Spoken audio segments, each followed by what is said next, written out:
But even in this maze of the future, you can't wish away health. It's time to become more resilient.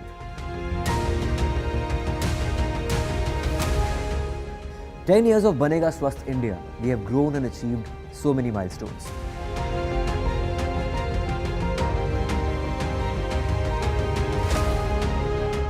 And now I have a plan to beat the urgency, to stop breathing with difficulty, to relieve getting choked with inactivity.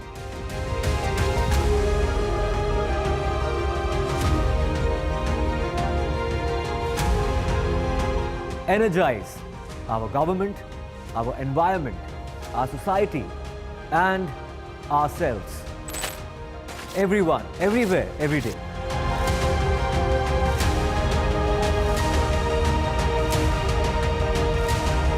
Banega Swasth India. One world hygiene. New day, new show, a new experience.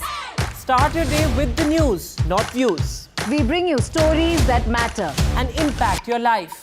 news that informs and keeps you ahead. From Maximum City, Mumbai, To the seat of power, Delhi. NDTV brings you the best breakfast show. Breakfast news on NDTV, 8 a.m. every day. I've been reporting on all issues, big and small, from Andhra Pradesh, Telangana, rest of South India, bringing you all the action, all that you need to know, all that you want to know. The energy of Maximum City is infectious. I bring in that energy in our news coverage from financial capital Mumbai. India's IT capital is always buzz. It's literally a city that never sleeps. And I keep you ahead on all the Bengaluru buzz. Covering from the southernmost part of India over the last 23 years, I bring in-depth and 360-degree coverage from the Dravidian heartland. The land of Mishti is also known for its bitter politics. I have seen much water flow under the Howrah Bridge, covering Bengal in all its vivid colors. Hi, I'm Kareena Kapoor Khan. When it comes to news, NDTV stands for trust, for integrity, for truth, for news.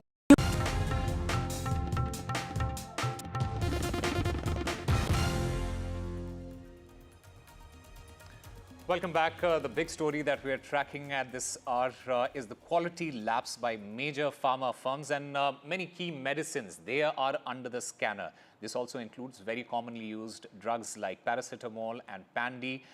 Remember this in August, the CDSCO, it banned over 156 fixed dose drugs combination in the Indian market that are likely to involve risk to the humans. Now 53 drugs and leading pharmas are under the lens, and report it has flagged quality issues in 53 of those drug samples. This includes pantocid, paracetamol, vitamin D tablets, which are, like I said, very widely used.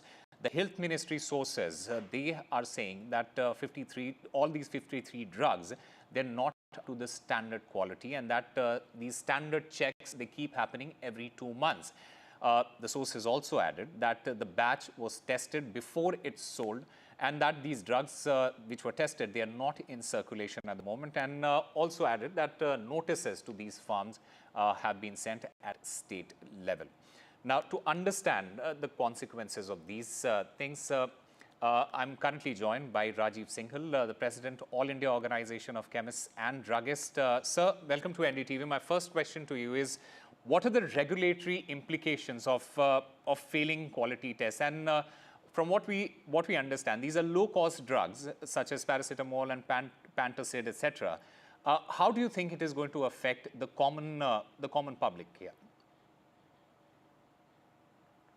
Thank you very much for inviting me in this debate. As you know, that whatever the list have been declared by CDSCO for the substandard drug, you will see that there are only 3 companies. Those are having the marketing in all over India. Otherwise, all the companies, those are in small pockets are there. But as far as the All India Organization of Chemists and Druggists is concerned, we are always there in the interest of our public. Whatever we do, as soon as we get sometimes this type of report, we immediately send these reports to our all the partners, all the association members, in the country through our state association and through our district to stop the sale of the particular batch. As this report says that the particular batch, they have found some particular batch mistakes, some in the particular batch only, so that we cannot say that the particular brand of some company is found guilty in this. The particular batch is found something wrong in that particular batch, so that we are there to look after the interest. And we always, with the government of India, with the CDSCO, as soon as we will get the report or we get the report, we immediately inform to stop the sale of this product. I also want to understand from you, if at all it is a repeat offense, what are the consequences for these manufacturers and these distributors then? So if you can hear me. Yes, please. Yes. So I was basically asking you, say for example, if this is if it is a repeat offense from these manufacturers and distributors, what are the consequences for them in that case? That we have not seen this type of repeat offenses are there. We cannot see offenses because you know very well that the multinational company, not multinational, these big tech companies like LKM and Hetero, these companies are working all over India, and we don't find that repetitive mistakes are there. Sometimes what happens, the stocks are being kept in not a particular format, means kept in hot area. Then only the batch can be, this type of mistake can also come. So we repeatedly, we have not seen that repeatedly in the same product, repeatedly mistakes are there. Okay, another big factor is the consumer and patient safety. How do you suggest the patients go about it, and especially in terms of verifying the authenticity of these medicines and the quality of the medication that they are taking that? As far as the AICD point of view, we always suggest that the patient should buy the medicine from the proper offline dealers, because you know, because of this online, nobody knows what medicines are coming and that is being delivered by the courier people, or they do not know about anything. Because yesterday we have pharmacy day was there, so 12.4 lakh pharmacies are there. So we always suggest that the patient should go to the proper pharmacy and take the medicine. They are also there to patient counseling. They always take care of the patient. So and they should also take every time the purchase invoice of the medicine, so that there should be the safety and security of the patient. That we advise to the humanity. Okay. I also want to understand from you the process of testing and validation of these drugs. Firstly, what testing protocols are in place to detect such these quality issues? And secondly, are there any limitations or gaps in the current testing methods, according to you? I don't say there is any gap in the system, because FDA, CDSCO, they are well qualified people are there to test the medicine at their end. There are so many testing laboratories are there in the country. Whatever the goods they found, the procedure is that they get the goods from the chemist. They take the sample of that particular goods, whatever they want to test, and they send to the government laboratories. Then when the batch failure report comes to the about the particular batch, then it comes to our knowledge. Means this type of circulars have been issued always issued by the CDSCO to the market to refrain from these batches and return the batch. And there is the protocol, there is the recall system of each and every company. Okay. Because as soon as this batches report is there, they always do the recall system, and we always send back the goods to the company. All right, Rajiv Singhal, thank you very much for joining us and giving us those valuable inputs on this entire story.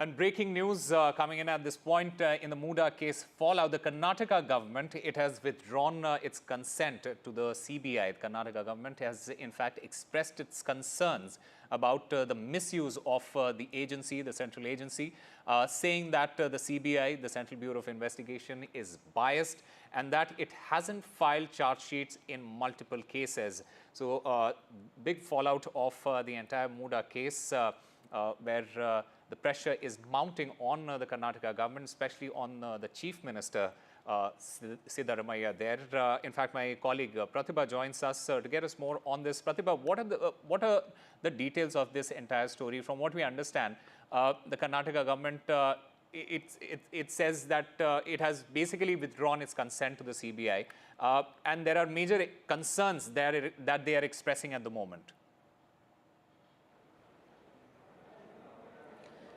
Well, H.K. Patil, while briefing the media with respect to the decisions that were taken during the cabinet meeting today, has categorically said that this decision has nothing to do with the Muda allegations, nor the case that is going on with respect to the Chief Minister of Karnataka, Siddaramaiah.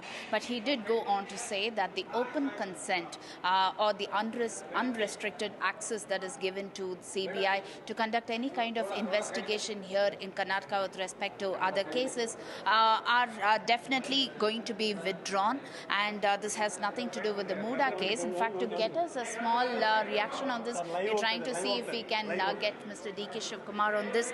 Sir, with respect to withdrawing the open consent to the CBI with respect to the investigation here, what are your thoughts, sir? Is this because of Muda scam? It is not a Muda scam. It is a general decision where we could see that a lot of misuse of power is going on. So all opposition parties have taken a call in the various states. That is why we have decided. Earlier also there were some particular cases. Now in general the government has withdrawn it. It was been discussed. Any particular cases, definitely we will seek the assistance of CBI. Our state police are very competent. They can handle well. So in case Mr. Snehamai Krishna, who's already approached the court, talks about the Lokayukta probe and it gets given to the CBI, then what will be the Karnataka government's reaction? I don't think any court will interfere with such type of issues, because they know that still the opportunity has not to be, it can't be looked at a political angle. It has to look at the where law remains. I think all court will definitely, they will just look at in a legal angle. So final question, with respect to the governor as well as the government, each of those communication will not be made public until the cabinet decides on it. I am not aware of this. Thank you so much, sir. So that was Mr. D.K. Shivkumar talking about how this has absolutely no connection with the Muda scam, and that this decision has been taken only because the Karnataka government feels that the CBI has misused its power. All right, Pratibha Raman, thank you very much for, in fact, from what we understand, that D.K. Shivkumar, he very clearly did not really mention the Muda scam.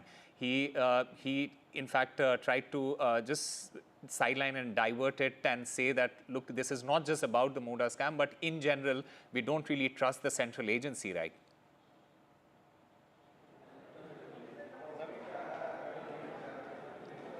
Well, that's right. In fact, not just Mr. D.K. Shivkumar, but even Mr. H.K. Patil, who was addressing the cabinet briefing, did mention that this has no connection with the Muda scam. They've spoken about several of those cases that the CBI has handled, has not really handled those very well. There were charge sheets not really filed on time with respect to several of those cases, and that this is simply because the CBI has not really done its job, the due job that it needs to do, and that is precisely why they do not want to give this open sanction or open consent to the CBI to handle several of the cases with respect to the state.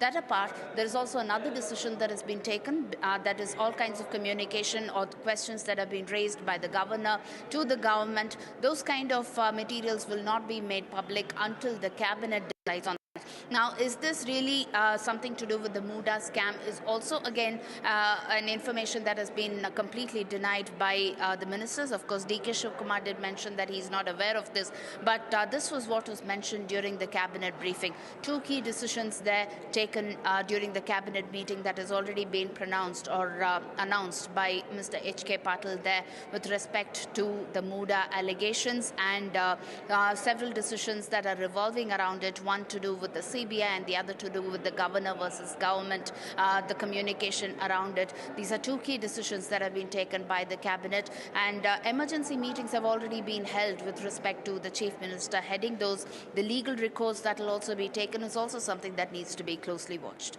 Back to you. All right, Pratibha Raman, thank you very much for getting us all those details. The pressure is mounting on the Karnataka government, especially on the chief minister, while Siddaramaiah, he remains defiant. Moving on, Uttar Pradesh Chief Minister Yogi Adityanath, he questioned Congress leader Rahul Gandhi's stance on Jammu and Kashmir and raised concerns about the National Conference's proposal to restore a separate flag for the region. Listen in.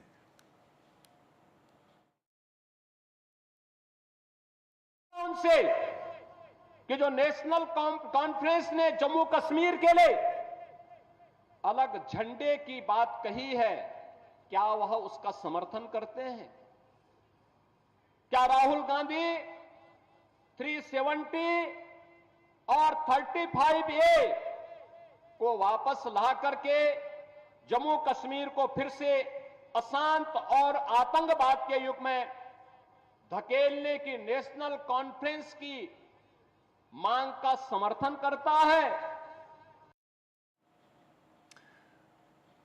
Meanwhile, in Himachal Pradesh, the owners, they are supposed to put ID on eateries. This is what the minister, Vikramaditya Singh, he had mentioned.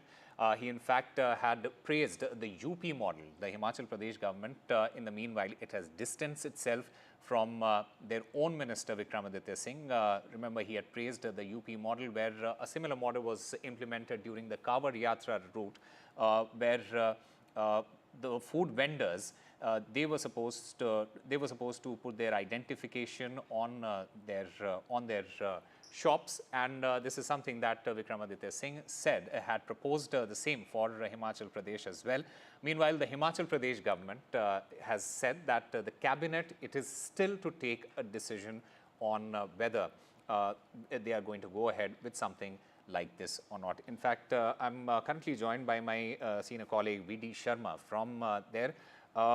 Mr. Sharma, आप थोड़ा विस्तार में एक बार समझाइएगा क्या ये पूरी controversy क्या है, और विक्रमादित्य सिंह इनका एक तरह से एक ट्रैक रिकॉर्ड रहा है जहां इन्होंने पहले भी इस तरह की कुछ बातें कही हैं, और हिमाचल प्रदेश गवर्नमेंट जो है वो उनसे अपना जो है वो एक तरह से डिस्टेंस क्रिएट कर लिया था पहले भी।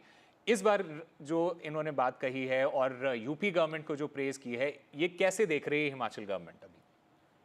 देखिए, मैं आप बता सोमा कि ये जो पूरा प्रकरण है, ये मस्जिद विवाद हिमाचल प्रदेश में, खासतौर पर जब शिमला के पंजाब से मस्जिद विवाद शुरू हुआ था, उस वक्त से लेकर जो है वहां से जो लोग यहाँ पर हिमाचल प्रदेश आ रहे थे, जो स्ट्रीट वेंडर या दूसरे लोग जो रेडी फड़ी वाले लोग थे, वो जो है जिस तरह से रह रहे थे उनको लेकर सवाल उठ रहे थे। उसी के चलते जो ये मस्जिद वाला एपिसोड दिया, वो उसी से जोड़कर इसको भी देखा जा रहा था। तब से लेकर, क्योंकि विधानसभा सत्र उस दौर में चल रहा था, लेकर जो है ये चर्चाएं शुरू हो गई थी कि इसको लेकर कोई ना कोई पॉलिसी बनाई जाए। हालांकि विधानसभा सदन के अंदर भी इस बात को लेकर चर्चा हुई।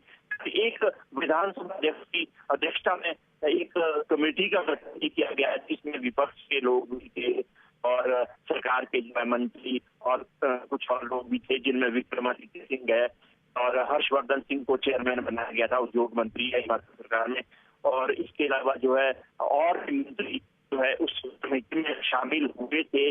उसको लेकर इसलिए विक्रमादित्य के लिहाज से था क्योंकि विक्रमादित्य सिंह जो है हिमाचल सरकार में शहरी विकास मंत्री है, तो शहरी विकास मंत्री के अधीन ये सारा चीजें आती है। उन्होंने एक बैठक बुलाई थी जिसमें ये चर्चा उन्होंने कहा खुद कि हमने चर्चा की है कि जो रेडी फॉर स्ट्रीट वेंडर है, जिस तरह से उन्होंने एक तरह से जो है यूपी को साथ में जोड़ कर ये उन्होंने एक हमारे पास आज जो उन्होंने मीडिया से चर्चा की उसमें भी कहा और खुद उन्होंने सोशल मीडिया पर भी ये चीजें शेयर की। जैसा आप कह रहे हैं कि वो ट्रैक से बार पहले भी जो है इस तरह की चीजें विक्रमादित्य के साथ हुई है। हालांकि उनका बैकग्राउंड ही कुछ ऐसा है क्योंकि वीरभद्र सिंह भी कई मामलों में जो है ट्रैक से बाहर, पार्टी लाइन से बाहर बातें कर।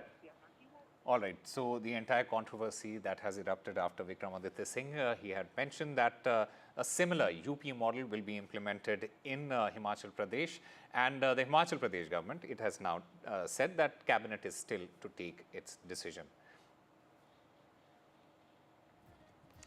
Well, we'll slip into a very short break. More news and updates on NDTV.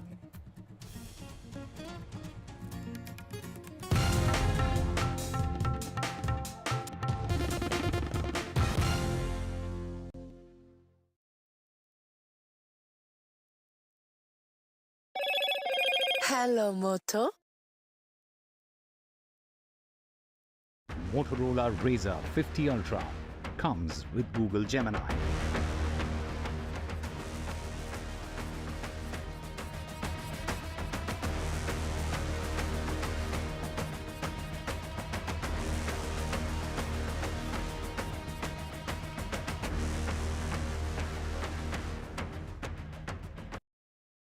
Loan मिलेगा या नहीं ये आपके क्रेडिट स्कोर पे डिपेंड करता है। तो आज ही अपना क्रेडिट स्कोर चेक करें फ्री में पैसाबाजार.com पर। लोन की जरूरत कभी भी किसी को भी पड़ सकती है। ठीक से एक्टिंग नहीं। पैसाबाजार.com। New day, new show, a new experience. Start your day with the news, not views. We bring you stories that matter and impact your life. News that informs and keeps you ahead. From Maximum City, Mumbai, to the seat of power, Delhi, NDTV brings you the best breakfast show. Breakfast news on NDTV, 8 a.m. every day. Loan मिलेगा या नहीं ये आपके credit score पे depend करता है। तो आज ही पैसाबाजार.com पर जाइए और अपना क्रेडिट स्कोर चेक कीजिए फ्री में, क्योंकि लोन की जरूरत कभी भी किसी को भी पड़ सकती है। बस एक्टिंग करा लो इनसे। पैसाबाजार.com, क्रेडिट स्कोर चेक, आदत अच्छी है। I've been reporting on all issues big and small from Andhra Pradesh, Telangana, rest of South India, bringing you all the action, all that you need to know, all that you want to know. The energy of Maximum City is infectious. I bring in that energy in our news coverage from financial capital Mumbai. India's IT capital is always buzz. It's literally a city that never sleeps. And I keep you ahead on all the Bengaluru buzz. Covering from the southernmost part of India over the last 23 years, I bring in-depth and 360-degree coverage from the Dravidian heartland. The land of Mishti is also known for its bitter politics. I have seen much water flow under the Howrah Bridge, covering Bengal in all its vivid colors.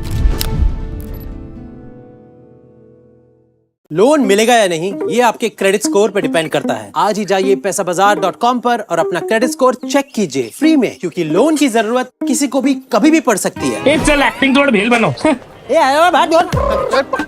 पैसाबाजार.com। Stay informed and entertained with the new and updated NDTV News app. You can watch all our channels live, listen to podcasts, read breaking and exclusive news from around the world and more. Download the NDTV app today and get access to the best journalism and storytelling on your smartphone or tablet. The NDTV app. News that matters to you. Some people say the metaverse will only be virtual. One day this lecture hall will be made of code, and driverless cars would be trapped in intersections. But even in this maze of the future, you can't wish away health. It's time to become more resilient.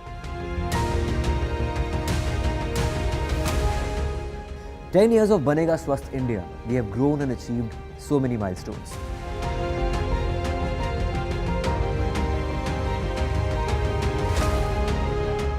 And now I have a plan to beat the urgency, to stop breathing with difficulty, to relieve getting choked with inactivity.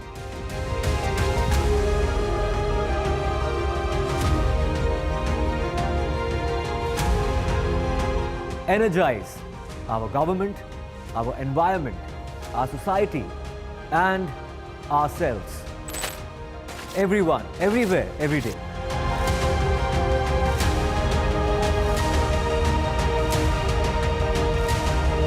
बनेगा स्वस्थ India.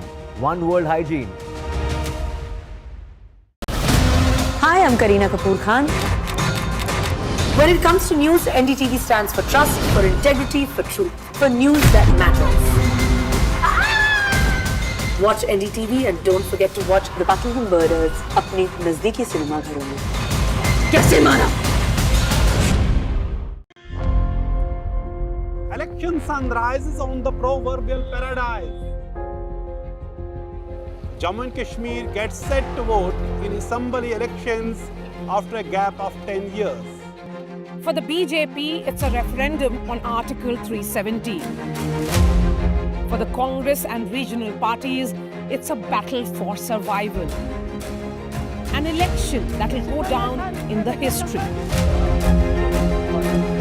Watch the most comprehensive, the most nuanced, and the most power-packed coverage only on NDTV. New day, new show, a new experience. Start your day with the news, not views. We bring you stories that matter and impact your life. News that informs and keeps you ahead.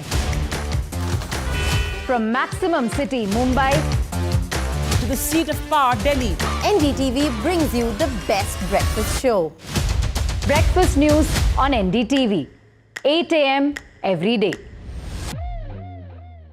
I've been reporting on all issues big and small from Andhra Pradesh, Telangana, rest of South India, bringing you all the action, all that you need to know, all that you want to know. The energy of Maximum City is infectious. I bring in that energy in our news coverage from financial capital Mumbai. India's IT capital is always buzz. It's literally a city that never sleeps. And I keep you ahead on all the Bengaluru buzz. Covering from the southernmost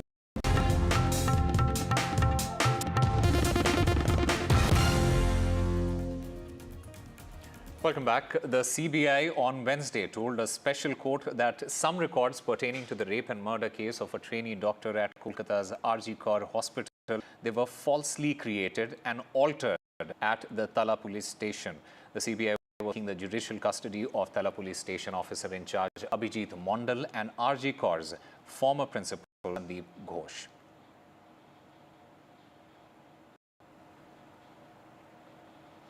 Prime Minister Modi, he met the chess Olympic champions. He in fact felicitated the champions after interacting with them.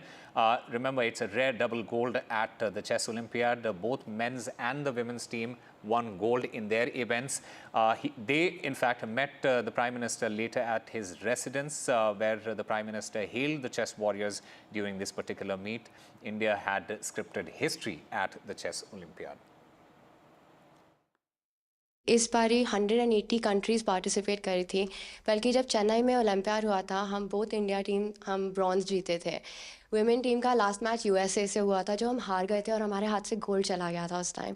तो हम फिर से उनके साथ इस बार खेले. फिर इस बार हम बहुत ज़्यादा मोटिवेटेड थे कि इस बार इंडिया को गोल्ड लाना ही है. इसको हराना है. इनको हराना ही है. वो मैच फाइनली बहुत क्लोज था और ड्रॉ में फिनिश हुआ, but we went on to win the gold sir. पर हम इस बारी अपनी कंट्री के लिए जीत कर ही वापस आने वाले थे. अच्छा, आपने कभी ये सोचा है कि कभी एआई का उपयोग करके आप लोग अपनी गेम को करेक्ट कर सकते हैं या दूसरे की गेम को समझ सके?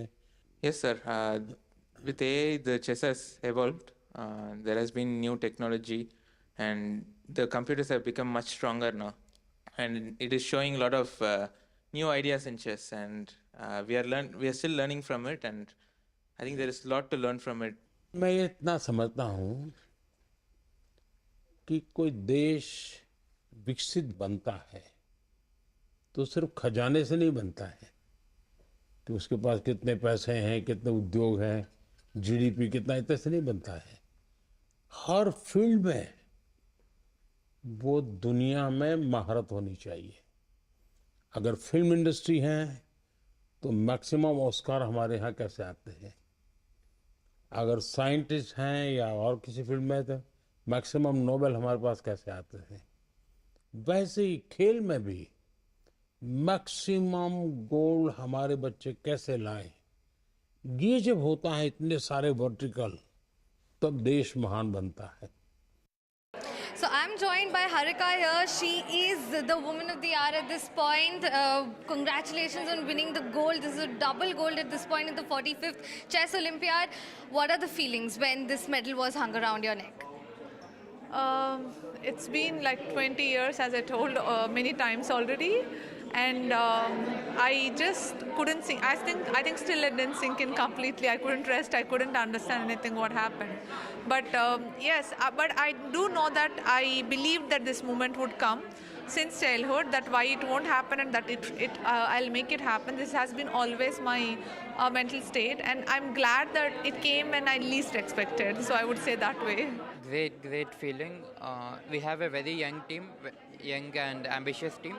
We were ambitious from the start to finish, and we had a crushing start, and we scored like 10.5 out of 11, and the second team scored like 8.5 out of 11, so that just showed dominance. And also the women's team did very well, and I also secured my individual gold, so I'm super happy. I think it's a moment that I'm never going to forget, because it's a moment that I dreamt and imagined 16 years ago when I played my very first Chess Olympic in Dresden. And finally the moment became a reality in Budapest. So I was just taking it all in. And again, I feel that the way it happened, having the men team and the women team win it together, win the first gold for India together, I could not have imagined it better. 23 years of age, Vaishali, you're so young right now, and already you have a gold in your career. What's in plan for you next? To increase my rating and improve my rankings, that's my goal. And I'll be traveling to London in a few days for a Global Chess League. That's the goal. I'm very happy that we could win gold medal, and also women team won the gold medal. It's a historic moment, first time ever it has happened, and 189 countries were part of this, and they sent all their best players, and in that we showed that India is number one, so we cannot be more happy than this. Yeah, it's very happy feeling, because this is the first time we are winning gold in Chess Olympiad, and we managed to do it in both sections, so it's a very special feeling. Your sister is also chess master, so I'm practically speaking to the sibling duo here. How does it feel like, what is it like at home for the both of you chess masters? Yeah, we discuss a lot of chess, and it helps both of us. And apart from that, we do have like our regular sibling fights and argument and so on. Ambuja Cement, which is part of the Adani conglomerate, has joined the Alliance for Industry Decarbonization, which is a global alliance of companies across industries to accelerate net zero transition in line with the Paris Agreement. Ambuja is the first cement manufacturer in the world to become a part of this alliance. AFID is a global platform for exchanging insights and experiences among private and public stakeholders in the energy-intensive sectors.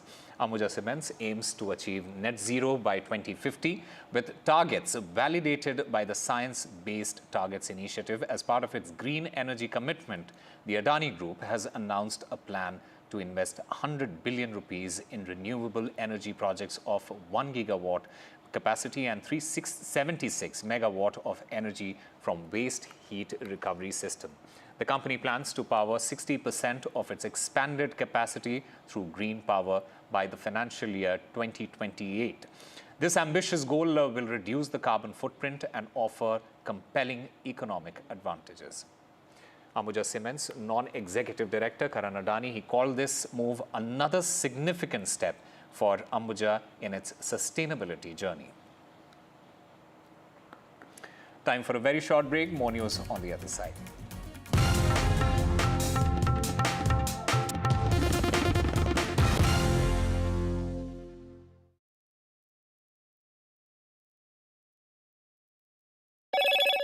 Hello, Moto. Motorola Razr 50 Ultra comes with Google Gemini. And the tweet of the day is Prime Minister Narendra Modi posting on his social media platform X saying, "Birthday greetings to former Prime Minister Dr. Manmohan Singh Ji. I pray that he is blessed with a long and healthy life." Loan मिलेगा या नहीं ये आपके credit score पे depend करता है। तो आज ही अपना क्रेडिट स्कोर चेक करें फ्री में पैसाबाजार.com पर। लोन की जरूरत कभी भी किसी को भी पड़ सकती है। ठीक से एक्टिंग नहीं। पैसाबाजार.com। Election sun rises on the proverbial paradise. Jammu and Kashmir gets set to vote in assembly elections after a gap of 10 years. For the BJP, it's a referendum on Article 370. For the Congress and regional parties, it's a battle for survival.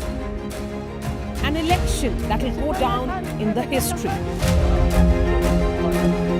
Watch the most comprehensive, the most nuanced, and the most power-packed coverage only on NDTV. Loan मिलेगा या नहीं ये आपके credit score पे depend करता है। तो आज ही पैसाबाजार.com पर जाइए और अपना क्रेडिट स्कोर चेक कीजिए फ्री में, क्योंकि लोन की जरूरत कभी भी किसी को भी पड़ सकती है। बस एक्टिंग करा लो इनसे।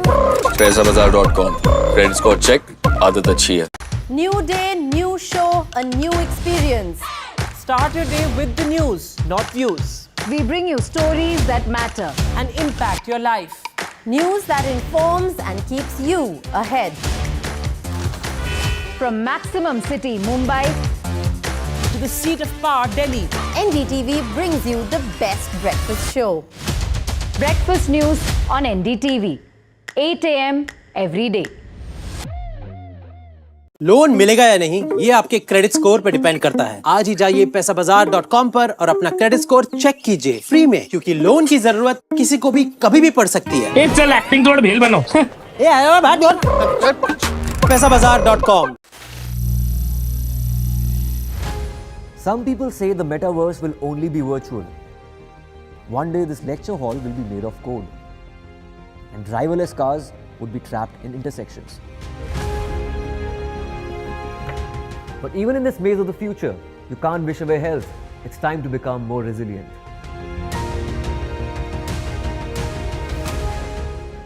"10 years of Banega Swasth India, we have grown and achieved so many milestones.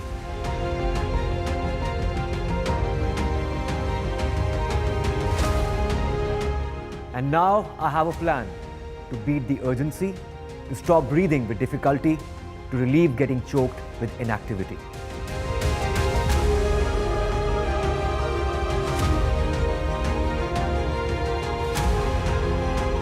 Energize our government, our environment, our society, and ourselves. Everyone, everywhere, every day.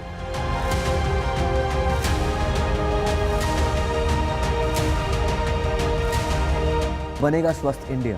One world hygiene. Hi, I'm Kareena Kapoor Khan. When it comes to news, NDTV stands for trust, for integrity, for truth, for news that matters. Watch NDTV and don't forget to watch The Buckingham Murders अपने नजदीकी cinema घरों में। कैसे मारा? I've been reporting on all issues big and small from Andhra Pradesh, Telangana, rest of South India, bringing you all the action, all that you need to know, all that you want to know. The energy of Maximum City is infectious. I bring in that energy in our news coverage from financial capital Mumbai.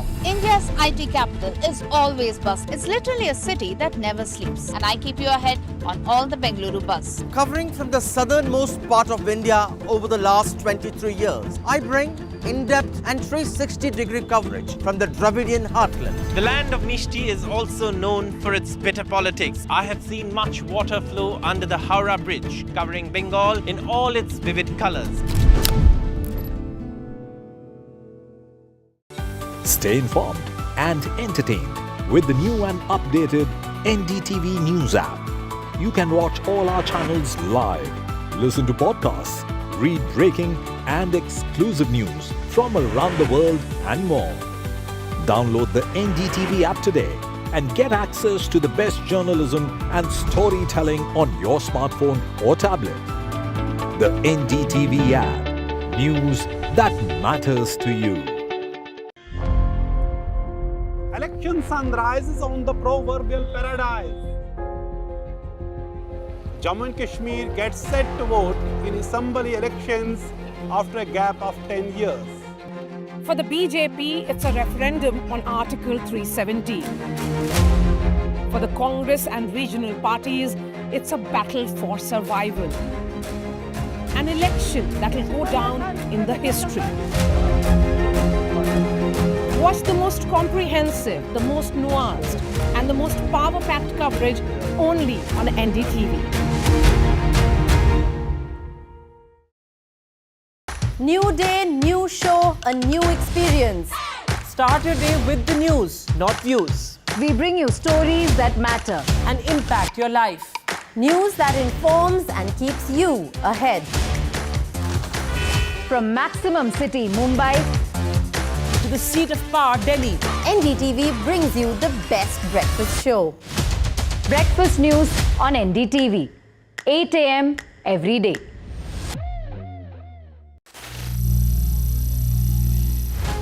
Some people say the metaverse will only be virtual. One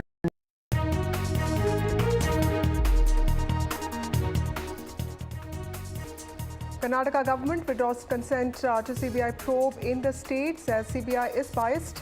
Deputy Chief Minister D.K. Shivakumar tells NDTV that the decision has no connection with Muda case. Karnataka Chief Minister stays defiant. BJP pushes for resignation. Karnataka Chief Minister Siddaramaiah seen evading a question on the Muda case even as the BJP continues to up the ante. BJP JDS protests pushing for Siddaramaiah's resignation. Over-the-counter pills among drugs under scanner. 53 key drugs under the scanner as they fail the quality test. States have issued notices to pharma companies. Sources have told NDTV that the drugs tested were not in circulation. Mumbai train death. Government has ordered a high-level probe now. A high-level probe has been ordered after a 45-year-old woman drowned in an open drain in Mumbai's Andheri. The victim's husband has filed a complaint against the civic body for negligence, but there's been no FIR that's been registered in this case. HP Eateries Rao. Government has distanced itself from the leader. Himachal government has distanced itself from its own Vikramaditya Singh, who praised the UP model on eateries. Vikramaditya Singh had proposed the same model for HP. What is going on in UP? Himachal government has said that the cabinet decision has not been taken yet. Emergency film to release with cuts. This is what CBFC has said. The Film Certification Board says Kangana Ranaut's emergency movie will release only with cuts. The producer Z Entertainment has sought more time.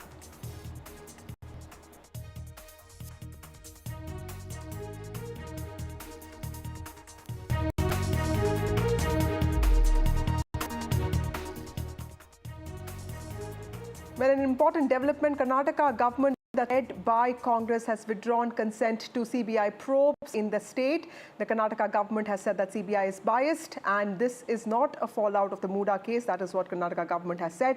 But clearly this is happening just a day after the High Court gave permission for investigation into the Muda case and brought Siddaramaiah under scrutiny. Now this move is happening even as CM Siddaramaiah faces scrutiny. Karnataka has joined several opposition states in banning the CBI probe. In fact, last year, Tamil Nadu became the 10th opposition state to ban CBI probes into the state. This has become a political war between the state and centre, but Karnataka government's move is particularly interesting given that there is a lot of noise around the Muda scam allegations. I have my colleague Pratibha Raman who has been tracking this case. Pratibha, Karnataka becomes the 11th state, and there are 10 states that have actually banned CBI probes in the state. But clearly all of this coming even as the CM faces Muda heat was not unexpected. Tell us what are you hearing as to why the government did this even just a day after the High Court, the Karnataka High Court actually gave the green signal for investigation into the case.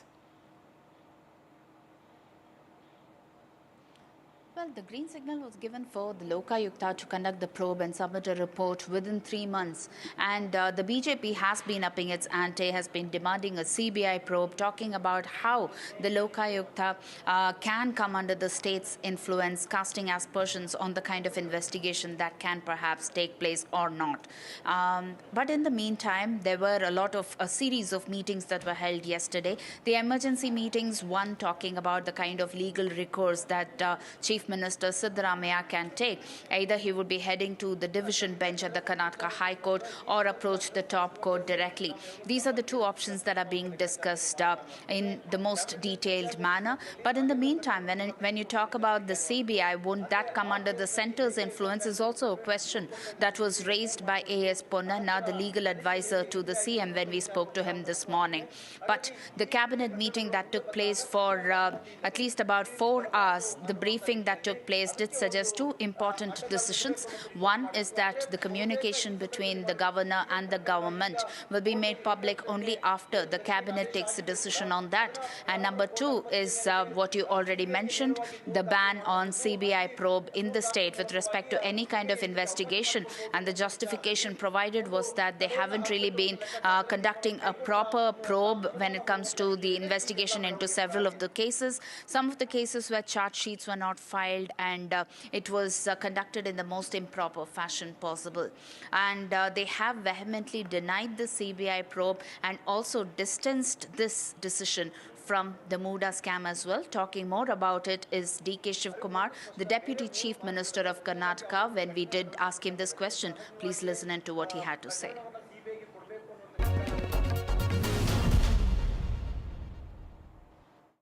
With respect to withdrawing the open consent to the CBI with respect to the investigation here, what are your thoughts, sir? Is this because of Muda scam? It is not a Muda scam. It is a general decision where we could see that a lot of misuse of power is going on. So all opposition parties have taken a call in the various states. That is why we have decided. Earlier also there were some particular cases. Now in general, the government has withdrawn it. It was been discussed.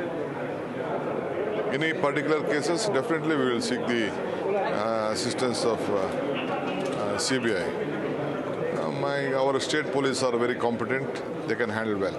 So in case Mr. Snehamai Krishna, who's already approached the court, talks about the Lokayukta probe and it gets given to the CBI, then what will be the Karnataka government's reaction? I don't think any court will interfere with such type of issues because they know that still the opportunity has not to be, it can't be looked at a political angle. It has to look at the where law remains. I think all court will definitely, they will just look at in a legal angle.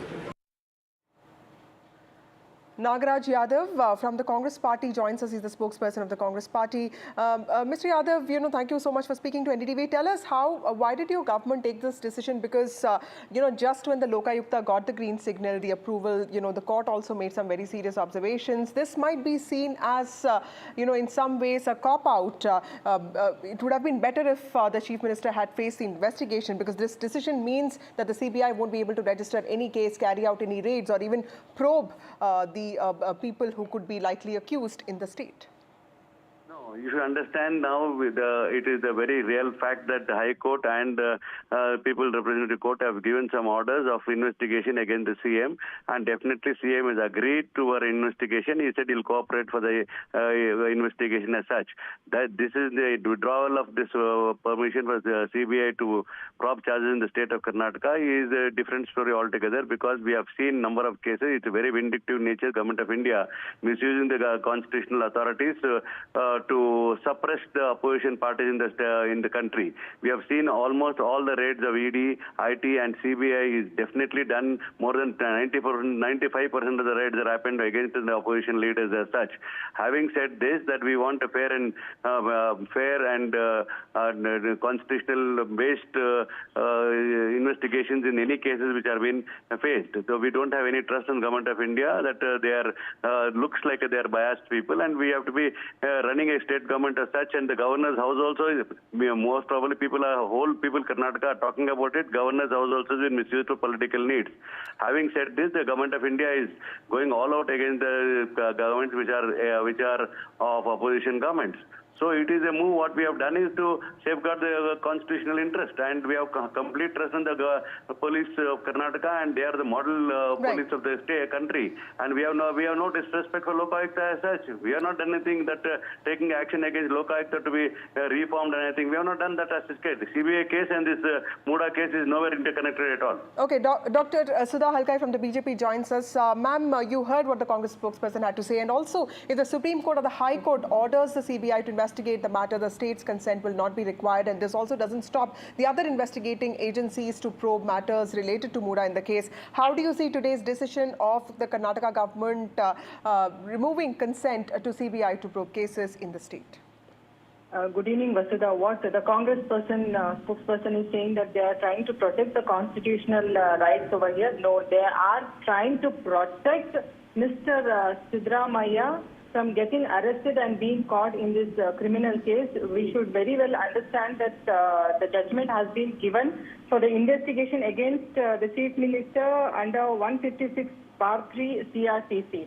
So the CBI has the complete authority to take over the case. In 2005, they had granted permission for the CBI to take over the criminal cases, but now they want to withdraw it. It is very clear cut that they want to destabilize and sabotage the investigation agencies. And this is not for the first time, Vasudha, they are doing it. Earlier, when Mr. Sidramaiah was the Chief Minister in the last government also, 106 cases were planted against them by the Lokayukta, and 64 cases were clearly on Mr. Sidramaiah. In that case, they completely nailed the Lokayukta and they gave birth to ACB, that is the Anti-Corruption Bureau.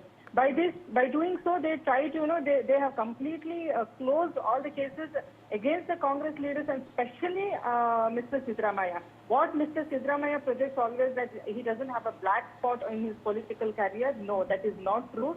He has tried to manage the investigation agencies. In case if he is unable to manage the investigation agencies, he is trying to completely sabotage them and completely close them off. He has completely, he has abolished them.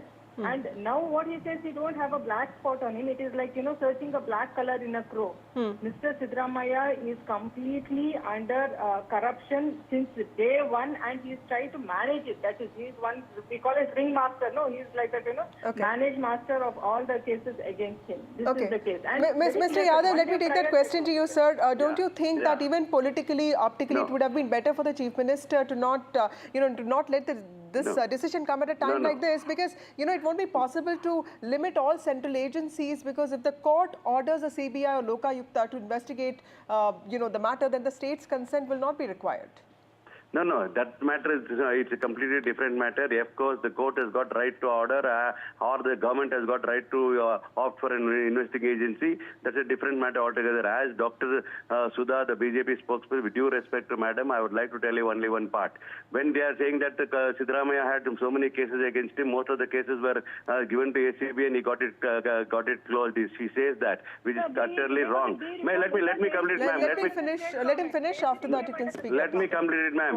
All our allegation is baseless because they were in the rule after our government is over, after the coalition government term is over. These people have come to power more than almost 3.5 years of time. Yediyurappa and Bommai has ruled the state of Karnataka. Why they have not reopened the cases as such? Who had stopped them there? For political needs, they cannot make a statement as if they were not in power. They were in power and they have exhaustively used the power and they did no justice, is it? If they kept a blind eye out to it, even about the Supreme Court judgment and redo of Arkavati matter also has been debated by BJP number of times. I'm asking you what had stopped them to place the Kempana report in the floor of the House. Why have they not done it? When they are the people who said that ACP was formed and Lokayukta was, police power was removed, that's what accusation they tell us. What did they promise in 2018 election? They said when they come to power, within 24 hours they wanted to that Mr. Yadav made reopen in the earlier chat very clearly said that, Did they do it?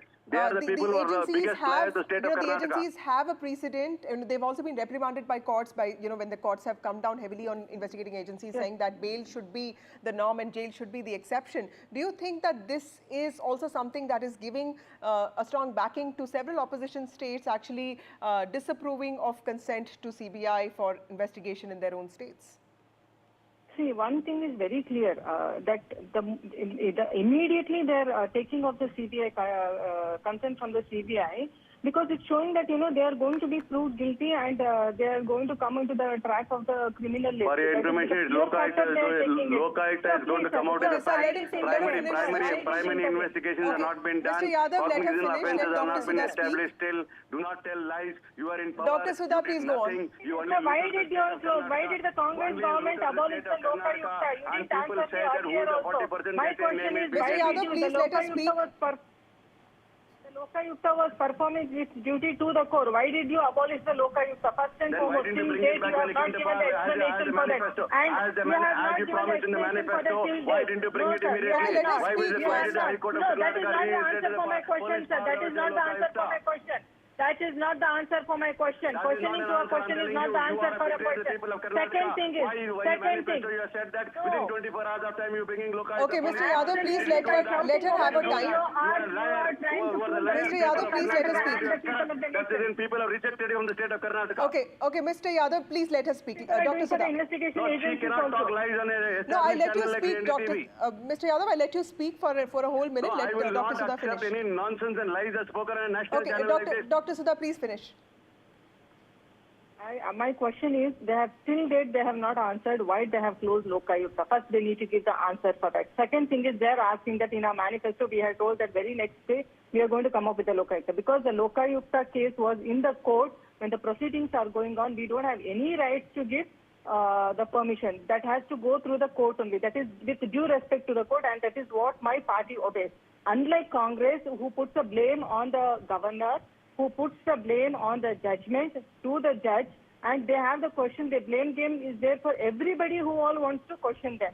There is no respect for the constitution over here, and absolutely in Karnataka, the law and order has collapsed because of this. Earlier also it has collapsed in the Siddaramaiah government. This time also it has collapsed in the Siddaramaiah government. They need to answer to the people of Karnataka. Why are they giving out of time? gifts Thank to you, the Dr. people of Sudha. Thank you, Mr. Yadav, for joining us on this broadcast. Important story there. Karnataka has withdrawn its consent to CBI to probe cases. This is in the midst of all the Muda controversies and the Chief Minister himself coming under scrutiny. Moving on to other related stories, there is another blow to the Karnataka Chief Minister after the Karnataka High Court order in the Muda case allowing for a probe against Siddaramaiah. Now, a special court for special representatives has ordered the state Lokaayukta to register a case and initiate a probe. A defiant Siddaramaiah, however, has said that he is not afraid and he is ready to face any probe, but he will not resign, even as the BJP has said that they will continue to protest till the time the Chief Minister resigns. The Prime Minister, meanwhile, has hit out saying that there is no party more dishonest than the Congress in the entire nation. He has also said, the Congress, meanwhile, has said that, has pointed out to allegations against H.D. Kumaraswamy and has asked questions if he resigned. And it has also basically called all of this a political conspiracy.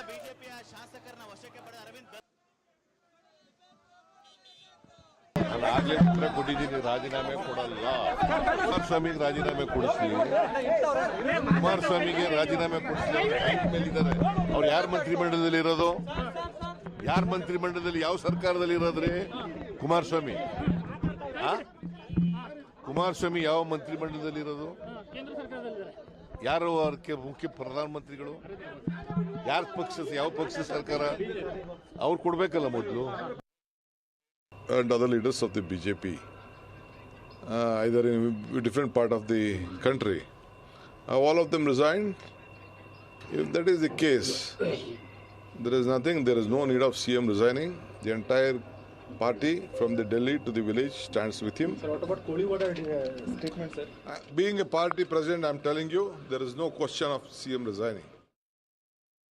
Because there are two judgments, High Court judgment and the People's judgment to go to judgment.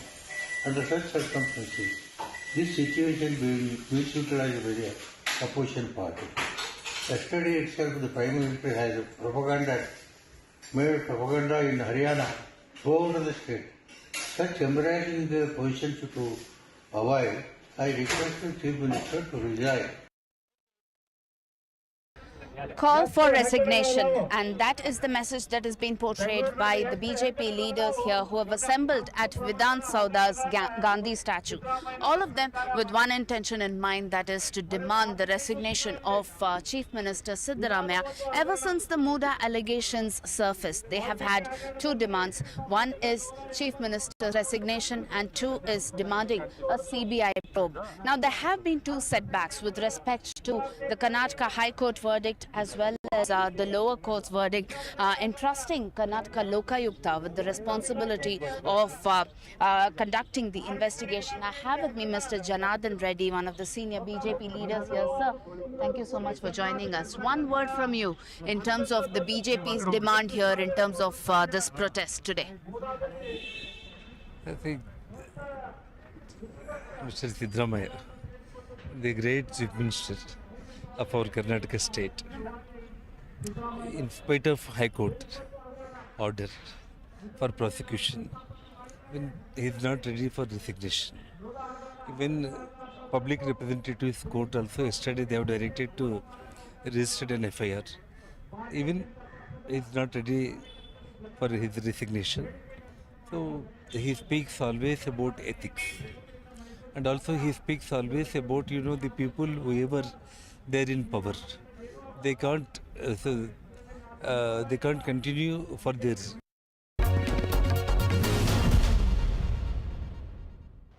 We have with us Mr. A.S. Ponnanna, legal advisor to Karnataka Chief Minister Siddaramaiah. So thank you so much for joining us. Yes, sir. What do you think are the legal options being explored right now, sir?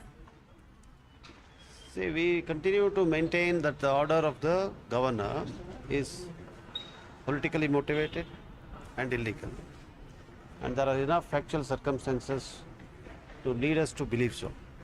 Therefore, that will have to be presented before a higher bench. And the judgment of the learned single judge has failed to consider these aspects of the matter in the right perspective. This is our firm view. And application of mind is not just limited to the governor, but applies in equal force to the Honorable High Court as well. So on these grounds, we propose to take it up before the higher court. We are in the process of finalizing where we must go, whether we must go before the division bench or before the Honorable Supreme Court of India. These decisions will be taken by the senior advocates who have argued this case, and we may take a decision in a day or two. So when it comes to the Lokayukta probe, the lower court has suggested that there needs to be sections of Benami transactions, land grabbing as well, that have to be introduced. I mean, how do you see these sections putting the Chief Minister in a legal web of sorts? You see, the investigation by the Lokayukta pursuant to what the Honorable High Court has said was perhaps on expected lines. Therefore, it does not surprise us. And the legal provisions, especially the penal provisions which have been quoted in the order, arise from the part of the pleadings in the complaint. So what the complainant has said, the learned judge has extracted actually. It is not a finding that these offences are made out, it is for investigation. Once the FIR is registered, it will necessitate Chief Minister Siddaramaiah's resignation. No. You see, people who are having charge sheets against them, people who are facing inquiries by special investigation teams constituted pursuant to orders of the Supreme Court are inducted in the Union Ministry. You see, this frivolous kind of a case cannot bring about resignation of a lawfully elected Chief Minister. During the course of the hearing, the Honorable Judge pointedly posed a question to all the learned counsels. None of you have been able to tell me what is the role of the Chief Minister. Now I want to ask you, does the judgment say what is the role of the Chief Minister? In an unfortunate incident, a 45-year-old woman drowned in a drain overflowing due to heavy rains in suburban Andheri on Wednesday. This is what Maharashtra police said. The incident occurred around 9 p.m. near gate number 8 of MIDC Andheri East. The victim was identified as Vimal Anil Gaikwad. Local police and the fire brigade were immediately alerted, and they took the woman to Cooper Hospital, where she was declared brought dead. Meanwhile, the BMC, the civic body, has ordered a high-level inquiry after the death of this 45-year-old woman, and a 3-member committee has been set up to conduct the inquiry as directed by the municipal commissioner. And this committee will be submitting its report in 3 days. The BMC, meanwhile, has also ordered a high-level inquiry after this incident cropped up, and this committee will be submitting its report in 3 days. अंधेरीपुर में सबे के पास देखिए अभी तक ये ढक्कन खुला था, और जो हमको देखा है इन्होंने तब इसे बंद कर दिया है। ये वो जगह है जहाँ पर कि पानी भर जाता है और कम से कम यहाँ तक पानी आ जाता है, और ऐसे में अगर कोई अनजाने में पानी के बीच में से चलते हुए जो लोग निकलते हैं, वो ऐसे में अगर बहकर उस तरफ चले जाएं तो सीधे उस नाले में जा सकते थे। और ऐसा ही हादसा अंधेरी पूर्व में MIDC में हुआ, जब एक महिला 45 साल की रात के समय 10 बजे के करीब वो जब जा रही थी, तभी वो जो सड़क पर गटर खुला हुआ था, ढक्कन खुला हुआ था, उसमें गिर गई और उसकी मौत हो गई। इसी तरह का हादसा पहले भी मुंबई में हुआ है, लेकिन अभी तक BMC ने लगता है कुछ सबक नहीं लिया है, जबकि मामला उस समय हाई कोर्ट में भी गया था, और हाई कोर्ट के बाद से कई सुनवाई हुई थी, और ये कहा गया था कि जितने भी इस तरह के मेन होल हैं उन पर एक जाली लगाई जानी चाहिए ताकि कोई अंदर गिरे नहीं। तो यहाँ जाली तो लगाई गई है, लेकिन इसे अभी खुला हुआ रखा गया था। हो सकता है कि जब पानी भर गया हो तब पानी जाने के लिए ये निकाला गया, यहाँ पर ये खोल दिया गया हो, लेकिन ये खुला हुआ था, और जब पानी उतर गया है तब कम से कम इसे बंद कर देना चाहिए था, लेकिन उन्होंने बंद नहीं किया था। तो ये कह पाना बहुत मुश्किल है कि ये पानी यहाँ से निकालने के लिए खोला गया था, क्योंकि जो पानी है पूरा प्रवाह वो इस तरफ नहीं आता है, बल्कि पूरा जो इलाके का जो पानी है ऊपरी हिस्सा है वो सब इस तरफ नाले में जाता है, खास करके अंधेरी का Subway. We had seen many incidents like this from last few years. Every year, BMC claims that they had done all the preparation for the rains. But this type of situation always occur in Mumbai, and there are many lives that get lost due to not having a proper packaging on this type of manholes, which has been seen in Mumbai metropolitan region or in suburb from last few years. So, in this entire unfortunate incident which has happened yesterday night, a 45-year woman was drowned and she was dead. Her body was recovered at 11:30 in the night, and after that the process was started in this entire matter. Now the husband of this victim went to the police station to file an FIR against BMC. In this entire matter, now police has registered an accidental death report, and police is saying that they are going to investigate thoroughly in this entire matter. So now police has registered the ADR, and also BMC has taken a major step. They had formed a committee who will be investigating in this entire matter, and BMC commissioner has given 3-day time to the committee members to investigate into this entire matter. So yes, this is an unfortunate incident which has happened in Mumbai. There are major lapses that we see every year from BMC or from the local authorities, but there is no stoppage to this type of incident, and no authorities are coming forward that it was their fault. Moving on to some election news, Uttar Pradesh Chief Minister Yogi Adityanath was in Jammu today campaigning for the BJP in poll-bound J&K, and during his campaign he questioned Congress leader Rahul Gandhi's position on Jammu and Kashmir, raising concerns about the Allied National Conference's proposal to restore a separate flag for the region. In fact, this was Yogi Adityanath campaigning in Jammu and Kashmir. He is a star campaigner for the BJP. Remember, Jammu and Kashmir has been witnessing elections. The elections are ongoing, and these are elections that are happening after 10 years. The first 2 phases of elections are over, and the third phase, mainly with regard to Jammu region, is scheduled to happen on the 1st of October. मैं पूछना चाहता हूं उनसे कि जो national conference ने जम्मू कश्मीर के लिए अलग झंडे की बात कही है, क्या वह उसका समर्थन करते हैं? क्या राहुल गांधी 370 और 35A को वापस ला करके जम्मू कश्मीर को फिर से अशांत और आतंकवाद के युग में धकेलने की नेशनल कॉन्फ्रेंस की मांग का समर्थन करता है? Interesting development in Himachal Pradesh. A minister has suggested that owners' ID should be displayed clearly on eateries, taking a cue from what is happening in Uttar Pradesh, something that Yogi Adityanath, the Chief Minister of Uttar Pradesh, initiated. Himachal Pradesh government now, which is led by the Congress party, has distanced itself from its own minister, Vikramaditya Singh, who is a minister there and also the son of a former Chief Minister of Himachal Pradesh. And he had praised the UP model, the Yogi model of getting owners of dhabas and eateries to display their names and IDs very clearly on eateries. And Vikramaditya Singh had proposed the same model for Himachal Pradesh, but the cabinet is still to take a decision. That is what Himachal Pradesh Congress government led by Mr. Sukhu has said today.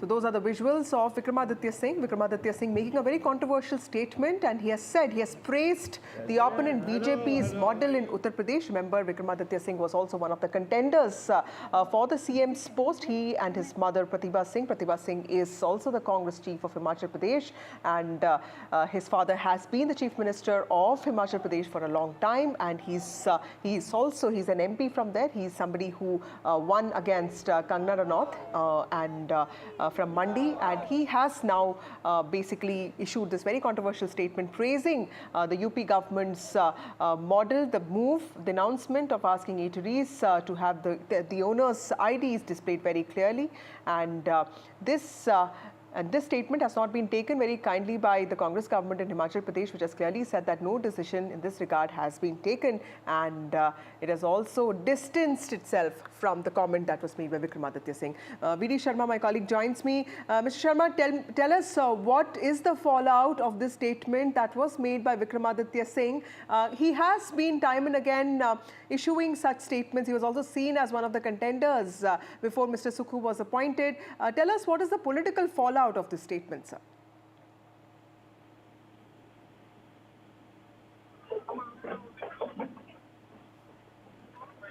Okay.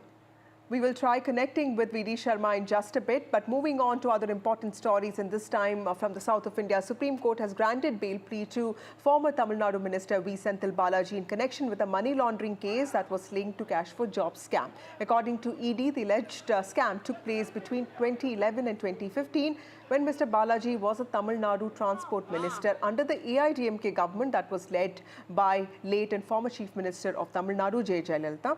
Mr. Balaji was arrested by the ED in connection with the alleged scam that took in June 2023, when he was the electricity minister under the DMK government. He was taken into custody after being questioned for hours and was also hospitalized after he complained of chest pain. The bail has been granted, imposing certain conditions that he should appear before ED twice a week and he should not tamper with the witnesses and surrender his passport. That is what the ED said. The ED had on August 12th last year filed a charge sheet against Mr. Balaji.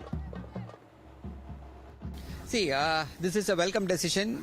Mr. Sentil Balaji was arrested because of the conspiracy by the BJP. The Enforcement Directorate, CBI and the IT department have all been targeting the political opponents of the BJP. The Supreme Court has released all the political opponents who were arrested by the CBI and the Enforcement Directorate. It is the prerogative of the Chief Minister to appoint someone as anyone who does not have any disqualification to hold the post of a minister. Mr. Sentil Balaji does not have any disqualification to hold the post. So Well, important development there. Sentil Balaji has been granted bail. Remember, he was an ex-minister. Supreme Court has now granted bail to former Tamil Nadu Minister V. Sentil Balaji. He was with the AIDMK earlier and then he joined the DMK. Joining me now is Sam Daniel, my colleague who reports from Tamil Nadu. Sam, is this a sense of relief for the Chief Minister M.K. Stalin even as he prepares to come to Delhi? And what is the government, how is the government, how is the DMK viewing this this relief, and also tell us the importance of Sentil Balaji in the DMK ecosystem? Vasudha, we come to you from outside the Pudal prison outside Chennai, the home for Sentil Balaji over the last 15 months, ever since he was arrested by ED. And if everything goes well, in less than an hour's time, he could be walking out. But we understand there is some delay. The prison is yet to get the order copy. But if everything works well, he might be walking out this evening. It's a celebration time in a sense for the ruling DMK. Hundreds of party cadre with drums and party flags. In terms of whether he would be reinstated, indications are he might be. But it's ultimately the prerogative of Chief Minister M.K. Stalin, who's now on his way to Delhi to meet the Prime Minister tomorrow, demanding pending funds, as he calls it, for the state. And in terms of Sentil Balaji's importance, he's somebody who had consolidated the ruling DMK's strength in the western part of Tamil Nadu, where it used to be the stronghold of the opposition AIADMK. And be it the 2019 elections, be it the 2021 assembly elections, he played a key role in ensuring that the western part of Tamil Nadu would come in favor of the ruling DMK. And in that sense, although he had come from AIADMK, he's being seen as a kind of blue-eyed boy by the ruling DMK in Tamil Nadu. That's his political significance. Whether he would be reinstated, that's something we'll have to wait and watch. But the background, when he was the transport minister under Ms. Jayalalitha between 2011 and 16, he had allegedly received huge sums of money offering jobs. It's being called the cash for jobs scam. And the ED argues that he is guilty of money laundering. But the ruling DMK from day one has been arguing that the ED has been misused or is being misused by the BJP at the center to target their political opponents, including the DMK in Tamil Nadu. And in that sense, it is a huge relief for the ruling DMK because although he has not been acquitted, he still has to fight the case and prove his innocence. After almost 15 months in jail, the court granting him bail and also sending a clear message that bail should be the norm and jail should be the exception. That they feel has come as a shot in the arm for their argument. And their hopes increased after the Supreme Court released leaders like Manish Sisodia and Arvind Kejriwal. And this was very much expected over the last few weeks. And now the big question, of course, is whether he would be reinstated. Lastly, the buzz is that if he is reinstated, M.K. Stalin could also use this window of opportunity to elevate his sports minister son Udayanidhi as his deputy in the cabinet. Okay. Thank you, Sam. That's a very interesting point there. And of course, Sentil Balaji has been granted bail by the Supreme Court, and that is the DMK in a state of jubilation. All of this even as the Chief Minister arrives in Delhi tonight, and he could be meeting the Prime Minister tomorrow. Well, time for a short break. More news and updates on the other side.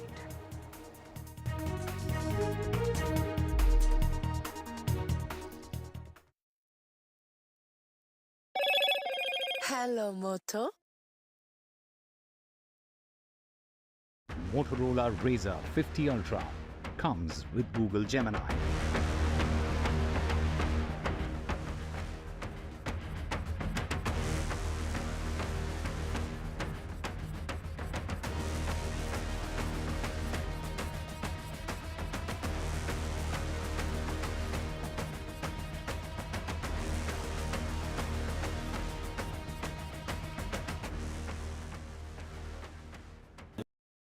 Loan मिलेगा या नहीं ये आपके credit score पे depend करता है। तो आज ही अपना क्रेडिट स्कोर चेक करें फ्री में पैसाबाजार.com पर। लोन की जरूरत कभी भी किसी को भी पड़ सकती है। ठीक से एक्टिंग नहीं। पैसाबाजार.com।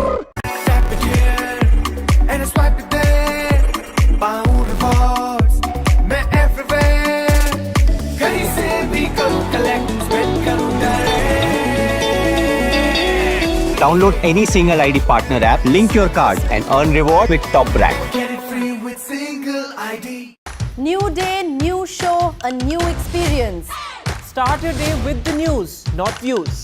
We bring you stories that matter and impact your life.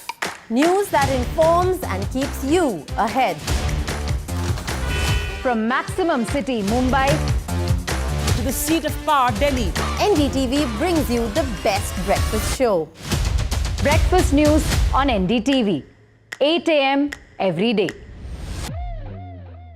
Loan मिलेगा या नहीं ये आपके क्रेडिट स्कोर पे डिपेंड करता है। तो आज ही पैसाबाजार.com पर जाइए और अपना क्रेडिट स्कोर चेक कीजिए फ्री में, क्योंकि लोन की जरूरत कभी भी किसी को भी पड़ सकती है। बस एक्टिंग करा लो इनसे।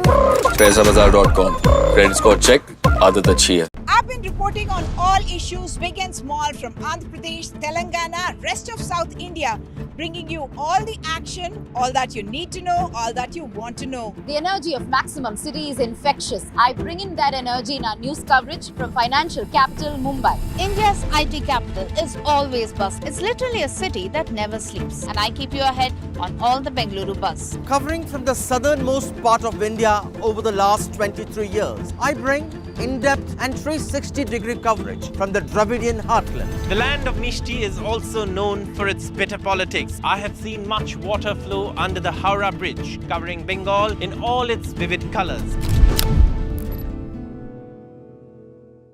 लोन मिलेगा या नहीं ये आपके क्रेडिट स्कोर पर डिपेंड करता है। आज ही जाइए पैसाबाजार.com पर और अपना क्रेडिट स्कोर चेक कीजिए फ्री में, क्योंकि लोन की जरूरत किसी को भी कभी भी पड़ सकती है। चल एक्टिंग थोड़ा भेल बनो। पैसाबाजार.com. Stay informed and entertained with the new and updated NDTV News app. You can watch all our channels live, listen to podcasts, read breaking and exclusive news from around the world and more. Download the NDTV app today and get access to the best journalism and storytelling on your smartphone or tablet. The NDTV app. News that matters to you. Election sunrise is on the proverbial paradise. Jammu and Kashmir gets set to vote in assembly elections after a gap of 10 years. For the BJP, it's a referendum on Article 370. For the Congress and regional parties, it's a battle for survival. An election that will go down in the history. Watch the most comprehensive, the most nuanced, and the most power-packed coverage only on NDTV.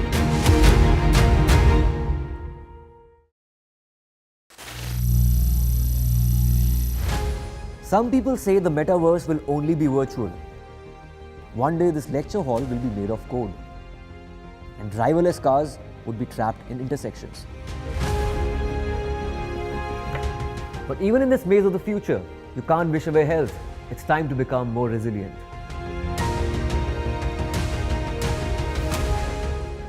"10 years of Banega Swasth India, we have grown and achieved so many milestones.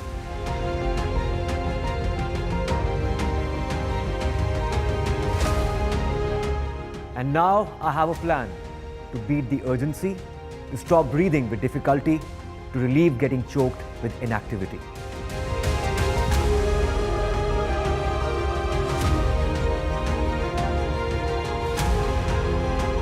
Energize our government, our environment, our society, and ourselves. Everyone, everywhere, every day.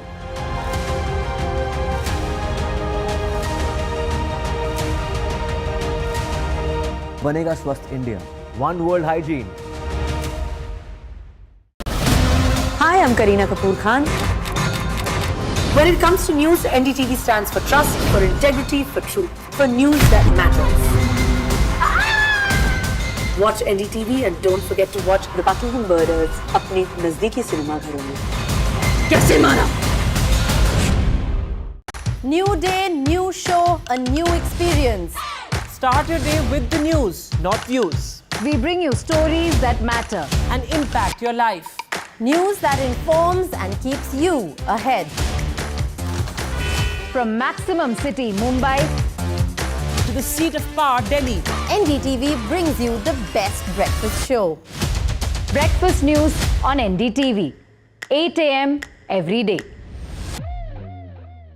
I've been reporting on all issues, big and small, from Andhra Pradesh, Telangana, rest of South India, bringing you all the action, all that you need to know, all that you want to know. The energy of maximum city is infectious. I bring in that energy in our news coverage from financial capital Mumbai. India's IT capital is always buzz. It's literally a city that never sleeps. And I keep you ahead on all the Bengaluru buzz. Covering from the southernmost part of India over the last 23 years, I bring in-depth and 360-degree coverage from the Dravidian heartland. The land of Mishti is also known for its bitter politics. I have seen much water flow under the Howrah Bridge, covering Bengal in all its vivid colors.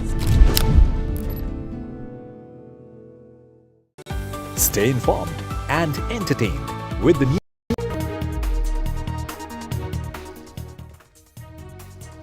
Welcome back. Protest at the Rajiv Gandhi National University of Law continued on Thursday against the Vice-Chancellor allegedly violating the privacy of female students at their hostels. Dr. Jaishankar Singh, the VC, categorically has denied the allegations that he conducted a surprise check of the girls' hostels and questioned their dressing sense, thus violating their privacy. He said that he had gone to the hostel only because he got many complaints of rooms being cramped as two students were sharing single occupancy rooms because of more admissions of girls this year. Now, the female students have rejected the VC's clarifications and claims, and they are demanding his resignation. I have my colleague Gurpreet who's joining us with more details on this story. But first, let's look at what really happened today.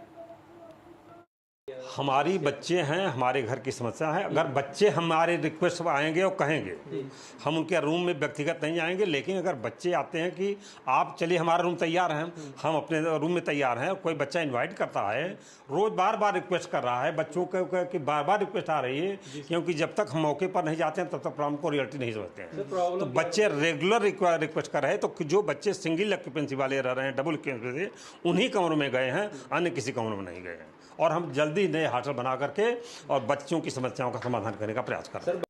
जब मैंने अभी वापस आई हूँ तो उसके बाद मेरी जो ऑब्जर्वेशन थी या मेरा जो भी उस वहाँ पे डायलॉग हुआ है उसको लेके सजेशंस है।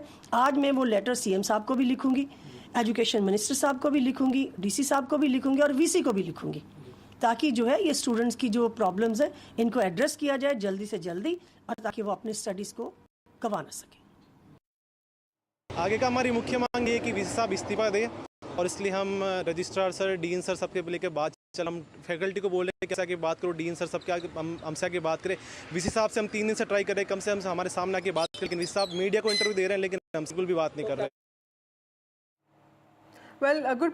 Very strong, allegations that have been leveled by students, mainly female students, and they are saying that, not only was their privacy violated, but also that the VC is not really speaking to them, but to the media directly. Tell us, since when has this protest been going on? What are the primary allegations that have been leveled? And is there a sense of, is there any mediator, or, this protest has been going on for too long?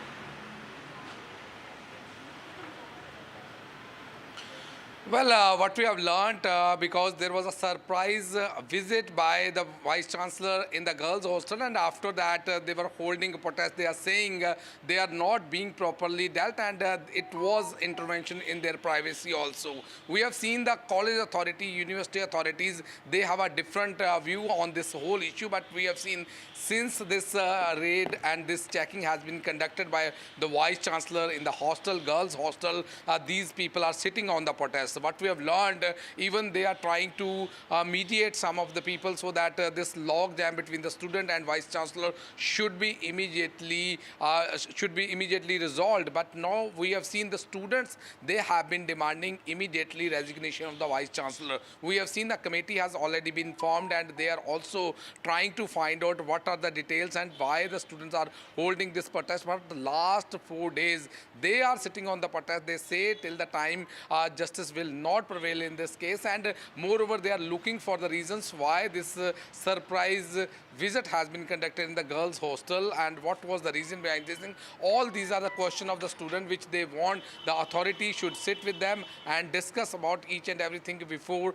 taking any decision. So let's see, because today we have seen even they are trying to write to the government also, where the government is going to intervene so that these students should be continuing their studies. So as of now, we have seen the students have taken up a stand. They are saying till the time the resignation is not going to be taken from the Vice Chancellor, they will continue this protest. We have to wait and watch what will be the ultimate solution between the Vice Chancellor and the students. And at the same time, we have seen even the student, they had alleged their parents are getting calls from the political influence people from the various locations, whether it's Uttar Pradesh or from other places from where the student had come to get education from this university. So let's see that how these things will be resolved. But as of now, all the students, they have been demanding immediately resignation of the Vice Chancellor. Back to studio.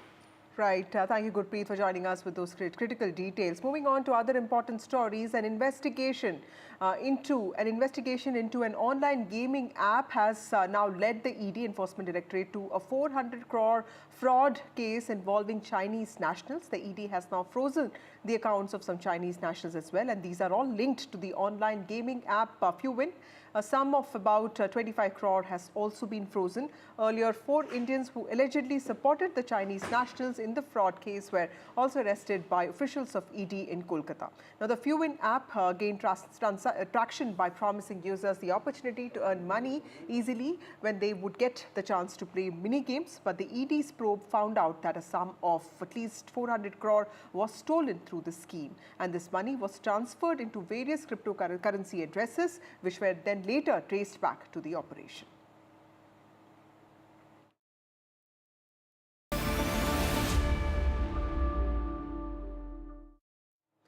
Meanwhile, Delhi LG Vinay Kumar Saxena has proposed a radical plan to check traffic violations. Delhi LG has written to Union Finance Minister Nirmala Sitharaman seeking a change in policy that allows for higher insurance premiums for vehicles that have a history of traffic violations. Now, there are a few alarming statistics to back his idea. India saw over 4.37 lakh road accidents in 2022 that resulted in over 1.55 lakh deaths. In fact, overspeeding accounted for nearly 70% of these accidents. Vehicles with multiple traffic violations have a 40% higher risk of being involved in fatal crashes.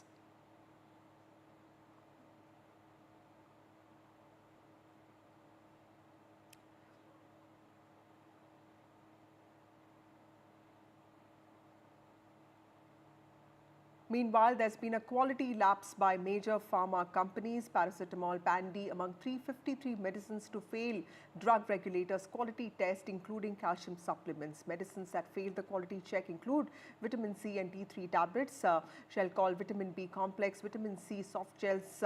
Do remember in August that the CDSCO, which banned over 156 fixed dose combinations in the Indian market, had said that these are likely to involve risk to human beings. These medicines included popular fever drugs and painkillers, and also allergy tablets. 53 leading drugs and leading pharma companies have now come under lens.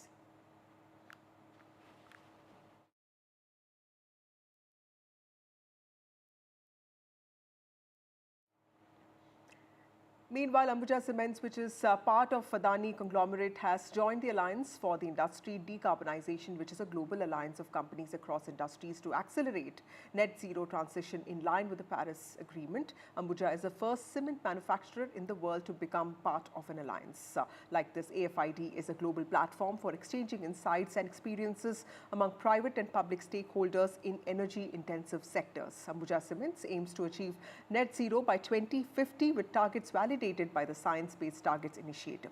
As part of its green energy commitment, the Adani Group has announced a plan to invest 100 billion rupees in renewable energy projects of 1 gigawatt capacity and 376 megawatt of energy from waste heat recovery system. The company plans to power 60% of its expanded capacity through green power by 2028. This ambitious goal will reduce carbon footprint and offer compelling economic advantages as well.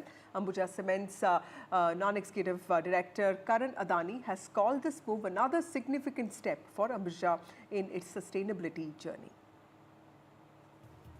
Time for a short break. More news and updates on the other side.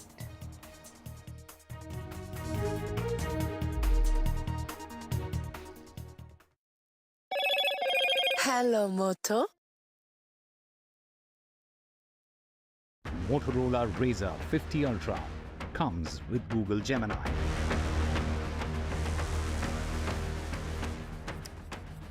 Karnataka government withdraws consent to CBI. Karnataka government has withdrawn consent to CBI probes in the state. It says CBI is biased. Deputy Chief Minister D.K. Shivakumar has told NDTV that the decision has no connection with Muda case. Over-the-counter pills among drugs under scanner. 53 key drugs are under scanner now as they failed a key quality test.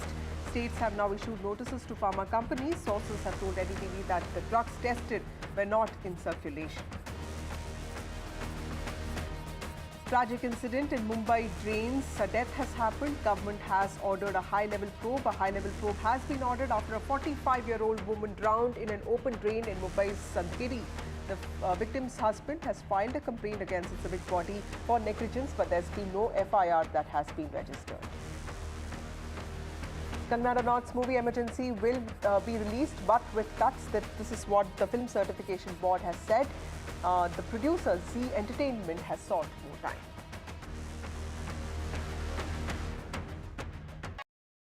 Loan मिलेगा या नहीं, ये आपके credit score पे depend करता है। तो आज ही अपना क्रेडिट स्कोर चेक करें फ्री में पैसाबाजार.com पर।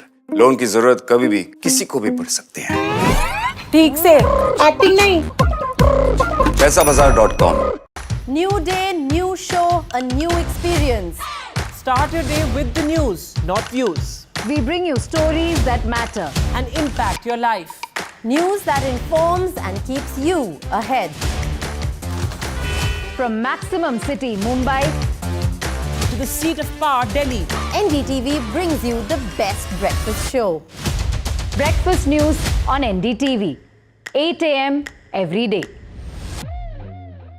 लोन मिलेगा या नहीं, ये आपके क्रेडिट स्कोर पे डिपेंड करता है। तो आज ही पैसाबाजार.com पर जाइए और अपना क्रेडिट स्कोर चेक कीजिए फ्री में, क्योंकि लोन की जरूरत कभी भी किसी को भी पड़ सकती है। बस एक्टिंग करा लो इनसे। पैसाबाजार.com, क्रेडिट स्कोर चेक, आदत अच्छी है। I've been reporting on all issues big and small from Andhra Pradesh, Telangana, rest of South India, bringing you all the action, all that you need to know, all that you want to know. The energy of Maximum City is infectious. I bring in that energy in our news coverage from financial capital Mumbai. India's IT capital is always buzz. It's literally a city that never sleeps. And I keep you ahead on all the Bengaluru buzz. Covering from the southernmost part of India over the last 23 years, I bring in-depth and 360-degree coverage from the Dravidian heartland. The land of Mishti is also known for its bitter politics. I have seen much water flow under the Howrah Bridge, covering Bengal in all its vivid colors. Loan मिलेगा या नहीं, ये आपके credit score पे depend करता है। आज ही जाइए पैसाबाजार.com पर और अपना क्रेडिट स्कोर चेक कीजिए फ्री में, क्योंकि लोन की जरूरत किसी को भी कभी भी पड़ सकती है। चल एक्टिंग थोड़ा भेल बनो। ए आयो भाग पैसाबाजार.com। Some people say the metaverse will only be virtual. One day this lecture hall will be made of code, and driverless cars would be trapped in intersections. But even in this maze of the future, you can't wish away health. It's time to become more resilient.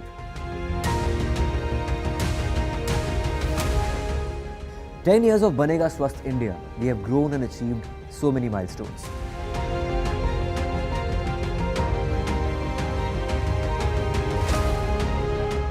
And now I have a plan to beat the urgency, to stop breathing with difficulty, to relieve getting choked with inactivity.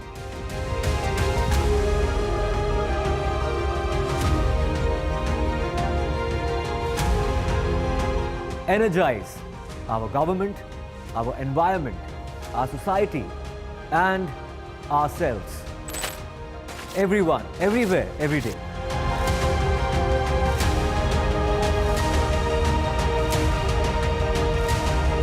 Banega Swasth India. One world hygiene.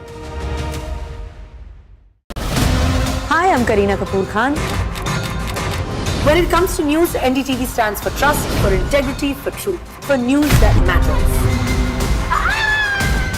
Watch NDTV and don't forget to watch The Battle of the Murders अपने नजदीकी cinema घरों में.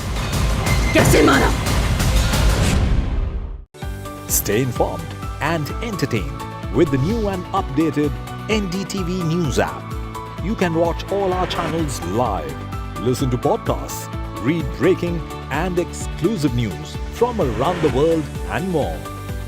Download the NDTV app today and get access to the best journalism and storytelling on your smartphone or tablet. The NDTV app. News that matters to you.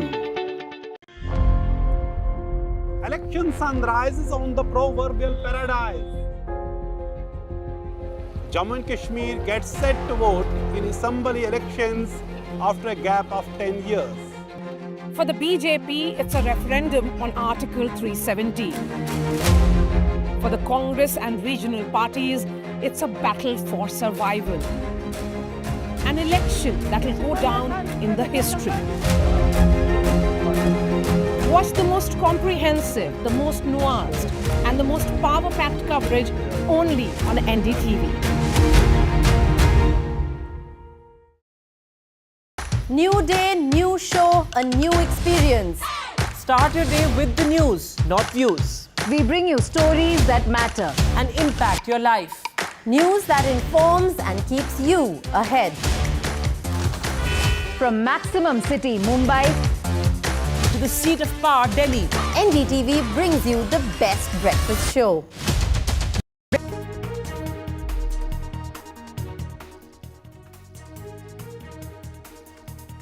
Karnataka government withdraws consent to CBI probes in the state, says CBI is biased.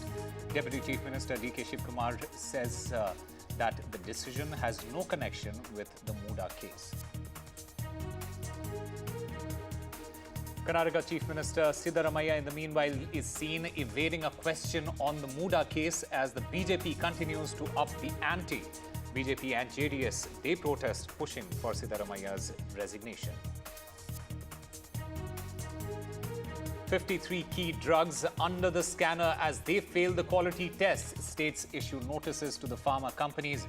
Sources tell NDTV that the drugs tested were not in circulation. A high-level probe has been ordered after a 45-year-old woman drowned in an open drain in Mumbai's Andheri. The victim's husband has filed a complaint against the civic body for negligence. No FIR has been registered yet in the case. Himachal government distances itself from its own MLA Vikramaditya Singh, who praised the UP model on eateries. Vikramaditya, he proposed the same model for Himachal Pradesh. Himachal Pradesh government says that the cabinet is yet to take a decision.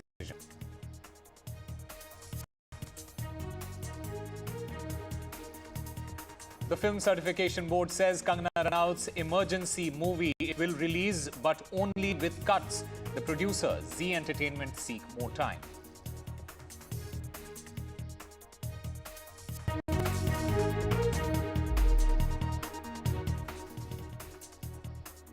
Well, hello and welcome. You're watching NDTV 24/7. I'm Osama Shah. The big story that we are tracking at this hour is that the Karnataka government, it has said no to the CBI probe.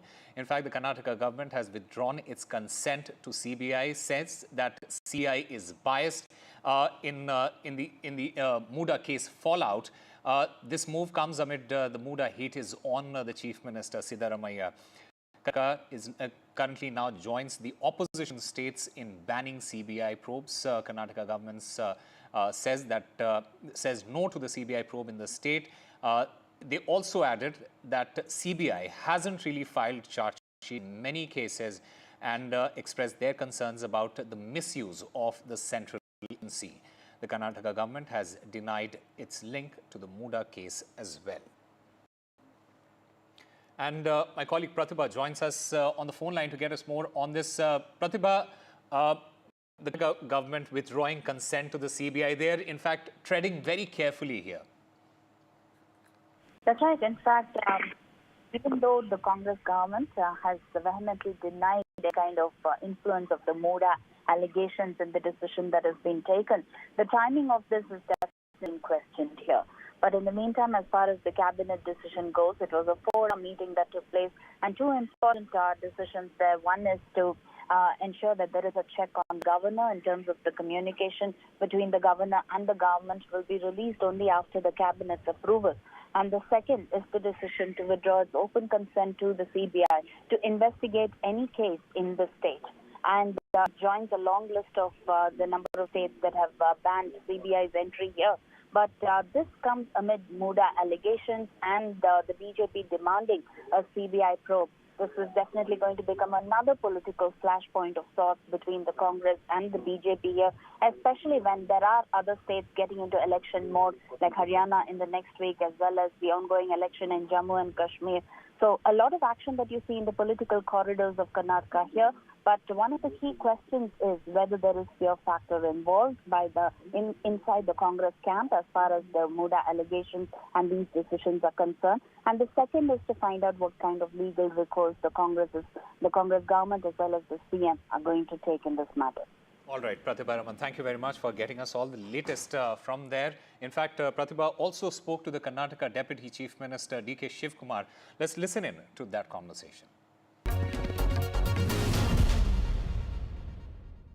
With respect to withdrawing the open consent to the CBI with respect to the investigation here, what are your thoughts, sir? Is this because of Muda scam? It is not a Muda scam. It is a general decision where we could see that a lot of misuse of power is going on. So all opposition parties have taken a call in the various states. That is why we have decided. Earlier also there were some particular cases. Now in general, the government has withdrawn it. It was been discussed. Any particular cases, definitely we will seek the assistance of CBI. Our state police are very competent. They can handle well. So in case Mr. Snehamai Krishna, who's already approached the court, talks about the Lokayukta probe and it gets given to the CBI, then what will be the Karnataka government's reaction? I don't think any court will interfere with such type of issues because they know that still the opportunity has not to be, it can't be looked at a political angle. It has to look at where law remains. I think all court will definitely, they will just look at in a legal angle. And another blow to the Karnataka Chief Minister Siddaramaiah after the Karnataka High Court order in the Muda case allowing for a probe against the Chief Minister. The Special Court for Special Representatives has ordered the State Lokayuk to register a case and initiate a probe. But a defiant Siddaramaiah, he said that he is not afraid and he is ready to face any probe. As the BJP, in fact, said that they will continue to protest till the time he resigns. In the meanwhile, the Prime Minister, Narendra Modi, he has hit out saying that there is no party more dishonest than Congress in the entire nation. Here are the allegations against Kumaraswamy.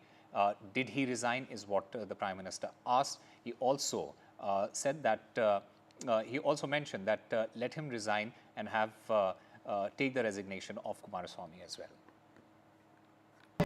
ಆಗಲೇ ಉತ್ತರ ಕೊಟ್ಟಿದ್ದೀನಿ ರಾಜೀನಾಮೆ ಕೊಡಲ್ಲ ಕುಮಾರಸ್ವಾಮಿಗೆ ರಾಜೀನಾಮೆ ಕೊಡಿಸ್ಲಿ ಕುಮಾರಸ್ವಾಮಿಗೆ ರಾಜೀನಾಮೆ ಕೊಡಿಸ್ಲಿ bank ಮೇಲಿದ್ದಾರೆ ಅವ್ರು ಯಾರ ಮಂತ್ರಿಮಂಡಲದಲ್ಲಿ ಇರೋದು ಯಾರ ಮಂತ್ರಿಮಂಡಲದಲ್ಲಿ ಯಾವ ಸರ್ಕಾರದಲ್ಲಿ ಇರೋದ್ರಿ ಕುಮಾರಸ್ವಾಮಿ ಕುಮಾರಸ್ವಾಮಿ ಯಾವ ಮಂತ್ರಿಮಂಡಲದಲ್ಲಿ ಇರೋದು ಯಾರು ಅದಕ್ಕೆ ಮುಖ್ಯ ಪ್ರಧಾನಮಂತ್ರಿಗಳು ಯಾರ ಪಕ್ಷ ಯಾವ ಪಕ್ಷ ಸರ್ಕಾರ ಅವ್ರು ಕೊಡ್ಬೇಕಲ್ಲ ಮೊದಲು Call for resignation, and that is the message that has been portrayed by the BJP leaders here who have assembled at Vidhan Sauda's Gandhi statue. All of them with one intention in mind, that is to demand the resignation of Chief Minister Siddaramaiah. Ever since the Muda allegations surfaced, they have had two demands. One is Chief Minister's resignation and two is demanding a CBI probe. Now, there have been two setbacks with respect to the Karnataka High Court verdict as well as the lower court's verdict entrusting Karnataka Lokayukta with the responsibility of conducting the investigation. I have with me Mr. Janardhan Reddy, one of the senior BJP leaders here. Sir, thank you so much for joining us. One word from you in terms of the BJP's demand here in terms of this protest today. I think Mr. Sidramaya, the great Chief Minister of our Karnataka state, in spite of High Court order for prosecution, when he is not ready for resignation. Even public representatives court also yesterday they have directed to register an FIR. Even he is not ready for his resignation. So he speaks always about ethics. And also he speaks always about, the people, whoever they're in power, they can't continue for their.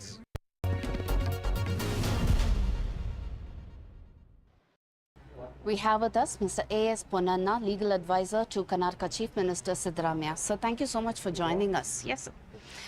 What do you think are the legal options being explored right now, sir?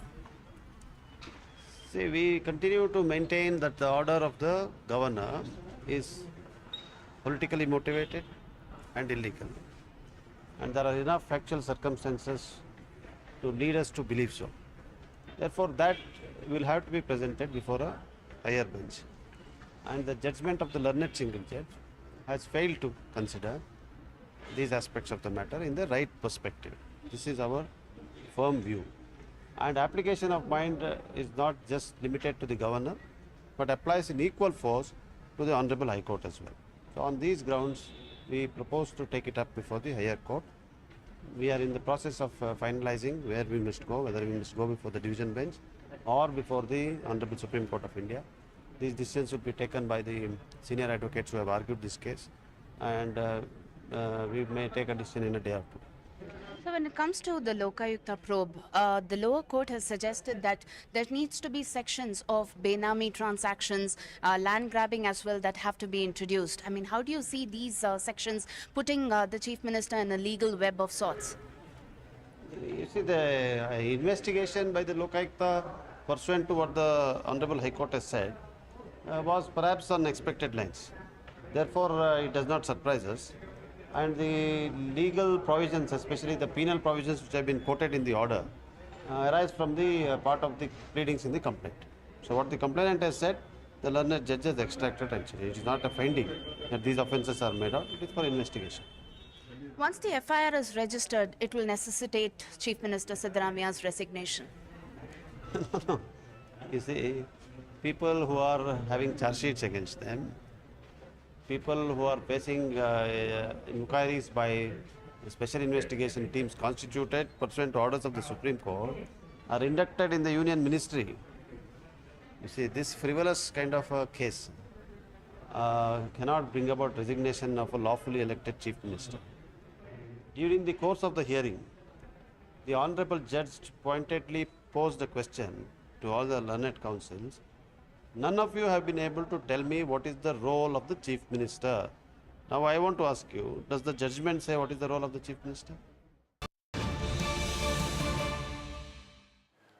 All right, breaking news coming in. Supreme Court has refused to review its judgment that they made on January 8th, which basically set aside remission, which was granted to the 11 convicts in the gang rape case of Bilkis Bano.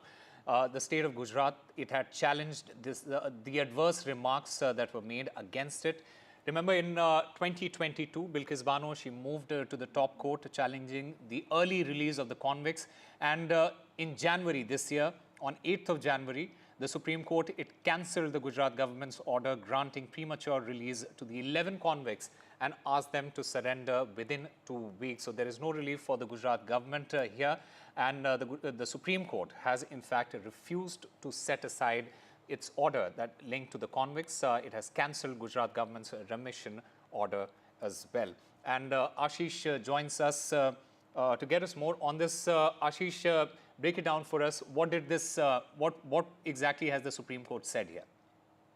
Today, on review petition, it's a short order by the Supreme Court bench headed by Justice B.V. Nagaratna, and Supreme Court in its order says applications for listing review petition in open court is also rejected, and having carefully gone through the review petitions, the order under challenge and the papers annexed herewith, we are satisfied that there is no error apparent on the face of record or any merit in review petition warranting reconsideration of the order in front. This bench only wrote this short order and rejected the review petition by the filed by the Gujarat government. It means it's a setback for Gujarat government. Supreme Court has refused to express the comments which in its order on January 8th, Supreme Court said in its order that while directing the all 11 convicts to back to the surrender to the jail, and Supreme Court also said the Gujarat government has nexus with these convicts, and in connivance within these connivance they were out of the court without having the full sentence, and there was an error by the Gujarat government by giving him remission of the life conviction. So there is a setback for Gujarat government, and Supreme Court has refused to reconsider or express the comments which it gave to the Gujarat government in its order on January 8th. Yes. All right, Ashish Bhargav there. Thank you very much for getting us all the latest in that story. And a 45-year-old woman, she drowned in an open drain which was overflowing due to heavy rains in suburban Andheri on Wednesday in Mumbai. This incident, it occurred at around 9:20 p.m. The victim, she was the local police and the fire brigade. They were alerted and they took the woman, the victim, to the Cooper Hospital where she was declared brought dead. Meanwhile, the BMC has ordered a high-level inquiry after the death of a 45-year-old woman. A three-member committee has been set up to conduct. The inquiry has been directed by the municipal commissioner to submit its report in 3 days. The BMC has also ordered a high-level inquiry. In fact, this incident, it has yet again pointed out towards the criminal negligence, towards this killer civic apathy that has struck Mumbai yet again. We had seen many incidents like this from last few years. Every year, BMC claims that they had done all the preparation for the rains, but this type of situation always occur in Mumbai, and there are many lives that get lost due to not having a proper packaging on this type of manholes, which has been seen in Mumbai metropolitan region or in suburb from last few years. So, in this entire unfortunate incident which has happened yesterday night, a 45-year woman was drowned and she was dead. Her body was recovered at 11:30 in the night, and after that the process was started in this entire matter. Now the husband of this victim went to the police station to file an FIR against BMC. In this entire matter, now police has registered an accidental death report, and police is saying that they are going to investigate thoroughly in this entire matter. So now police has registered the ADR, and also BMC has taken a major step. They had formed a committee who will be investigating in this entire matter, and BMC commissioner has given 3-day time to the committee members to investigate into this entire matter. So yes, this is an unfortunate incident which has happened in Mumbai. There are major lapses that we see every year from BMC or from the local authorities, but there is no stoppage to this type of incident, and no authorities are coming forward that it was their fault.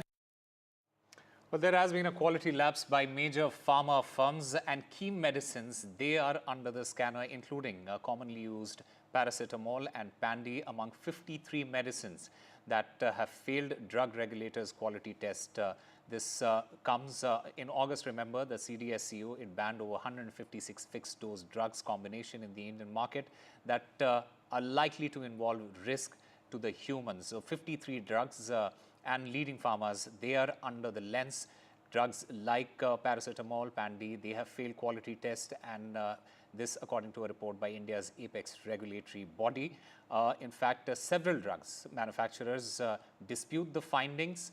The health ministry sources, they say that 53 drugs, all these 53 drugs, they are not up to the standard quality, and that standard check is done every 2 months, and that the batch which was tested before it was tested before it was sold, and that the drugs which were tested were not in circulation.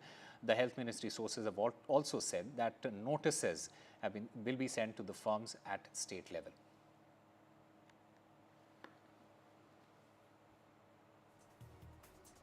Time for a very short break. More news and updates on the other side.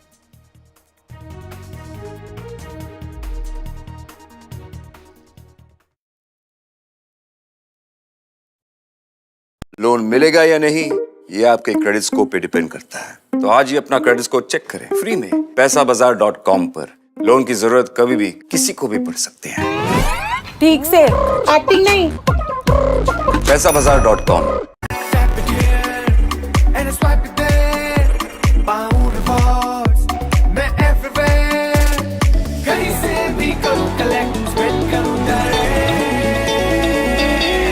Download any single ID partner app, link your card and earn reward with top brand. Loan मिलेगा या नहीं, ये आपके credit score पे depend करता है। तो आज ही पैसाबाजार.com पर जाइए और अपना क्रेडिट स्कोर चेक कीजिए फ्री में, क्योंकि लोन की जरूरत कभी भी किसी को भी पड़ सकती है। बस एक्टिंग करा लो इनसे। पैसाबाजार.com, क्रेडिट स्कोर चेक, आदत अच्छी है। New day, new show, a new experience. Start your day with the news, not views. We bring you stories that matter and impact your life. News that informs and keeps you ahead. From Maximum City, Mumbai, to the seat of power, Delhi, NDTV brings you the best breakfast show. Breakfast news on NDTV, 8 a.m. every day. 2 cappuccinos to go. I don't care for no songs and proses. I don't care for no sweet boys with roses. All I want is a touch of love. Loan मिलेगा या नहीं, ये आपके credit score पे depend करता है। आज ही जाइए पैसाबाजार.com पर और अपना क्रेडिट स्कोर चेक कीजिए फ्री में, क्योंकि लोन की जरूरत किसी को भी कभी भी पड़ सकती है। चल एक्टिंग थोड़ा भेल बनो। ए आयो भाग बोल। पैसाबाजार.com। Some people say the metaverse will only be virtual. One day this lecture hall will be made of code, and driverless cars would be trapped in intersections. But even in this maze of the future, you can't wish away health. It's time to become more resilient.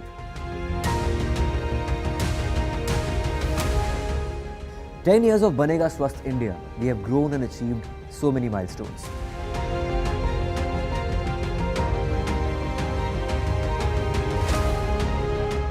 And now I have a plan to beat the urgency, to stop breathing with difficulty, to relieve getting choked with inactivity.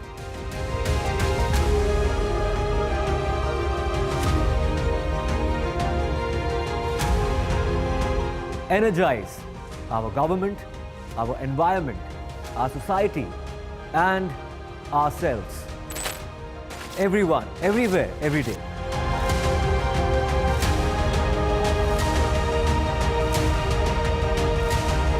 Banega Swasth India. One world hygiene. Hi, I'm Kareena Kapoor Khan. When it comes to news, NDTV stands for trust, for integrity, for truth, for news that matters. Watch NDTV and don't forget to watch The Buckingham Murders अपने नजदीकी cinema घरों में।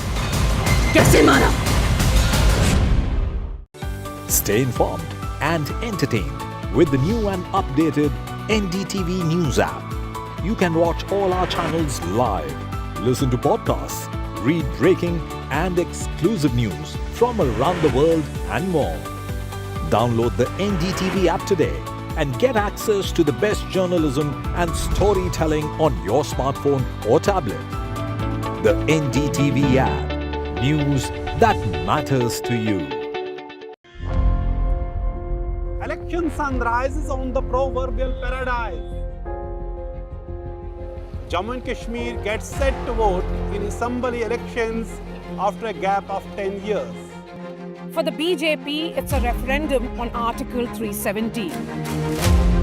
For the Congress and regional parties, it's a battle for survival. An election that will go down in the history. Watch the most comprehensive, the most nuanced, and the most power-packed coverage only on NDTV. I've been reporting on all issues, big and small, from Andhra Pradesh, Telangana, rest of South India, bringing you all the action, all that you need to know, all that you want to know. The energy of Maximum City is infectious. I bring in that energy in our news coverage from financial capital Mumbai. India's IT capital is always buzz. It's literally a city that never sleeps. And I keep you ahead on all the Bengaluru buzz. Covering from the southernmost part of India over the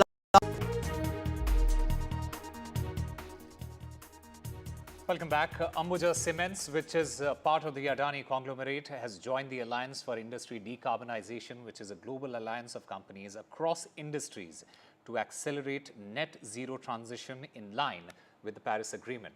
Ambuja is the first cement manufacturer in the world to become a part of this alliance. AFID is a global platform for exchanging insights and experiences among private and public stakeholders in the energy-intensive sectors. Now, Ambuja Cements aims to achieve net zero by 2050 with targets validated by the Science Based Targets Initiative. As part of its green energy commitment, the Adani Group has announced a plan to invest 100 billion rupees in renewable energy projects of 1 gigawatt capacity and 76 megawatt of energy from waste heat recovery system. The company plans to power 60% of its expanded capacity through green power by financial year 2028. This ambitious goal will reduce the carbon footprint and offer compelling economic advantages. Ambuja Cement's non-executive director, Karan Adani, he called this move another significant step for Ambuja in its sustainability journey. And time now for a very short break, but on the other side, we'll be talking about the Delhi's deterrence plan, which the LG has proposed, is more traffic for people who have more traffic violations.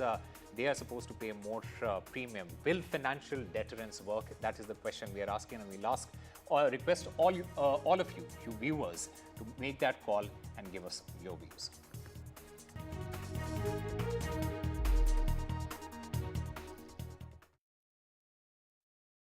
Loan मिलेगा या नहीं, ये आपके credit score पे depend करता है। तो आज ही अपना क्रेडिट स्कोर चेक करें फ्री में पैसाबाजार.com पर।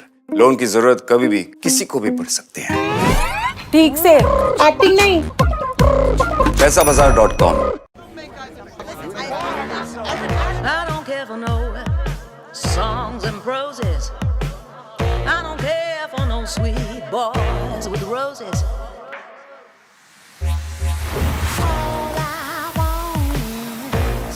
A touch of love. Loan मिलेगा या नहीं, ये आपके क्रेडिट स्कोर पे डिपेंड करता है। तो आज ही पैसाबाजार.com पर जाइए और अपना क्रेडिट स्कोर चेक कीजिए फ्री में, क्योंकि लोन की जरूरत कभी भी किसी को भी पड़ सकती है। बस एक्टिंग करा लो इनसे। पैसाबाजार.com, क्रेडिट स्कोर चेक, आदत अच्छी है। New day, new show, a new experience. Start your day with the news, not views. We bring you stories that matter and impact your life. News that informs and keeps you ahead. From Maximum City, Mumbai, to the seat of power, Delhi, NDTV brings you the best breakfast show. breakfast news on NDTV, 8 a.m. every day. Loan मिलेगा या नहीं, ये आपके credit score पे depend करता है। आज ही जाइए पैसाबाजार.com पर और अपना क्रेडिट स्कोर चेक कीजिए फ्री में, क्योंकि लोन की जरूरत किसी को भी कभी भी पड़ सकती है। चल एक्टिंग थोड़ा भेल बनो। ये आया भाग पैसाबाजार.com। Some people say the metaverse will only be virtual. One day this lecture hall will be made of code, and driverless cars would be trapped in intersections. But even in this maze of the future, you can't wish away health. It's time to become more resilient.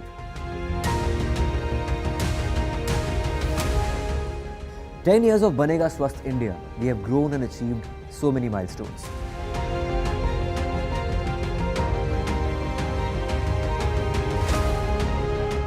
And now I have a plan to beat the urgency, to stop breathing with difficulty, to relieve getting choked with inactivity.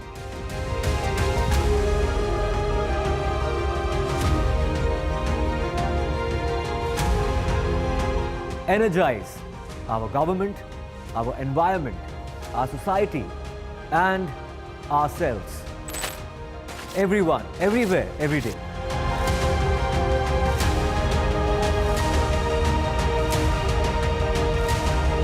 बनेगा स्वस्थ India. One World Hygiene. Hi, I'm Kareena Kapoor Khan.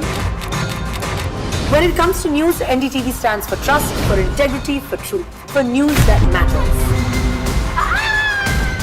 Watch NDTV and don't forget to watch The Battle for Murders अपने नजदीकी cinema घरों में. कैसे मारा? Stay informed and entertained with the new and updated NDTV News app. You can watch all our channels live, listen to podcasts, read breaking and exclusive news from around the world and more.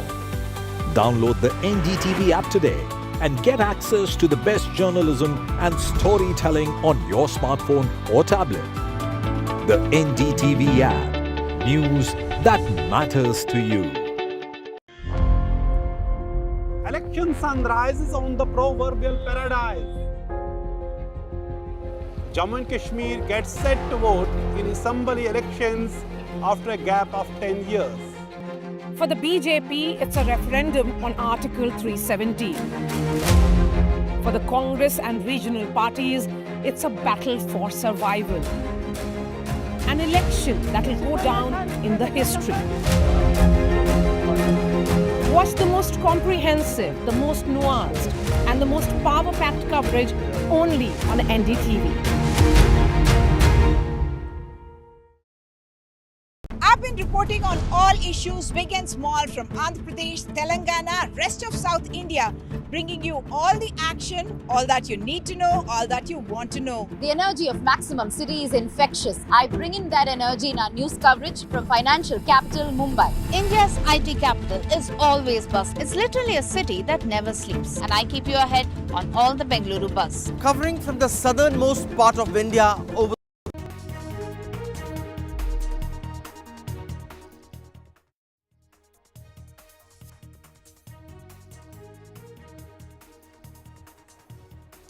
Well, Delhi LG Vinay Kumar Saxena, he has proposed a radical plan to check traffic violations. He has written to the Finance Minister Nirmala Sitharaman. He has proposed index-linked insurance premiums in order to deter traffic violations and improve road safety. Now, there are a few alarming statistics to back his idea.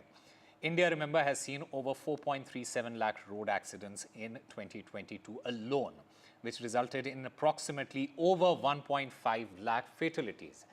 Overspeeding, it accounted for nearly 70% of these accidents.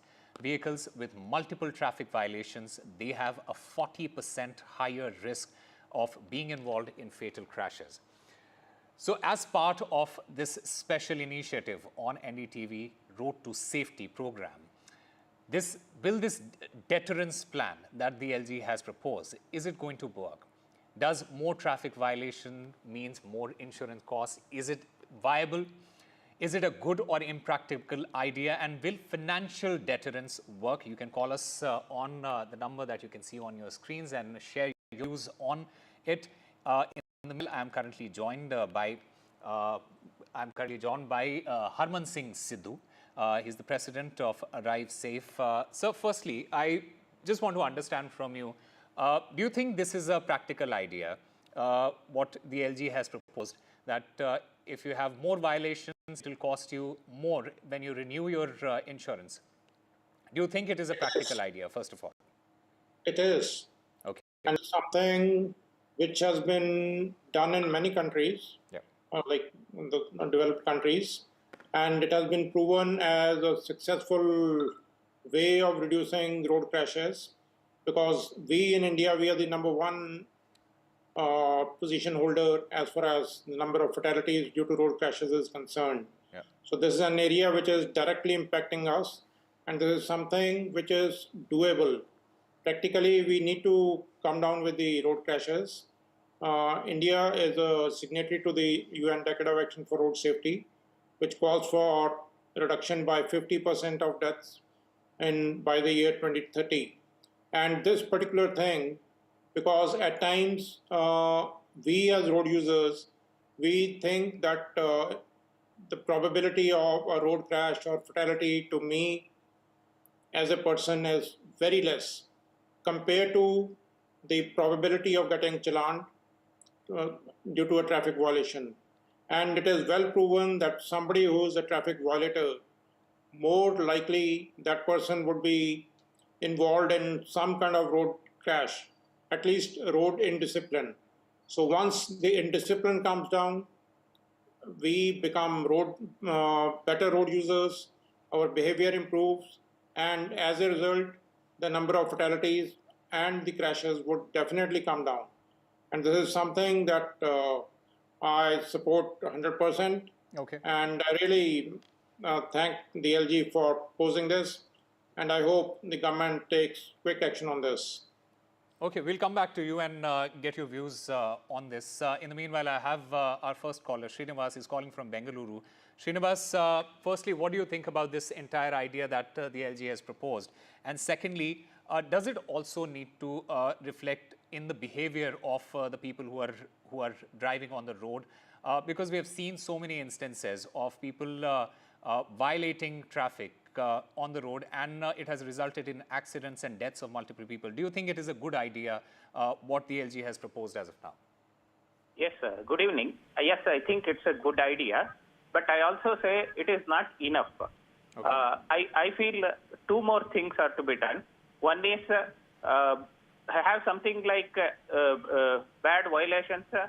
You suspend the license to drive for a period of time. Greater the violence, maybe cancel it permanently. And also on the positive side, I think they should look at teaching driving at the schools, in the schools. Hello. Okay. Continue, please. Continue. Yes. Yeah. So these are the two more things I feel that should be tried out. One is cancelling the suspending the license, and also trying to teach driving at the schools itself. I know it's difficult, but a start has to be made. Okay, thank you for your suggestions. Let me go back to Harman Singh Sidhu.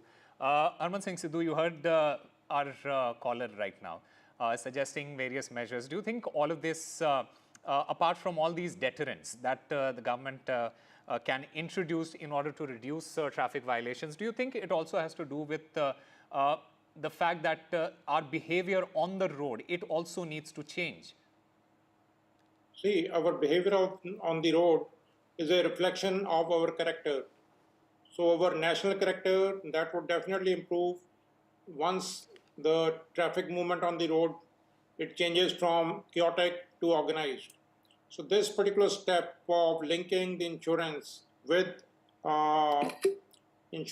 the traffic violations, this would have a direct impact, because I, as a road user, I would immediately know that I have done a traffic violation. So I would be forced to pay a financial loss to it, or like however you draft it, it can be the amount of the challan amount can be reduced, but the insurance amount can be further increased. Okay. So this fine balance has to be done, but we also need to ensure that the lower middle income group, for example, the commercial drivers, that they are not forced to pay a very substantial amount of fine, because that will dig a very deep hole in their pockets. All right. So it's an important point that you're making, Mr. Sidhu, and we'll come back to you, and you can elaborate on that. In the meanwhile, I have another caller joining us, Shashi Bhushan. He's joining us from Patna. Shashi, आप पटना से हैं, और पटना का हमने जो है वो situation देखा है, जिस तरह का ट्रैफिक वायलेशंस वहाँ पे होता है. अब जो दिल्ली के लिए ये जो एलजी साहब हैं वो जो प्रपोज कर रहे हैं, क्या आप सिमिलर चीज वहाँ पटना में भी देखना चाहेंगे? एलजी के जो प्रपोजल हैं, ये रैश ड्राइविंग के चलते 70% एक्सीडेंट होते हैं.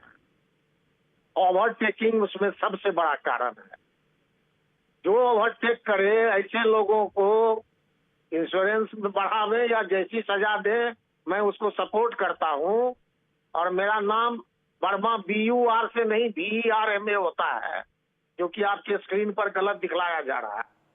We'll correct that. तो आप बताइए। मैं कह ये रहा था कि अब तो जो इंश्योरेंस का इतना कॉस्टली है, हम लोग जो कि मिडिल क्लास के हैं, हम लोगों को लगता है कि कार बेच के अब हम लोग भी टैक्सी से अपना चलें, क्योंकि one can not afford. Every year आप नियर अबाउट 19-20,000 लगता है एक मिड कैप के कार का insurance. It is very high. तो जो लोग, दो कारण है, बड़े बड़े कंट्री में लोगों का, कंपनी ने, सरकार ने डिसीजन लिया है कि कार का प्रोडक्शन कम किया जाए, क्योंकि सड़कें नहीं है वैसी, सारा कार को कोप करते। पटना की हालत आपने बेहतर, आपने कहा, आप जानते हैं, तो मैं बधाई के पात्र है। यहाँ तो गाड़ी चलाना मुश्किल है। तो मैं एलजी के प्रपोजल से सहमत हूँ, लेकिन साथ ही यह भी कि जो लोग एक्सीडेंट फ्री ड्राइविंग करते हैं उनको रिबेट मिलने चाहिए। Okay, okay. Thank you, Shashi Bhushan Verma ji. Is calling from Patna. In the meanwhile, I also have another caller, Melvin Ribeiro from Goa. Melvin, a similar situation. We have seen similar situations in Goa as well, and especially in and around Panjim, where you see people driving these scooties, you see these rental vehicles, and people are not following traffic rules, without helmet, without their license, etc. Do you think a deterrence plan like what has been proposed in Delhi, do you think something like that can be implemented in Goa as well? And do you think it is going to work for a state like Goa? Yeah, this is Melvin with you. Good evening to you. And a point to be noted is that whatever LG of Delhi has come out with, it's a practical thing. But on the longer run, what needs to be done is we have to have some kind of discipline inculcated in oneself when a license is given. See, if there is one kind of a violation, there should be some points been given onto the license, and if there are 2 or 3 more, the license will be suspended for at least 6 months. Okay. And after suspension of the license, if the person is caught driving again, he should be jailed for at least a minimum 365 days. And then only everything will come on the line. That's what I say. Okay. Okay. So that has been the common theme from what we understand from all of you. License is taking away the license, jail term, etc. But is it going to work as a deterrence is something that is still open to discussion. In fact, I'm also joined by another caller, Somnath from Hyderabad. Somnath, just like other cities in the country, and especially like metro cities in the country, Hyderabad also has this problem. We have seen so many instances there in Hyderabad where people are not following traffic rules, people are violating traffic rules, and this has resulted in so many accidents, etc. Do you think an idea or a policy like this, is it going to work, and do you think it should be implemented in Hyderabad and in Telangana as well? Thank you for taking me online. And the first thing, am I audible, please? Yes, Somnath, please continue. We can hear you. Okay. So the first thing is culturally, we have been not trained properly on how to drive first. Like, for example, actually, this kind of insurance to linkages may take a long transition for about under 5 to 10 years. We are not ready for it. 2, if you see the violations, basically, if you see the culture, the way we are taught or the way we have been given licenses. Okay. We've been taught from childhood when you're turning a left, you keep honking, because typically that's how we are trained. Yep. The licensing system, when we take a right turn, we don't go from the center, we just move to extreme right and take a turn. Yep. 3, if you see, another thing is on all the vehicles, you keep reading, please honk, please honk, please honk. So you have been conditioned to keep honking, honking, honking. Similarly, there are many things which need primary attention before you take a drastic step of telling, listen, I'm going to charge you and penalize you. Okay. And secondly, where is the linkage going to come? Your insurance today, many people in the country don't have the resources to pay your insurance and other taxes. Yeah. So are we just want to do something to say we are doing something and, or you want to address it from the grassroots by saying why are people violating the traffic, or can we create a system? Can we educate our people from and then give them re-licensing systems? Even the licensing system is so pathetic, they don't treat you whether you're driving in a straight line. Your only driving license is given, are you able to drive in an 8, reverse your car? That's not good. Right. Yeah. We need to look at the primary reason why there are so many violations. True. Somnath, thank you very much for giving us your views. Somnath from Hyderabad. In fact, I'm also joined by G.S. Bhatia from Faridabad. Mr. Bhatia, a lot of our callers, they have been talking about, apart from the fact whether this is a good idea, whether it is a bad idea, will financial deterrence work or not, a lot of our callers, they have been talking about behavioral change. Do you think that is also one of the most important part when you are out there on the road driving? What I want to tell you is that these people, if you are increasing the penalty, that is a good point. Okay. They should pay more. Once a 100 rupee note goes out of your pocket, you keep on thinking for a long time. But what happens is that more stringent, just the one which you are now proposing that insurance should increase, that is not a bad idea, but we do not know what are going to be your details and all that. But what I phoned you for is that you see these motorcycle people, they try to overtake you, वो बहुत तेज गाड़ी चलाते हैं और बाएं हाथ से निकलते हैं हमारे बाएं हाथ से. So I am giving you a signal that I am going to turn on the left, and he again comes and tries to overtake me. These are the many traffic violations. But what can we do? There is no police. Police भी जो है वो इतना सक्षम नहीं है, जो काम करना चाहिए वो करती नहीं है. और ये रेड लाइट की वायलेशन कितनी है, ये बहुत है. रेड लाइट की लोग निकल जाते हैं जी. कई बार हमने देखा है कि टक्कर भी हुई है किसी की, कोई बच भी, एक आध तो मर भी गया. मैं फरीदाबाद की बात कर रहा हूँ जहाँ पर बहुत कम ट्रैफिक है. ट्रैफिक यहाँ भी बहुत है, लेकिन दिल्ली में तो बहुत ज्यादा है ना जी. तो ये मैं कहता हूँ कि जो लेफ्ट ओवरटेकिंग करते हैं, इसके ऊपर भी ध्यान देना चाहिए. ये जो आप ये ट्रैफिक की अपना जो हिदायतें आप देते रहते हैं अपने टीवी के ऊपर, इसमें ये भी इंक्लूड कीजिए कि लेफ्ट से ओवरटेक नहीं करना चाहिए. When I am giving the signal and they are still overtaking me, I am going to turn right left and he is trying to overtake me from the left. All right. So this is what I want to do. You must increase the liability, and only then people will learn.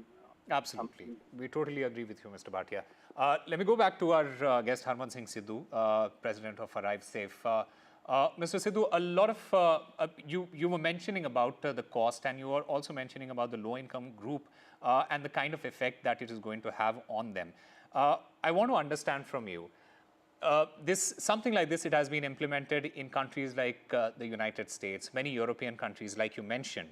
And do you think implementing something like this in a developing country like India, is it viable? See, there would be some teething problems. That is understandable. Okay. Whenever we start something, we normally come across some issues. So they can be addressed. It's not something which is not addressable in today's world when everything is digital. So it is doable. I'll just give you an example of my hometown, which is Chandigarh. So we have cameras placed at nearly every intersection to check traffic violations. So two things that have significantly changed, reduced. One is red light jumping. Second is standing before the zebra crossing line. So these two things have significantly changed. So the behavior of people change as we get directly impacted.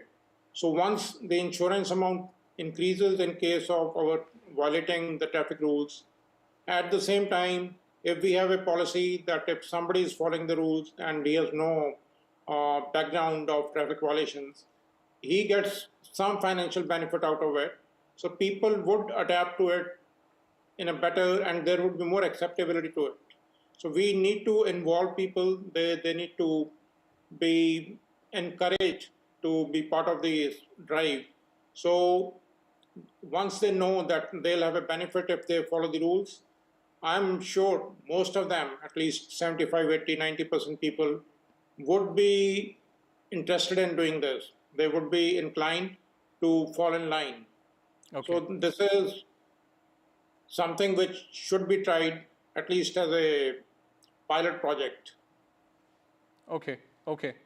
So apart from this deterrence, financial deterrence, a lot of people have been also talking about behavioral changes. What I also want to understand from you is how do you educate and bring awareness to the people, especially these drivers who are out there on the road. Everyone seems to be in a hurry. How do you educate them and make them follow these traffic rules? Because it just seems as if it's one of the most difficult tasks to do on the road. It is. See, there are 5 pillars, as we call in the field of road safety. One is road safety management, having safe roads, having safe vehicles, and then a safe road user behavior. And 5th is post-crash trauma care. So the 4th one is about the behavioral part.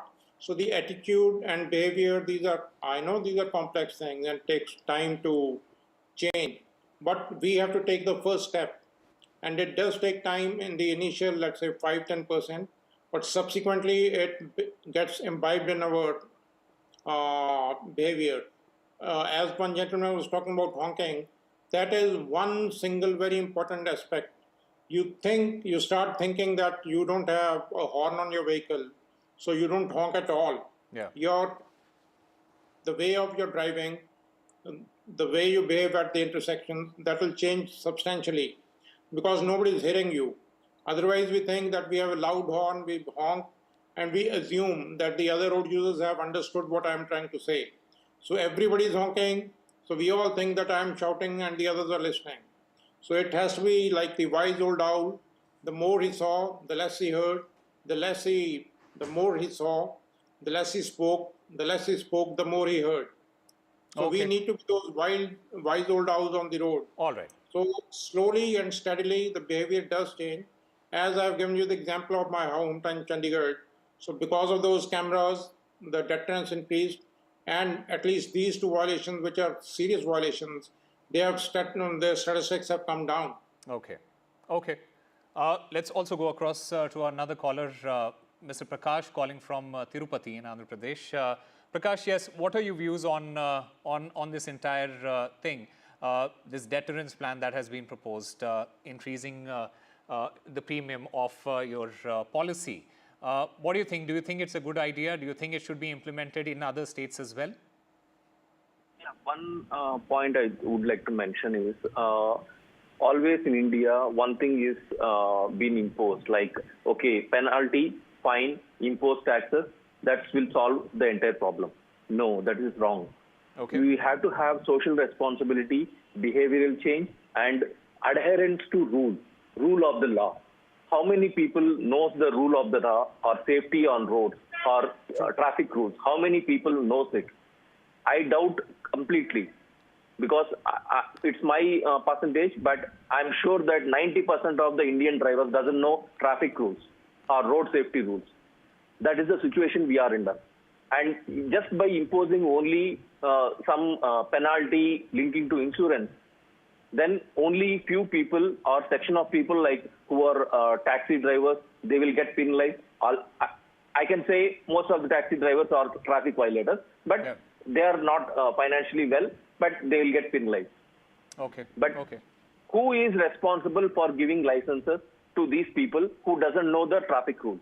All right. The onus also lies on the authorities as well, is what you are mentioning. I have one final caller from Bengaluru, Mr. Dash. Mr. Dash, Bengaluru again, one of those cities where we see massive traffic issues, and because of the way traffic functions there are so many violations there.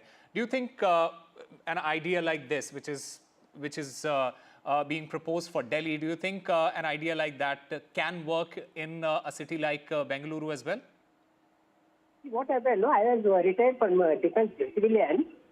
I was a traffic warden. Okay. I have seen this most of the people are all corrupt people without going to even test. They doesn't know the lane discipline or what is the no, nothing is there. Simply give money, take the driving license. And I have seen many accidents. I was a traffic warden. Whenever I see that nobody is following the rules and regulation of the traffic. No, all the two-wheelers especially, they're supposed to go in the extreme left. And they don't follow it. And the lack of punishment in this country, whether it is a traffic or anything, there's a lack of punishment in this country. People take it very casual. They don't bother about the law.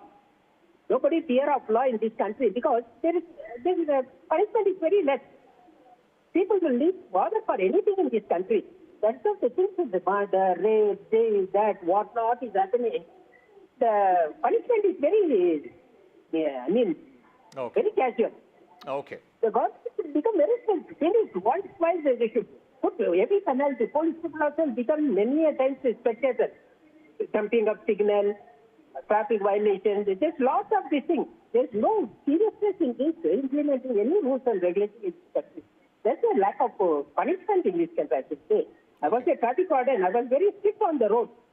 Whenever people used to say, no, this man is very strict, I just never allow even on the pedestrian one wheel also. I simply stare at them and Siddharth, you're doing a fabulous job there, maintaining traffic and making sure that the traffic on the road is smooth. In the meanwhile, is this deterrence going to work? Is it a good or impractical idea, or do we also need behavioral change? Do we also need better infrastructure? Do you also need education and awareness along with these deterrents? That is the question. Thank you to Harman Singh Sidhu, the president of Arrive Safe, for joining us with his views. We'll slip into a very short break. More news and updates on the other side.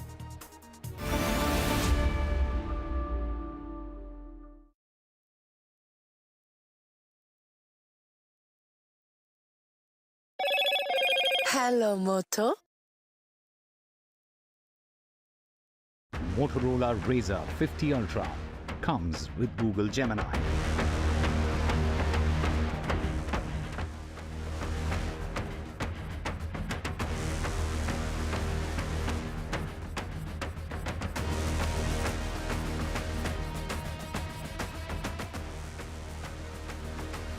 President Draupadi Murmu visited the Siachen base camp and interacted with the troops posted there. Murmu will be the country's third president to visit Siachen, the world's highest battlefield, which is located in the Union Territory of Ladakh.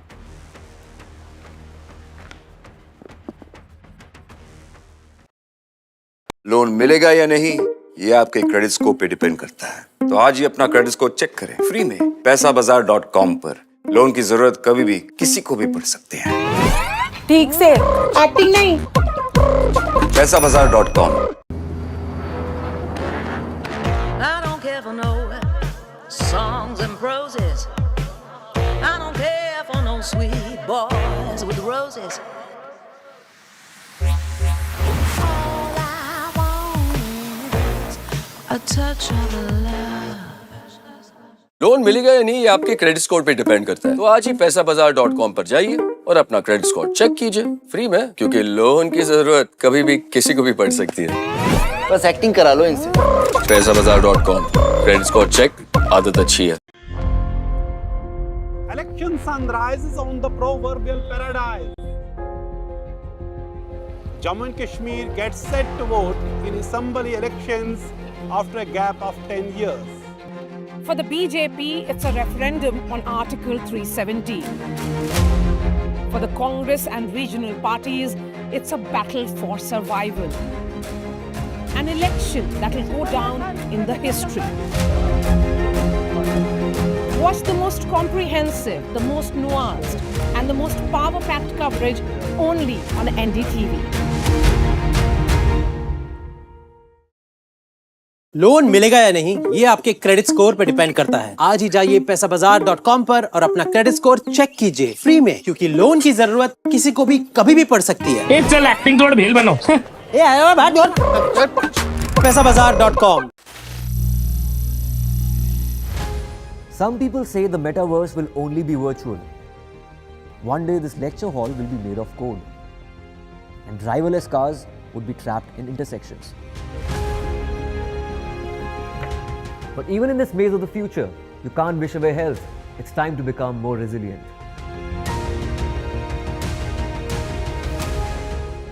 10 years of Banega Swasth India, we have grown and achieved so many milestones.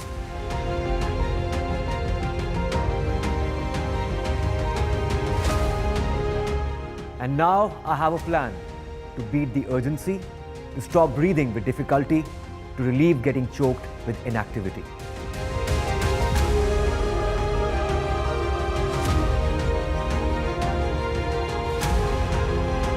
Energize our government, our environment, our society, and ourselves.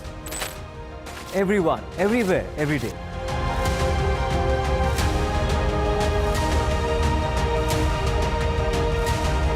Banega Swasth India. One world hygiene. Hi, I'm Kareena Kapoor Khan.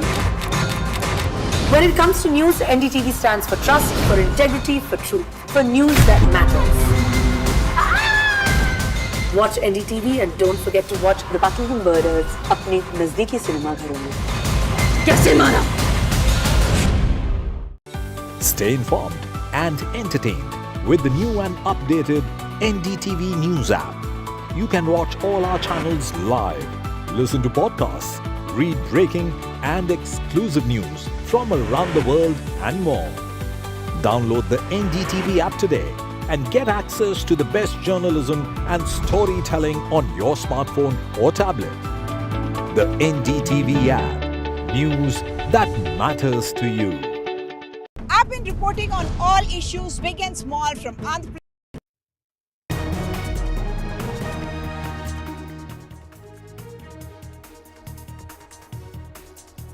Karnataka government withdraws consent to CBI. Karnataka government withdraws consent to CBI probes in the state, saying CBI is biased. Deputy Chief Minister D.K. Shivakumar tells NDTV that the decision has nothing to do with the Muda case. Karnataka Chief Minister Siddaramaiah stays defiant. BJP pushes for his resignation. Siddaramaiah was in fact seen evading a question on the Muda case today, even as the BJP continued to attack him, asking for his resignation. Over-the-counter pills amongst all the drugs that are under scanner. Now 53 drugs under scanner as they fail a key quality test. They have issued notices to pharma companies. Sources have told NDTV that the drugs that were tested were not in circulation. A tragic Mumbai drain death. Government has ordered a high-level probe. A 45-year-old woman was found drowned in an open drain in Mumbai's Andheri. The victim's husband has filed a complaint against the civic body for negligence, but no FIR has been lodged in this case. Himachal Pradesh eateries row. Government has now distanced itself from its leader Vikramaditya Singh's comments. Vikramaditya Singh had praised the UP model on eateries, and he had said that this was time to bring the same in Himachal Pradesh. Himachal Pradesh government has basically said that no cabinet decision has been taken on this. Kangana Ranaut's emergency movie will be released, but with cuts. This is what Film Certification Board has said. The producers, Z Entertainment, has sought more time. Good evening, ladies and gentlemen. You're watching NDTV. The Chief Minister of Karnataka, Siddaramaiah, a pivotal figure in Congress party's success in Karnataka and also an important phase in the Congress's social justice promise, is facing mounting pressure, social pressure, political pressure to resign following a special court's order on Wednesday directing the Lokayukta police to investigate the Muda site allotment case. Now, the ruling, as we know, paves the way for an FIR against Siddaramaiah, and that poses not just a significant challenge to his leadership, but also to the party's political strategy in the state. Today, MPs, legislators and former elected representatives of the opposition BJP staged a protest in Bengaluru demanding the CM's resignation. BJP State Unit President B.Y. Vijayendra, who's also the leader of opposition in Assembly, R. Ashok, and leader of opposition in the Council, Chalavadi Narayan Swamy, were seen amongst those who took part in this protest in front of the Mahatma Gandhi statue in the premises of the Vidhan Sauda in Bengaluru. Now, the protesters, of course, were taken into custody by the police. Meanwhile, the Chief Minister, who has still now battled away demands for his resignation, asserting that he will fight the case and win, has now accused the BJP and Janata Dal Secular, JDS, of a conspiracy to weaken the Congress government. Today again, he said that he's ready for a probe, but he will not quit. Now, how will the Congress handle this dilemma? As of now, the Congress leadership seems to be backing Siddaramaiah, but will that change as the course of investigation fastens? Will this dent on Siddaramaiah help the BJP or not? This is what we will discuss today. Joining me now is a panel of experts. But first, let's look at some reactions to this story. ರಾಜೀನಾಮೆ ಕೊಡಲ್ಲ ಕುಮಾರಸ್ವಾಮಿಗೆ ರಾಜೀನಾಮೆ ಕೊಡಿಸ್ಲಿ ಕುಮಾರಸ್ವಾಮಿಗೆ ರಾಜೀನಾಮೆ ಕೊಡಿಸ್ಲಿ ಮೇಲಿದ್ದಾರೆ ಅವ್ರು ಯಾರ ಮಂತ್ರಿಮಂಡಲದಲ್ಲಿ ಇರೋದು ಯಾರ ಮಂತ್ರಿಮಂಡಲದಲ್ಲಿ ಯಾವ ಸರ್ಕಾರದಲ್ಲಿ ಇರೋದ್ರಿ ಕುಮಾರಸ್ವಾಮಿ ಕುಮಾರಸ್ವಾಮಿ ಯಾವ ಮಂತ್ರಿಮಂಡಲದಲ್ಲಿ ಇರೋದು ಯಾರು ಅದಕ್ಕೆ ಮುಖ್ಯ ಪ್ರಧಾನಮಂತ್ರಿಗಳು ಯಾರ ಪಕ್ಷ ಯಾವ ಪಕ್ಷದ ಸರ್ಕಾರ ಅವ್ರು ಕೊಡ್ಬೇಕಲ್ಲ ಮೊದಲು I don't think any court will interfere with such type of issues because they know that still the opportunity has not to be, it can't be looked at a political angle. It has to be looked at where law remains. I think all court will definitely, they will just look at in a legal angle. In spite of High Court order for prosecution, when he is not ready for resignation. Even public representatives court also yesterday they have directed to register an FIR. Even he is not ready for his resignation. So he speaks always about ethics. And also he speaks always about, the people, whoever they are in power.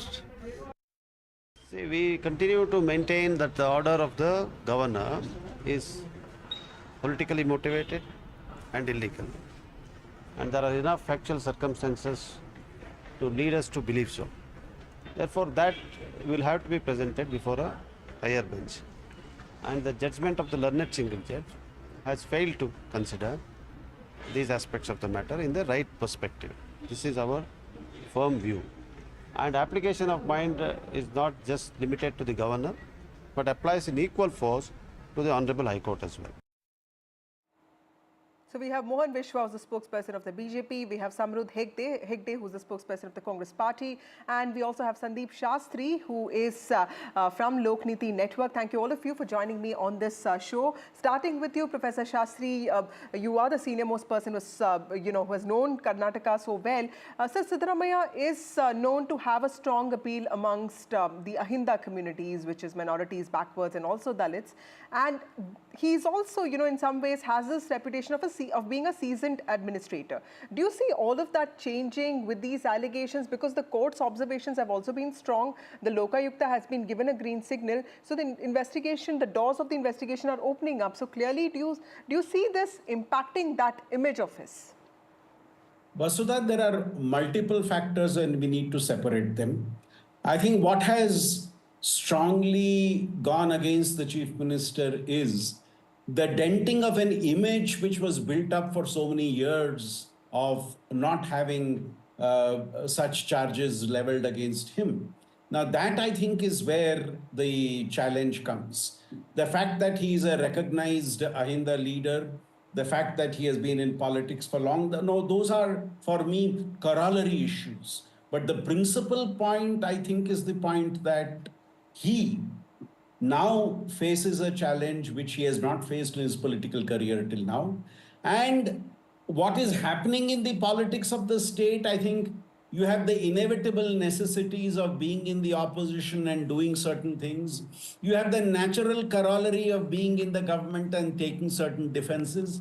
I can quote you, Vasudha, examples in the past where all the three parties, BJP, Congress and JDS, when they were in power, they took a particular stand, and when they were in opposition, they took a diametrically opposite stand. So that reality of politics will always happen. And I am more looking at the image of the Chief Minister suffering a dent, and how all these developments are pushing to the background both in terms of the focus and in terms of action, the whole question of governance in the state, which unfortunately both the ruling party and the opposition are not giving due attention to. Right. Mr. Hegde, let me ask that question to you, sir. And also let me just quote something from what the court said yesterday. Too bleak contention that the petitioner was not behind everything, standing just behind the curtain. It's not behind the smoke screen, but behind the curtain even. And the connection of dots would require an inquiry or an investigation in the least. So clearly, while this does not open the doors for immediate prosecution, this calls for an investigation. And that is an embarrassment for the Congress, isn't it? And like Professor Shastri was also saying, what kind of impact will it have on governance? Isn't it better for the party, for the CM to maybe just step down and let law take its course, the investigation take its course, and governance also not be affected by it? So firstly, as an Indian and as an advocate, I'm mighty impressed by the speed of the judicial process that has taken place, and we must all be proud of that. And coming to the issues that you spoke about, the referral for investigation is but a natural step after the order of the High Court. Let us not forget that the order of the High Court is appealable. We have our appeal remedies, and the order of the High Court may not be final or fatal. So that being said, in a petition that has been challenging the order of grant of prior approval by the Honorable Governor, there has been a lot of fact-finding and a lot of observations made, which has a chance to prejudice trial. So we also are going to exercise our remedy, and we stand by our contentions that we made in the writ petition and our legal prepositions. There is no question of resignation, because we are at the very threshold of the criminal jurisprudence. And also speaking about it, the judgment does not make any mention of any specific overt act, decision taken, or recommendation made by the Honorable Chief Minister. There is a span of 30 years of devolution of land, and there is not mention of a single act. The needle of suspicion is the needle of a needle in a haystack. So at the current situation, there is no question of resignation. We will exercise our remedy. And there has also been a reference to investigation under section 156(3) to the Lokayukta police. There is no question of us being scared of any investigation. But we also, the one very funny aspect is that I saw on your visuals that the people of the BJP, the legislators of the BJP who are protesting, all of them have criminal cases against them. There was a statement by Mr. Janardhan Reddy. There's a charge sheet filed against him.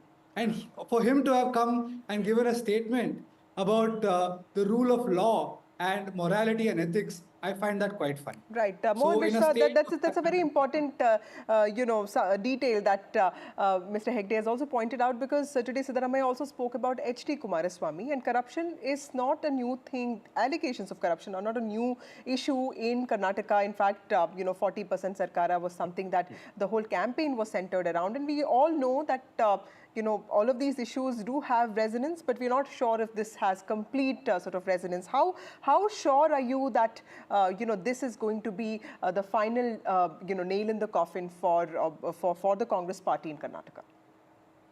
See, good evening, Vasudha.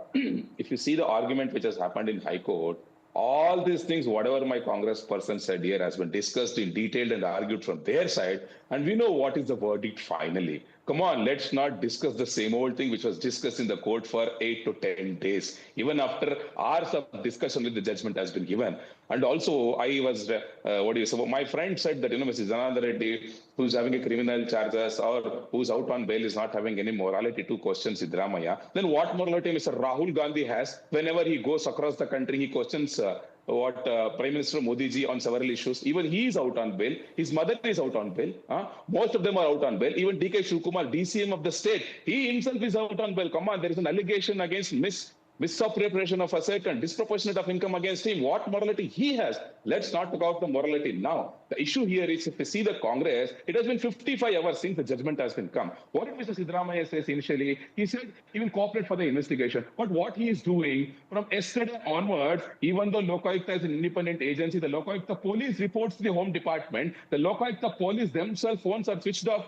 The petitioners who have given the complaint have gone to Lokaयुcta police and they're not receiving the phone at all. They're not receiving the complaint also. They're not registered an FIR. Today evening there was an FIR has been made even after 55 hours. This is how they are behaving. One side he says he will cooperate for investigation. Other sides he do this. At the same time, you see in the evening they have taken a cabinet decision of withdrawing general consent given to CBI in the year 2005.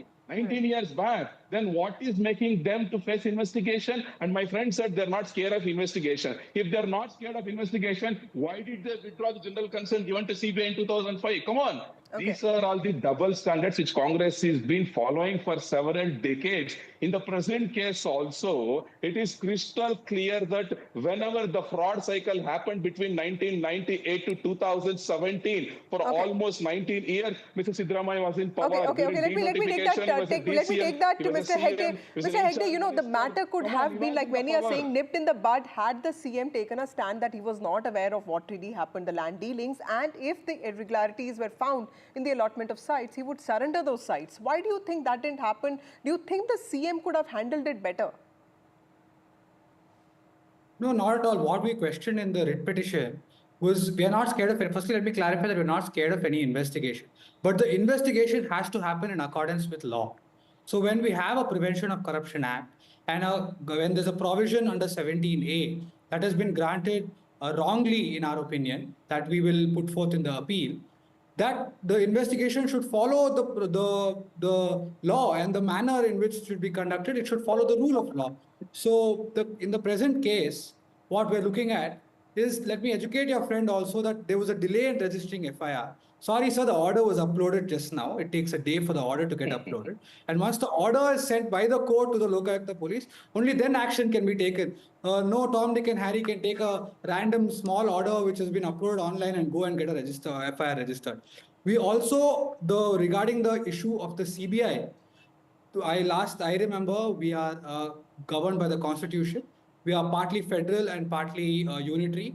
And the Delhi Special Police Establishment Act grants a specific power to the state. Okay. I mean, I'm completely out of time, Mr. Hegde. Let me just take this last word from Professor Shastri. Professor Shastri, do you see the support of the Congress party that we've been witnessing? Like, you know, they seem to be backing Siddaramaiah right now, but do you see that continuing? Do you see that in some ways coming down? Because this looks like to be a long-drawn legal case. Vasudha, both these spokespersons are eminent legal experts and have tried to put the law and the legal perspective. But for me, much more than a legal perspective is the political reality on the ground. I think as of now, the Congress will very much defend the Chief Minister, because any other stand would appear to be of buckling down to the opposition. But I think as this case proceeds, it will be important to see as to how the government responds, the Chief Minister responds, the party responds. And I think over time, and time here I don't mean the immediate month or 2 months, I think over time there may be a discussion on leadership change, depending on how the situation unfolds in the coming weeks and months. Right. Thank you all of you for joining me on this show. Karnataka High Court pointing a needle of suspicion at the Chief Minister, but Congress calling it a political conspiracy by the BJP, and the BJP steadfast on its demands of resignation of the Chief Minister. That is the Muda case that clearly is here for a long time to ruffle more feathers. We'll keep getting that and more for you. But moving on to another important story today, an investigation against an online gaming app has forced ED, the Enforcement Directorate, to a 400 crore fraud involving Chinese nationals. Now, the ED has now frozen the accounts of some Chinese nationals linked to the online gaming app, Fliven, and there is a sum of about 25 crore that has been frozen. The app, initially presented as a legitimate platform for earning money through games, was found to be a scam.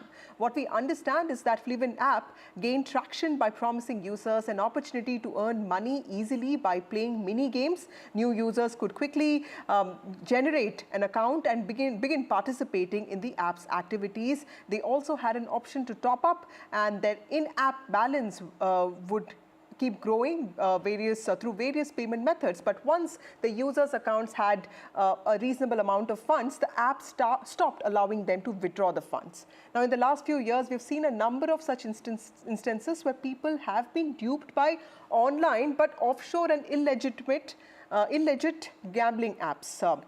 So clearly there's a difference between the offshore apps and the online apps. So we need to understand that. But clearly, what are the safeguards that are needed here while we ensure that we don't vilify the rightful apps, considering that this is a growing sector and this is also a sector where a lot of creativity blooms. So clearly, to understand all of that, joining me now is Kaushal Bheda, who is a director of Pelorus Technologies Advanced Solutions for Intelligence and Law Enforcement Agencies. Sir, thank you so much for joining us on NDTV.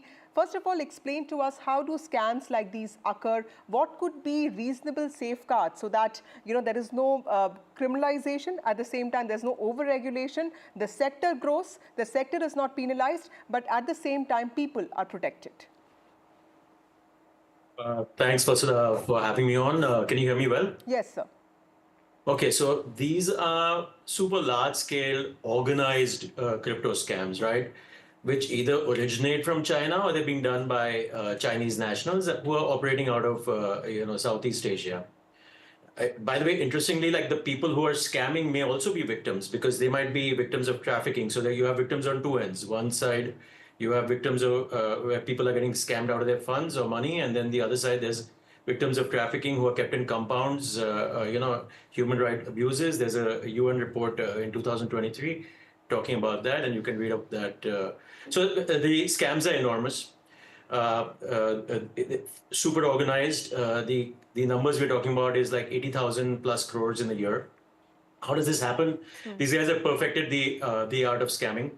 They play on your emotion, be it like pig butchering or love scams, where they use the emotion of love, or in this case, when we talk about the gaming apps, it's greed, where one, they gain trust. After they gain your trust, they extract money, first small amounts, then larger amounts, and once they've extracted enough money, they disappear. Right. So on the, by the way, so this is the front end, right? This is what happens to the victim. On the back end, you have a layered approach, where you have L1 accounts, which are mule accounts, transferring money to L2 accounts, and then finally to a crypto exchange out of the country.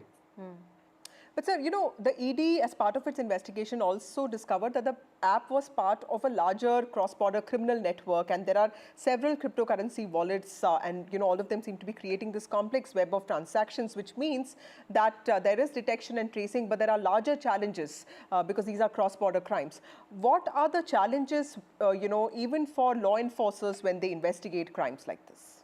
Okay, so multiple jurisdictions. Firstly, given the cryptocurrency, given the anonymity that it comes with, being a public ledger, but everything is just a number. Like the wallets and the transaction hashes are numbers. Multiple jurisdictions. The time taken to investigate such cases versus the time taken to siphon off funds. Siphoning off funds will happen in minutes. But these scammers would make it so difficult for an investigating officers, because they would use what are known as tumblers or mixers, which essentially like mix all the transactions, making it more difficult for an IO to find out which is a legitimate transaction, or actually who's the sender, who's the receiver. Then there are cross crypto transactions, which move funds across different cryptocurrencies. So that makes it more difficult. There are privacy coins that are at play. Worse still, people using AI to open mule accounts. So, people using deepfake KYCs in banks to open the mule account. So all of this presents like a larger challenge, especially for cross-border heists like these. Right. So being safe and cautious is probably the only way forward, and also being informed. Thank you, Mr. Bheda, for joining us. That's all we have for you in this show. Time for a short break. More news and updates on the other side.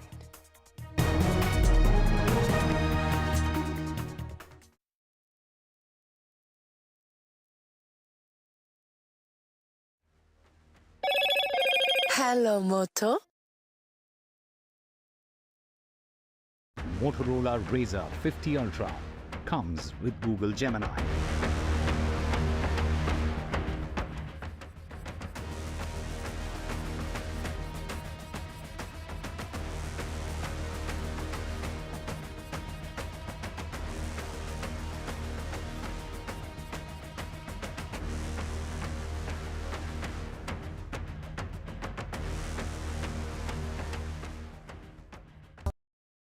Loan मिलेगा या नहीं ये आपके credit score पे depend करता है। तो आज ही अपना क्रेडिट स्कोर चेक करें फ्री में पैसाबाजार.com पर।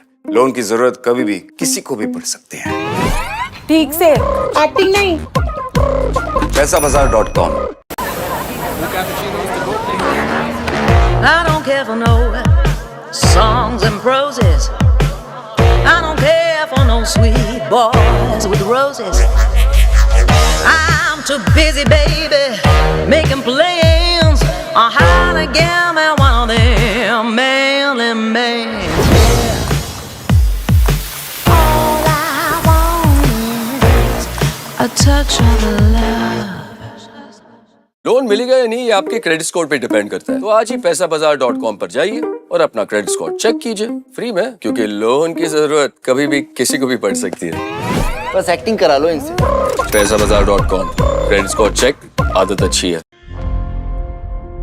Election sunrise is on the proverbial paradise.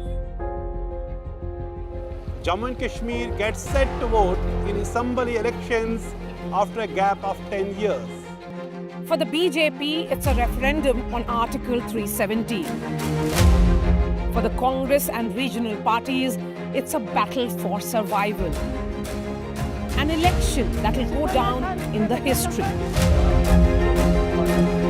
Watch the most comprehensive, the most nuanced, and the most power-packed coverage only on NDTV. Loan मिलेगा या नहीं ये आपके क्रेडिट स्कोर पे डिपेंड करता है। आज ही जाइए पैसाबाजार.com पर और अपना क्रेडिट स्कोर चेक कीजिए फ्री में, क्योंकि लोन की जरूरत किसी को भी कभी भी पड़ सकती है। चल एक्टिंग तोड़ भेल बनो। पैसाबाजार.com। Some people say the metaverse will only be virtual. One day this lecture hall will be made of code, and driverless cars would be trapped in intersections. But even in this maze of the future, you can't wish away health. It's time to become more resilient.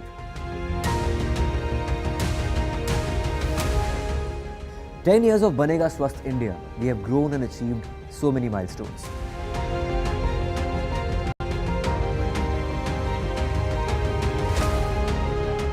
And now I have a plan to beat the urgency, to stop breathing with difficulty, to relieve getting choked with inactivity.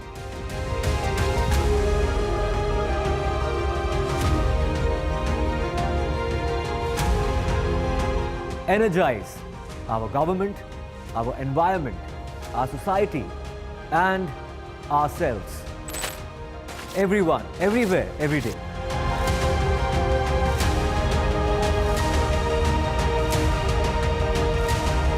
Banega Swasth India. One world hygiene. Hi, I'm Kareena Kapoor Khan. When it comes to news, NDTV stands for trust, for integrity, for truth, for news that matters. Watch NDTV and don't forget to watch The Buckingham Murders अपने नजदीकी cinema घरों में। कैसे मारा? Stay informed and entertained with the new and updated NDTV News app. You can watch all our channels live, listen to podcasts, read breaking and exclusive news from around the world and more. Download the NDTV app today and get access to the best journalism and storytelling on your smartphone or tablet. The NDTV app. News that matters to you. I've been reporting on all issues big and small from Andhra Pradesh, Telangana, rest of South India, bringing you all the action, all that you need to know, all that you want to know. The energy of Maximum City is infectious. I bring in that energy in our news coverage from financial capital Mumbai. India's IT capital is always buzz. It's literally a city that never sleeps. And I keep you ahead on all the Bengaluru buzz. Covering from the southernmost part of India over the last 23 years, I bring in-depth and 360-degree coverage from the Dravidian heartland. The land of Mishti is also known for its bitter politics. I have seen much water flow under the Howrah Bridge, covering Bengal in all its vivid colors. New day, new show, a new experience. Start your day with the news, not views. We bring you stories that matter and impact your life. News that informs and keeps you ahead. From Maximum City, Mumbai, To the seat of power, Delhi. NDTV brings you the best breakfast show. Breakfast news on NDTV, 8 a.m. every day. Election sunrise is on the proverbial paradise. Jammu and Kashmir gets set to vote in assembly elections after a gap of 10 years. For the BJP, it's a referendum on Article 370. For the Congress and regional parties, it's a battle for survival. An election that will go down in the history. Watch the most comprehensive, the most nuanced, and the most power-packed coverage only on NDTV.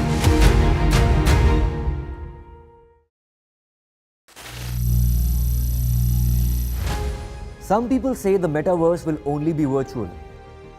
One day this lecture hall will be made of code, and driverless cars would be trapped in intersections. But even in this maze of the future, you can't wish away health. It's time to become more resilient.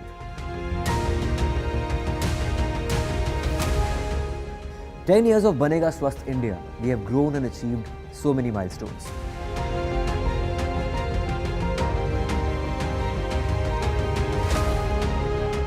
And now I have a plan to beat the urgency, to stop breathing with difficulty, to relieve getting choked with inactivity.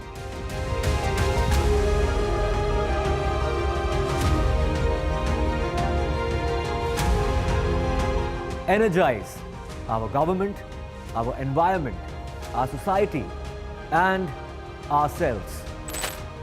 Everyone, everywhere, every day.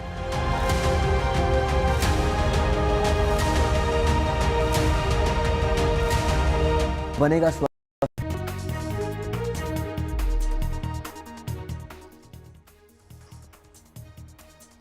Good evening, ladies and gentlemen. You're watching NDTV. Leader of the opposition in the Lok Sabha and Congress MP Rahul Gandhi began his Haryana campaign today by addressing 2 mega rallies in the state. Meanwhile, top BJP leaders including Uttar Pradesh Chief Minister Yogi Adityanath, Home Minister Amit Shah and former Minister Smriti Irani and BJP President JP Nadda are all set to campaign in Jammu Kashmir's key Hindu majority districts. In fact, most of them were in Jammu Kashmir today. Many of the 40 seats that vote on the 1st of October, specifically from the Jammu region, are considered strongholds of the BJP. Now, the third phase covers assembly seats in Jammu, Sambha and Kathua and also Udhampur districts. These are places where the BJP secured a majority in the last election. Meanwhile, National Conference leader Omar Abdullah on Thursday said the low voter turnout in Srinagar district during the second phase of voting for Jammu and Kashmir assembly polls on the 25th of September was perhaps a people's reaction to the centre trying to project normalcy in the Union territory. His remarks came after the second phase of polling on Wednesday saw a voter turnout of over 56%, while the first phase held on the September 18th saw an estimated 61.38% voter turnout. Omar Abdullah has advised Congress leader Rahul Gandhi to redirect his party's campaign efforts towards the Jammu region rather than focusing on Kashmir. Now, while addressing a public rally in J&K's Ramgarh, Uttar Pradesh Chief Minister Yogi Adityanath on Thursday asked the Congress party if it supports the National Conference's demand to have a separate flag for the Union territory. Take a look at some of the campaign glimpses from J&K today. Omar Abdullah अब सपने देख रहे थे कि मैं मुख्यमंत्री बनूंगा। 2 चुनाव के चरण समाप्त हो गए।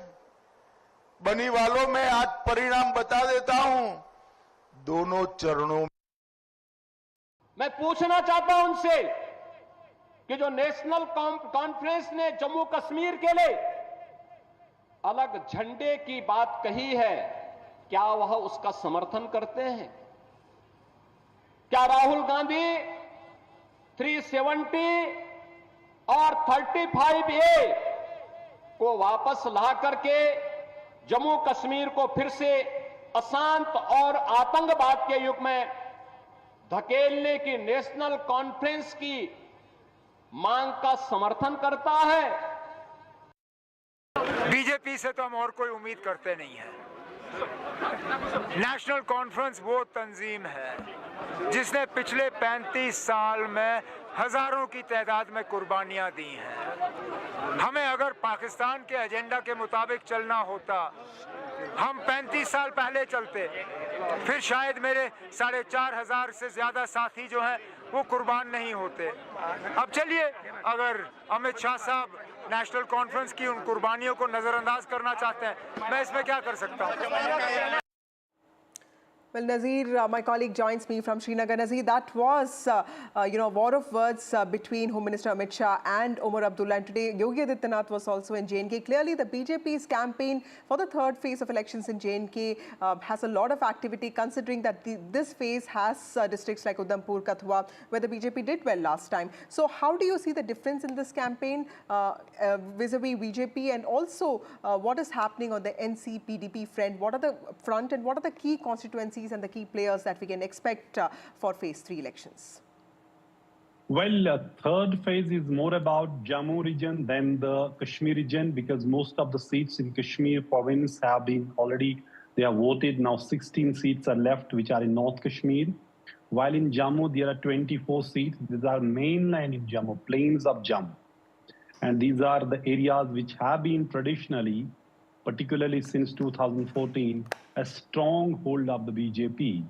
Will they be able to retain it in this election? That is a big question. And the way you see, BJP has deployed its top leadership, and they are campaigning in this election. Home Minister Amit Shah, who is also actually in charge of Jammu and Kashmir, since the Jammu and Kashmir is a union territory and it comes under the direct rule of Union Home Ministry, he is relentlessly campaigning across Jammu and Kashmir. He has already held several rallies, visited several times, and today he held 5 rallies in 5 different assembly segments in Jammu. Then also UP Chief Minister Yogi Adityanath, and they have been targeting and using national conference's manifesto, its agenda, and Omar Abdullah clearly has hit back and saying, look, it is the party which has given the sacrifice of 4,500 workers to militants. The militants have killed them because they stood for democracy. They don't need any lessons from the BJP. And Omar Abdullah, in an interesting tweet yesterday, has written that he has announced victory of National Conference after people complete second vote.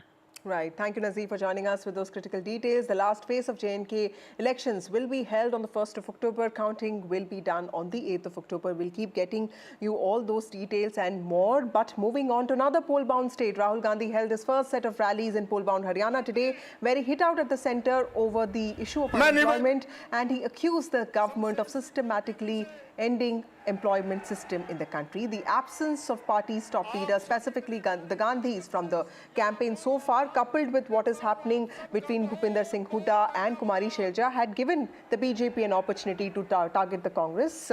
But Gandhi's rallies today that were held in Karnal and Bharwala constituencies do come as a welcome sign. And this comes after Mallikarjun Kharge reportedly also intervened to settle differences between the warring factions of the party. Remember, the polling for the 90-member Haryana Assembly elections will be held on the 5th of October. The results on the 8th of October. I have my colleague Gurpreet joining us with more details on this. But first, let's take a look at what happened today. चुनाव में Congress party SVEEP करने जा रही है, आंधी आ रही है। हम सबकी सरकार बनाएंगे, किसी एक की सरकार नहीं होगी, पूरे हरियाणा की सरकार होगी।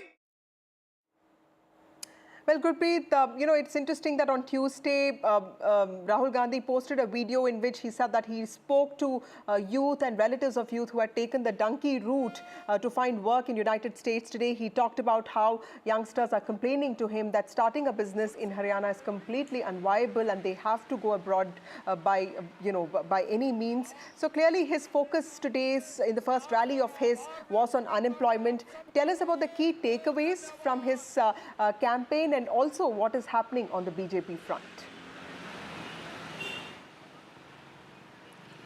Well, yes, of course. That was one of the major poll plank by the Congress, and what we have learned today, because in Karnal we have seen a huge number of youth. They had already been migrated to a foreign land, whether they had settled in the US or other countries, and they had also opted for donkey route.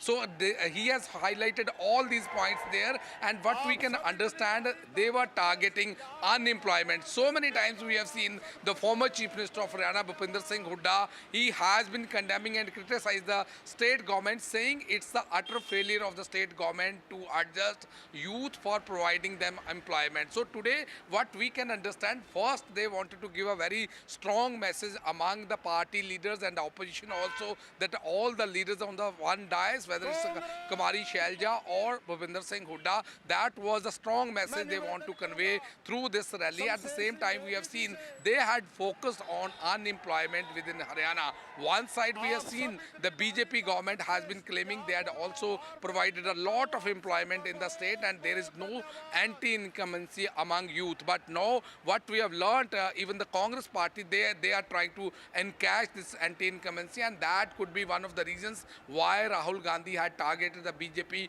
government on unemployment within Haryana in the first rally which has been conducted at Karnal. Back to studio. Right, thank you Gurpreet for joining us. Gurpreet also spoke to Haryana Lokhit Party leader and MLA Gopal Kanda, man known for switching loyalties but also reading the winds correctly. He also spoke to Ambala Congress candidate Nirmal Singh. Let's listen in to the chats. क्या लगता है कि सिरसा में इस बार कोई चुनौती है आपके सामने? वैसे सिरसा में जब से मैंने राजनीति में इलेक्शन लड़ना शुरू किया है, तो मैं तो वैसे ही इतना प्यार, इतना आशीर्वाद है कि मतलब एक तरफा माहौल है बिल्कुल। क्योंकि लगातार यहाँ से जीतते आए हैं और देखा है कि पहले भी कांग्रेस सरकार में आपने सरकार भी बनाई थी एक टाइम पे, आप किंग मेकर रहे हैं, तो क्या लगता है कि इस बार हम देख रहे हैं आपने INLD से अपना अलायंस भी किया है, तो क्या पूरे हरियाणा की सियासत को कैसे देख रहे हैं आप? वैसा क्या है कि राजनीति हर इलेक्शन में बदलती रहती है, तो अब हमारा हरियाणा लोकहित पार्टी HLP का, इंडियन नेशनल लोकदल और BSP का जो गठबंधन हुआ है, तो ये समझो कि हरियाणा में सरकार हम बनाएंगे। तो कितनी सीटें अनुमान लगा रहे हो कि हमारी आ जाएंगी? क्योंकि इस बार तो हर पार्टी अपना जोर लगा रही है और सबसे बड़ी बात ये आ रही है कि आम आदमी पार्टी पहली बार इलेक्शन लड़ रही है, कहीं ना कहीं वो डिवीज़न होगी। अब किस पार्टी की होगी, कौन लेके जाएगा, ये तो तय नहीं है, लेकिन आप कितनी सीटों का अनुमान लगा रहे हो? देखो भाई, सब सीटों का क्या है कि कभी सीटों का आइडिया कोई भी व्यक्ति लगा नहीं सकता। बात डिपेंड करती है कि जनता का रुझान किस तरफ है। कांग्रेस की तरफ नहीं है, क्योंकि उनको मालूम है कि कांग्रेस के अंदर कोई वाली वारिस नहीं है, केंद्र में कुछ उनकी सरकार नहीं है, कभी पहले कुछ किया नहीं है प्रदेश के लिए। तो लोगों ने मन बनाया हुआ है कि हमें मतलब उसकी सहायता करनी है जो केंद्र से काम करवा सके। और अब जो पार्टियां हम इकट्ठी हुई हैं, तीनों पार्टियां, तो लोगों को एक जो पहले वहम था कि कांग्रेस कांग्रेस कांग्रेस, क्योंकि वो 10 साल के बाद में एक लोगों के दिमाग में आ जाती है कि शायद इस बार, पर हरियाणा की जनता को मालूम है कि हम केंद्र के साथ रहेंगे तो हमें सब कुछ मिलेगा, और वो कांग्रेस में तो बिल्कुल नहीं जाएंगे। कांडा जी, आपने पिछली सरकार में भी पूरी सपोर्ट की है सरकार को, बीजेपी की सरकार को, लेकिन इस बार हम देख रहे हैं कि बीजेपी ने समीकरण चेंज किया है, यहाँ से भी कैंडिडेट खड़ा कर दिया है। पहले जहाँ पे कैंडिडेट नहीं होता था, इस बार कैंडिडेट, तो उस चीज़ को चुनौती मान रहे हो कहीं ना कहीं वोट डिवाइड होगी? बीजेपी का तो हर बार कैंडिडेट था यहाँ मेरे सामने, और इस बार भी है, और वैसे ही सभी पार्टियों के। कांग्रेस का तो यहाँ मेरे सामने 4 बार में चौथे नंबर पे आया है, 10,000 से ऊपर वोट आए नहीं है। पहले दफ़ा में 2009 में जब मैंने एंटर किया यहाँ, पहला चुनाव लड़ा इंडिपेंडेंट, तो भी यहाँ लक्ष्मण दास जी अरोड़ा कांग्रेस की टिकट थे। आज भी उनके परिवार के पास कांग्रेस की टिकट फिर आई है। उसके बाद वो बीजेपी में चले गए, फिर इनेलो में चले गए, फिर कहीं चले गए, वो दोबारा कांग्रेस में आए हैं। तो लोगों को पता है कि नहीं, यहाँ तो सीधा सीधा है कि लोगों का जुड़ाव और प्यार इतना है कि उनको चाहिए एक समाज सेवी आदमी जो काम करे शहर के और विकास कराए शहर में। उसके मुझे लग रहा है कि लोगों की सोच उस पे बनी हुई है कि विकास के साथ हमें जाना है, तो एक तरफा माहौल है यहाँ। तो ये आपकी 11th इलेक्शन है? हाँ जी। तो कैसा रिस्पांस मिल रहा है? क्योंकि बहुत अच्छा रिस्पांस है। तो लगातार ये देखने को मिल रहा है कि एंटी इनकम्बेंसी है, सरकार के खिलाफ। लेकिन यहाँ पे अगर बात करें तो अम्बाला में शंभू बॉर्डर काफ़ी चलता रहा। यहाँ पे पहले हमने देखा प्रोटेस्ट हुआ, उसके बाद यहाँ पे गोलियां भी चलाई गई यहाँ पे, और कहीं ना कहीं किसानों पे अत्याचार भी किया गया। तो क्या लग रहा है कि वो एंटी सेंटीमेंट्स जो सरकार के खिलाफ है वो आपको इनकैश करेंगे? वो एक बहुत बड़ा फैक्ट है कि भी लोगों को बहुत सुविधा हुई उससे, और भी हैं, पोर्टल का है, NDC का है, ये भी इस तरह के मुद्दे भी हैं। तो लोकल क्या क्या मुद्दे रह रहे हैं और क्या आप उसका सोल्यूशन भी दे रहे हो, या क्या आप देख रहे हो कि आपके आगे क्या क्या चैलेंजेस हैं? देखिए जी, 3 तो मैंने बताया आपको सिटी में। एक है वहाँ निकास, पानी निकास ड्रेनेज का, बरसात का पानी भर जाता है, बहुत लोग बहुत दुखी हैं। जो आपके ऑपोजिशन में है वो मिनिस्टर भी है, तो क्या इस बात का भी कोई इम्पैक्ट है कि एक तरफ मिनिस्टर है, एक तरफ फॉर्मर मिनिस्टर है, तो क्या इस चीज़ का भी कोई चैलेंज आपके आगे है? मुकाबला तो उसके साथ ही है। अब वो 2 टर्म लिए हैं, उससे काफ़ी लोगों में वैसे कई बातों को लेकर रिजनमेंट है। आप क्योंकि फॉर्मर मिनिस्टर भी रहे, हम पूरी राज्य की राजनीति की भी बात करेंगे, तो कैसे देख रहे हैं इस बार? हम देख रहे हैं कि रीजनल पार्टीज़ को आप कहाँ स्टैंड देख रहे हैं कि आपको लग रहा है कोई रीजनल पार्टी गेन कर रही, और सेकेंडली आम आदमी पार्टी फर्स्ट टाइम इलेक्शन लड़ रही है, तो आप उसको कैसे देखें? देखिए जी, आम आदमी पार्टी का तो कोई भी यहाँ आधार है नहीं आपका, और बाकी रीजनल पार्टीज के लिए जगह नहीं है। रीजनल पार्टी आपको लग रहा है कहीं पे कोई वोट बैंक नहीं होएगा, तो एक आधा को जीत जाए, एक आधा को जीत जाए, मैं कह नहीं सकता। तो एंटी इनकमेंसी है जो अब जब लोगों में जाते हैं तो लोग क्या कहते हैं कि क्या भाजपा ने हमारी क्या बातें नहीं सुनी, क्योंकि भाजपा कह रही है कि हम डेवलपमेंट कर रहे हैं लगातार। नहीं, ऐसा नहीं है, लोग ना ही मानते हैं, ना ही धरातल पे कुछ है। इनकी एंटी इनकमेंसी, इनके प्रोमिसेस ही बहुत बड़े बड़े थे। 15-15 लाख रुपए, 2 करोड़ नौकरियां, किसानों के साथ जो हुआ है वो सब मुद्दे इनके खिलाफ है। करप्शन के बड़े चार्जेस इनके खिलाफ। हम देख रहे हैं कि मेंबर पार्लियामेंट है कंगना रनौत, वो लगातार किसानों को टारगेट कर रहे हैं। उन्होंने कल भी कहा कि जो 3 खेती कानून बने थे वो हमें इम्प्लीमेंट करने चाहिए दोबारा से। तो उस बात को लेके पंजाब में भी और हरियाणा में तो इलेक्शन चल रहे हैं, लगातार प्रतिक्रिया आ रही है, तो आप उसको कैसे देख रहे हैं? कंगना के जो है उसको ज्ञान नहीं है, ये तो कृषि प्रधान देश है।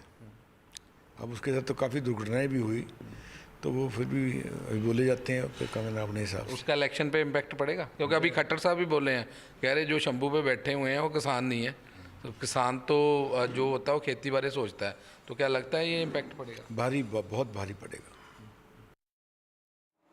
So the stage seems all set for Haryana polls, but even as the campaign has picked up pace, there is a lot of curiosity as to what the youth of Haryana wants, because nothing represents a state's growing aspirations more than the sentiment of its youth. This is a special report by my colleague Ankit Tyagi. State elections in Haryana, we are traveling all across, and after speaking to a lot of people in our various debates, we decided that let's just try and get and probe the mind of the young voters of Haryana. We are in Jind. This is the Chaudhry Ranbir Singh University. Let's try and find out in this district what are the young people, the young voters, especially the young women voters, the young girls, those who are going to vote for the first time, second time, are thinking about this election. So let's go and try and find out what's sticking the mind of the youth voter in this election.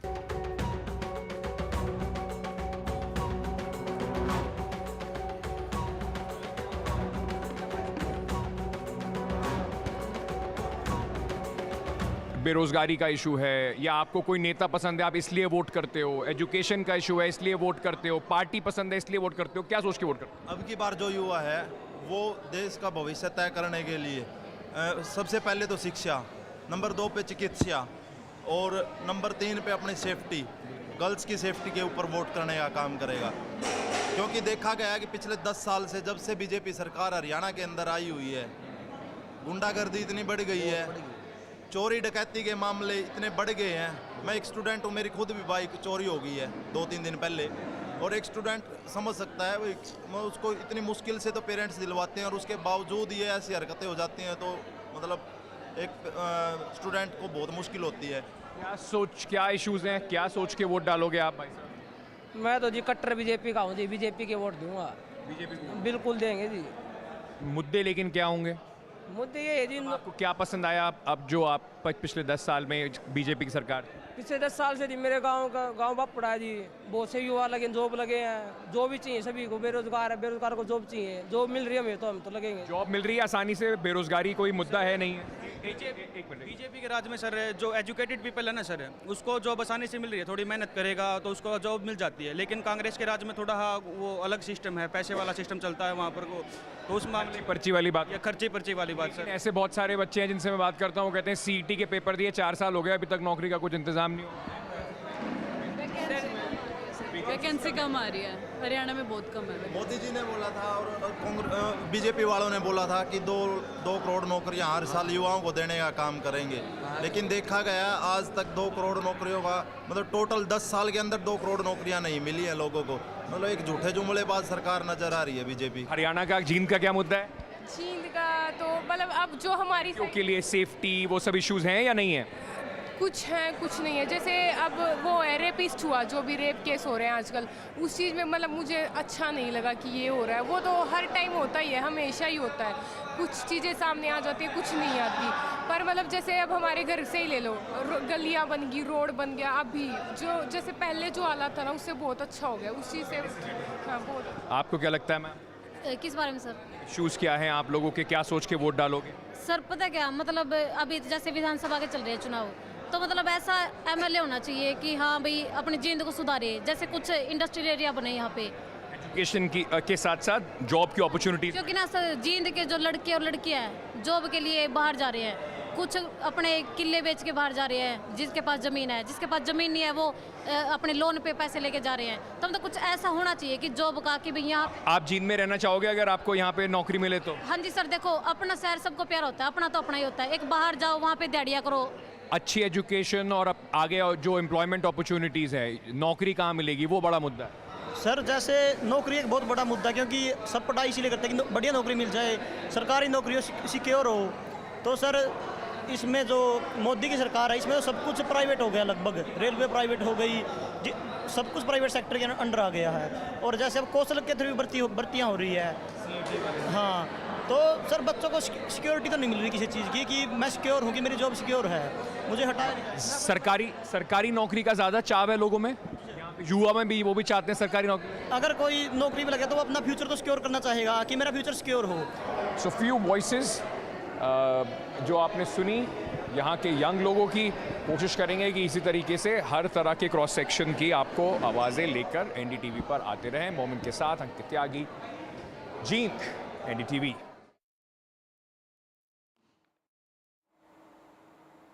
Time for a short break. More news and updates on the other side.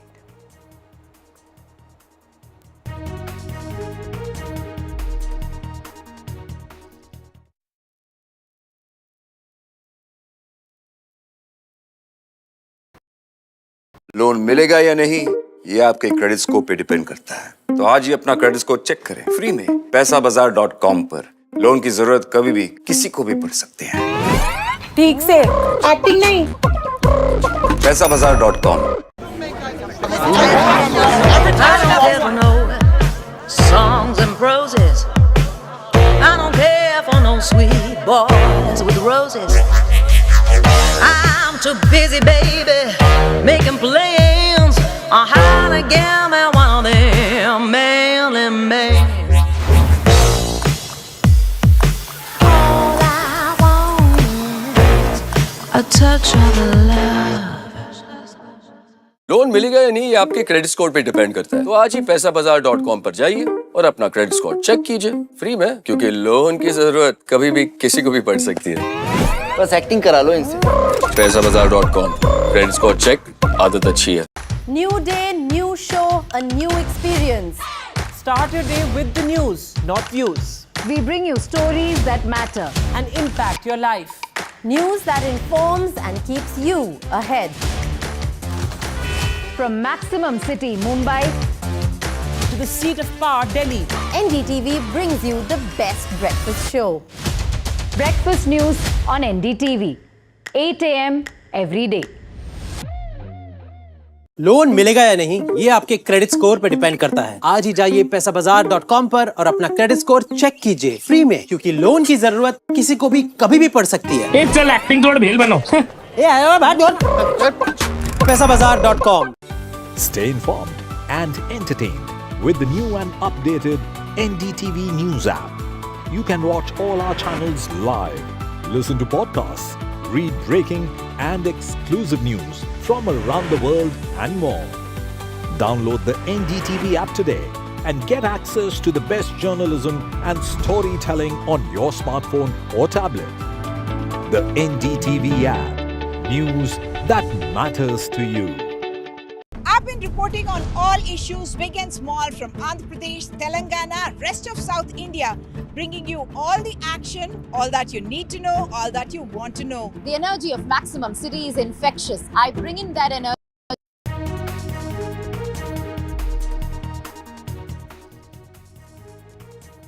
Welcome back. DMK ex-minister Sentil Balaji has walked out of jail. He has been released from jail. Remember, the Supreme Court earlier today granted bail plea to former Tamil Nadu minister Sentil Balaji, who was arrested by ED in 2023 in connection with a money laundering case linked to a cash for jobs scam. Joining me now is Sam Daniel, my colleague who reports from Chennai. Sam, tell us what is the sentiment on ground? This is a top DMK leader. The CM himself has welcomed the move of the Supreme Court. What can you tell us? Well, hundreds of DMK cadre gathered outside to welcome Sentil Balaji Basudha, welcoming him with flower petals, music and garlands. And besides also waving party flags at him, giving a sense of assurance that the party stands with him. For the ruling DMK, they say it's a moral victory and also technically a huge legal victory. As from day one, the party, they say, has been arguing. It's a politically motivated case, call it as foisted by the enforcement trade, targeting political opponents, particularly in states ruled by the opposition. Although the BJP has been denying this, multiple times the Madras High Court had denied bail, and now that the Supreme Court has yet again underscored that bail is the norm and jail is the exception. They say, in that sense, it's a huge victory for him. If he has to still fight the case, it could be a long-drawn legal process. And Chief Minister and DMK Chief M.K. Stalin was the first one to welcome him, saying that they attempted to weaken you, but you made a huge sacrifice. You have emerged stronger. I welcome you. And as we speak now, Sentil Balaji, we understand, is heading towards the memorial of Karunanidhi to pay his tributes to him. He has some conditions to comply. He has to sign at the Enforcement Directorate's office every week. There's no bar on him being reinstated. He was arrested when he was the electricity minister in Tamil Nadu last June. And now the big question is whether M.K. Stalin will take him back.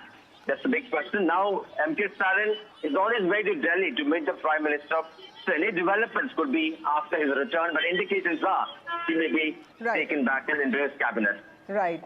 Thank you, Sam, for joining us with those critical details. Sentil Balaji, who was arrested by ED in 2023, he has been released today after Supreme Court granted him bail. Remember, he was formerly the Transport Minister of Tamil Nadu and also the Electricity Minister. He was formerly with the AIDMK and then the DMK. And of course, DMK Supremo M.K. Stalin, the Chief Minister of Tamil Nadu, has already welcomed this move. Time for a short break. More news and updates on the other side.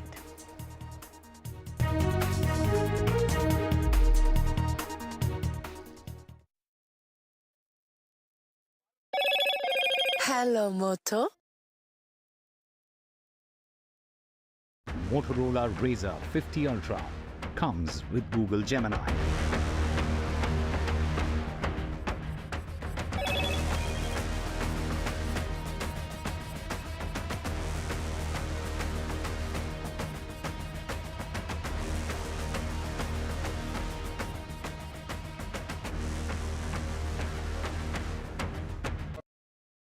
Loan मिलेगा या नहीं ये आपके credit score पे depend करता है। तो आज ही अपना क्रेडिट स्कोर चेक करें फ्री में पैसाबाजार.com पर। लोन की जरूरत कभी भी किसी को भी पड़ सकती है। ठीक से एक्टिंग नहीं। पैसाबाजार.com। I don't care for no songs and proses. I don't care for no no sweet boys with roses. All I want is a touch of love. Loan मिलेगा या नहीं ये आपके क्रेडिट स्कोर पे डिपेंड करता है। तो आज ही पैसाबाजार.com पर जाइए और अपना क्रेडिट स्कोर चेक कीजिए फ्री में, क्योंकि लोन की जरूरत कभी भी किसी को भी पड़ सकती है। बस एक्टिंग करा लो इनसे। पैसाबाजार.com, क्रेडिट स्कोर चेक, आदत अच्छी है। New day, new show, a new experience. Start your day with the news, not views. We bring you stories that matter and impact your life. News that informs and keeps you ahead. from Maximum City, Mumbai, to the seat of power, Delhi. NDTV brings you the best breakfast show. Breakfast news on NDTV, 8 a.m. every day. Loan मिलेगा या नहीं ये आपके credit score पे depend करता है। आज ही जाइए पैसाबाजार.com पर और अपना क्रेडिट स्कोर चेक कीजिए फ्री में, क्योंकि लोन की जरूरत किसी को भी कभी भी पड़ सकती है। चल एक्टिंग थोड़ा भेल बनो। ए आयो भाग पैसाबाजार.com। Some people say the metaverse will only be virtual. One day this lecture hall will be made of code and driverless cars would be trapped in intersections. But even in this maze of the future, you can't wish away health. It's time to become more resilient.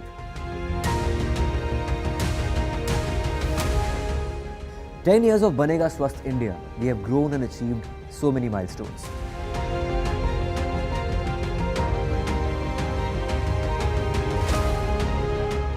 And now I have a plan to beat the urgency, to stop breathing with difficulty, to relieve getting choked with inactivity.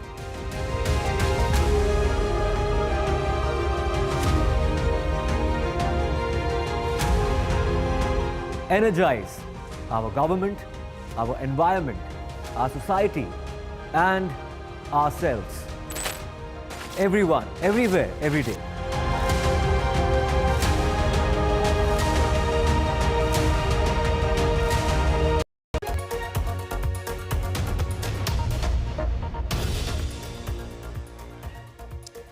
Good evening, you're watching NDTV. This is news at 8 p.m. In the next 30 minutes, we will bring you the top news stories of the day from across the country and the globe. But first, the headlines. In a tragic incident, 45-year-old woman dies in Mumbai after she fell into an open drain in the midst of heavy rains. Opposition has targeted the Maharashtra government, alleging crumbling infrastructure as a sign of corruption. Maharashtra government, meanwhile, has called it opposition's bid to block development. Delhi LG's radical proposal on road safety. LG has written to the finance minister to get sanction for a proposal to ensure higher vehicle insurance premiums for repeat traffic offenders. NDTV's special focus. Karnataka government withdraws general consent to CBI for investigations in the state. This time when BJP has been pushing for a CBI probe into the Muda scam allegedly involving the Karnataka chief minister. After 14 months of imprisonment, former Tamil Nadu minister Sentil Balaji has walked out of jail. Balaji was arrested in cash for job scam. Tamil Nadu Chief Minister M.K. Stalin has called the case a political conspiracy, saying even the emergency saw shorter jail terms.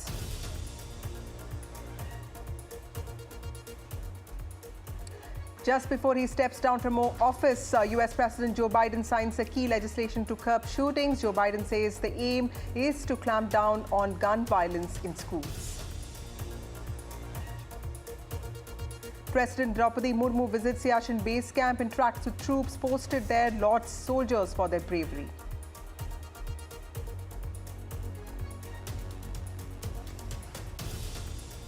A 45-year-old woman lost her life in Mumbai due to heavy deluge in the Maximum City. She fell into an open drain while returning home. Her husband, meanwhile, has blamed the Mumbai Civic body, but the opposition is using this as fresh ammunition to target the state government in the run-up to state polls.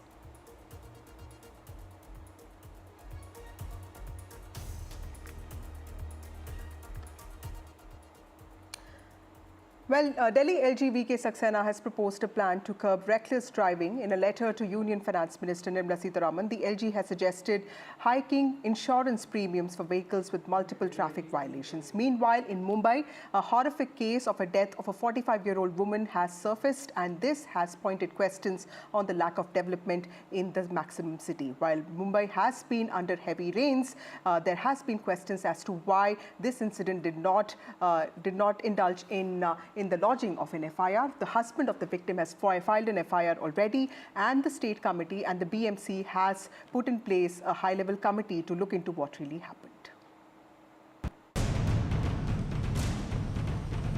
The rain mayhem in Mumbai ending in a tragedy. 45-year-old Vimal Gaikwad fell into an open drain in Mumbai's Andheri. This amid the heavy rains that lashed Mumbai and paralyzed the maximum city for hours. Apasa's wife, Vimal Gaikwad, was returning home from work when she fell into the open drain, which was not discernible due to waterlogging.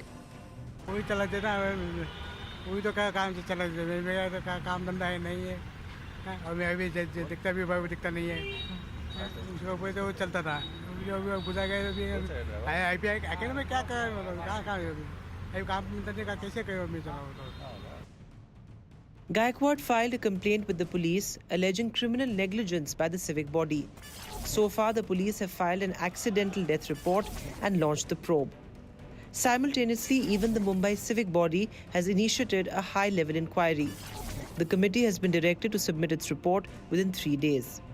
But the death has once again triggered a political row, coming just ahead of assembly elections in the state. This year itself, at least 7 people have died due to open manholes in Mumbai. When we form our government after the state elections here in November, we will be inquiring into every cabinet decision that has come about in the past 3 months, especially in the past 3 cabinets, especially with regards to spending on highways, on roads and infrastructure projects. And let it be known that no officer or politician will be spared if we find any scam or unforeseen escalation. अलग-अलग आरोप opposition के माध्यम से होते रहते हैं.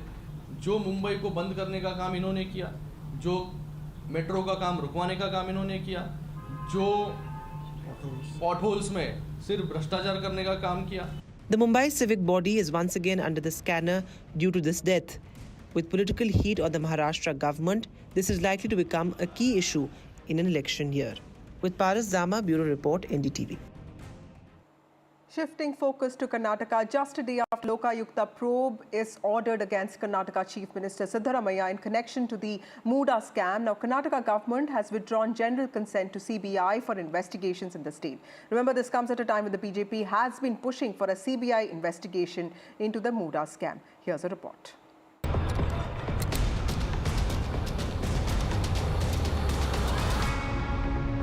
Hardening its stand against CBI investigations and backing Chief Minister Siddaramaiah in the alleged Muda scam. The Karnataka cabinet, after a 4-hour meeting, has decided to withdraw access to the CBI to probe cases in the state. The move is to preempt any effort by the centre to push for the Muda case or other corruption cases to the CBI. The cabinet also put the governor under check by deciding that any correspondence from him to the government will be passed on only after the approval of the cabinet. We have taken a decision today to withdraw the permission, blanket permission that we had given to CBI to take any of the cases.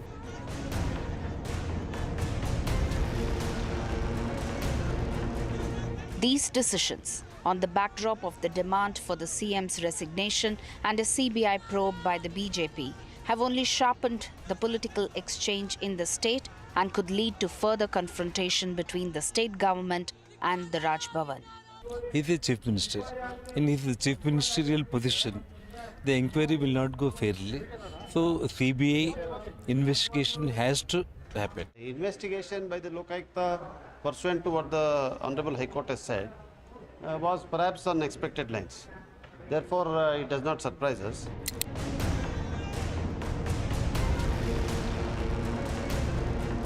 Meanwhile, in an embarrassment to the CM, Senior Congress leader and former Speaker of the House went public asking the CM to resign. The Congress, though, both at Delhi and Bengaluru, is firmly backing the CM in this controversy. I request the Chief Minister to resign, and after to come out of the blemish, you may become Chief Minister because you are supported by all the MLAs. With the withdrawal of open consent to CBI investigation in the state, the Karnataka government may vehemently deny the Muda factor. But the timing of this decision raises questions on the Congress's fear factor. With camera person Govind, Pratibha Raman in Bengaluru for NDTV. And my colleague Pratibha spoke exclusively to Karnataka Deputy Chief Minister D.K. Shivakumar on the state government's move, and here's what he said.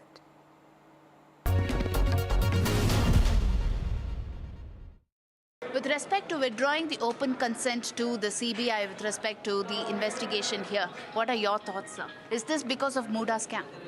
It is not a mode of scam, it is a general decision where we could see that a lot of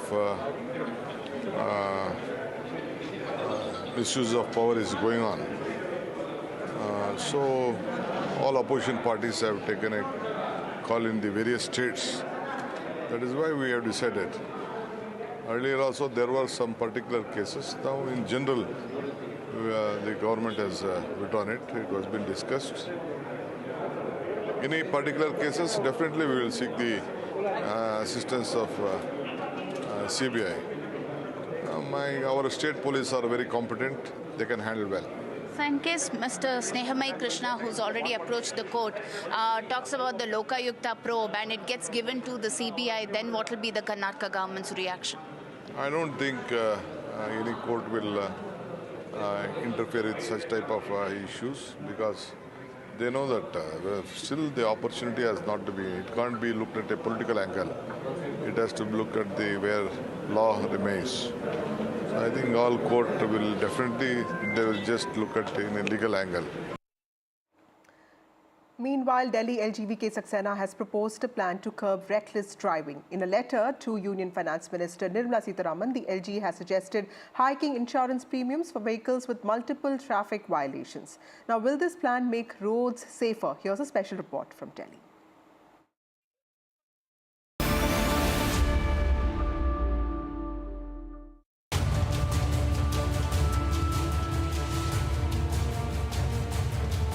Linking insurance premiums to traffic violations like speeding or reckless driving could encourage safer driving by hitting drivers where it truly hurts them, their wallets. This new strategy has been proposed by LG V.K. Saxena to curb road accidents in the national capital. The Delhi LG has urged Finance Minister Nirmala Sitharaman to engage with the Insurance Regulatory and Development Authority of India or IRDAI to create a framework for implementing this policy, a policy which has already seen some success in few European countries. Recent government data shows an alarming trend in speeding and red light violations, which are key contributors to road fatalities. In fact, India sees 19 deaths every hour.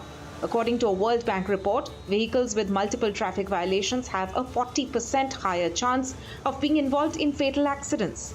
Closer home, in Delhi, 60% of fatal accidents last year involved vehicles that had previously been penalized for violations such as speeding and red light jumping. However, while higher insurance premiums may act as a financial penalty for violators, critics argue that this policy could disproportionately impact low-income drivers.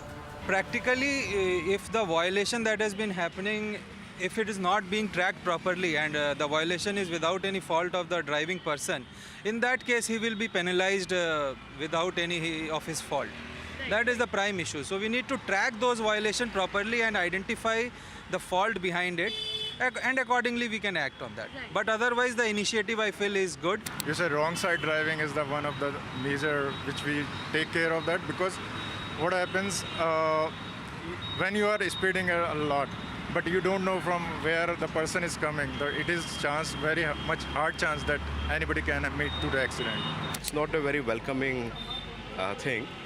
They should consider more about awareness rather than penalizing the people, I would say.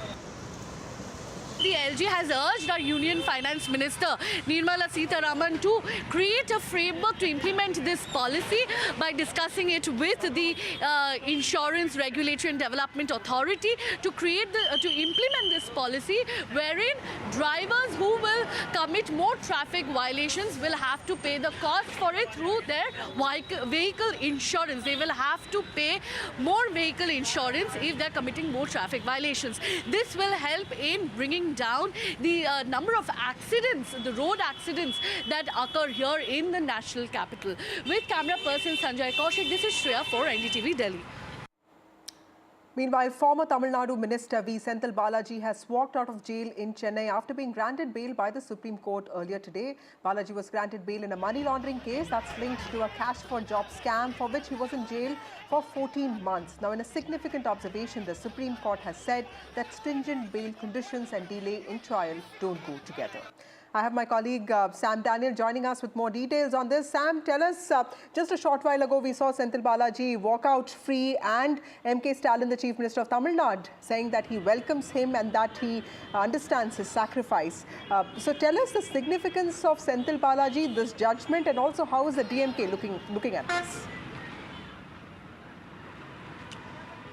Vasudha, the DMK looks at this bail order as a moral and a legal victory for its 15-month-long fight, arguing that the central government has been, in their view, misusing enforcement directorate, targeting particularly political opponents in states ruled by the opposition. And hundreds of party cadre had gathered here to welcome him, giving a strong sense of support that the party stands with him. Sentil Balaji also has a huge following and has been credited with winning back the western part of Tamil Nadu, which used to be the AIDMK bastion, to the DMK, and in that sense is a crucial power center, or in that sense a key figure, particularly ahead of the 2026 assembly elections.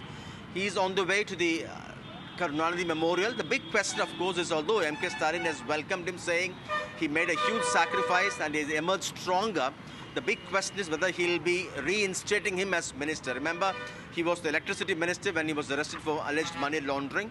Technically now there is no bar. The chief minister, if he decides, can take him back. That's a big question. Indications are that M.K. Stalin may actually, on his return from Delhi, take him back. That's the big question now. Thank you, Sam, for joining us with those details. Moving on to election news now. Campaigning has intensified in Jammu and Kashmir, which will see the final phase of voting on the 1st of October. Now, UP Chief Minister Yogi Adityanath campaigned in J&K today, while Adityanath questioned Congress on its tie-up with National Conference. NC leader Omar Abdullah asked the BJP if it was aware of the sacrifices made by NC leaders for Kashmir. Take a look at some of the top comments from campaigns in J&K today. मैं पूछना चाहता हूं उनसे कि जो national conference ने जम्मू कश्मीर के लिए अलग झंडे की बात कही है, क्या वह उसका समर्थन करते हैं? क्या राहुल गांधी 370 और 35A को वापस ला करके जम्मू कश्मीर को फिर से अशांत और आतंकवाद के युग में धकेलने की नेशनल कॉन्फ्रेंस की मांग का समर्थन करता है? बीजेपी से तो हम और कोई उम्मीद करते नहीं है। नेशनल कॉन्फ्रेंस वो तंजीम है जिसने पिछले 35 साल में हजारों की तादाद में कुर्बानियां दी हैं। हमें अगर पाकिस्तान के एजेंडा के मुताबिक चलना होता, हम 35 साल पहले चलते, फिर शायद मेरे 4,500 से ज्यादा साथी जो हैं वो कुर्बान नहीं होते। अब चलिए, अगर अमित शाह साहब नेशनल कॉन्फ्रेंस की उन कुर्बानियों को नजरअंदाज करना चाहते हैं, मैं इसमें क्या कर सकता हूँ? Meanwhile, it's the end of an era in Kolkata. Kolkata's tram system, which has been a part of the city's landscape since 1873, is all set to come to an end. In fact, the West Bengal government has decided to discontinue the service due to the challenges that are being posed by the city's traffic. However, passengers can still enjoy the experience of riding the iconic tram. Saurabh Gupta, my colleague, has this special report.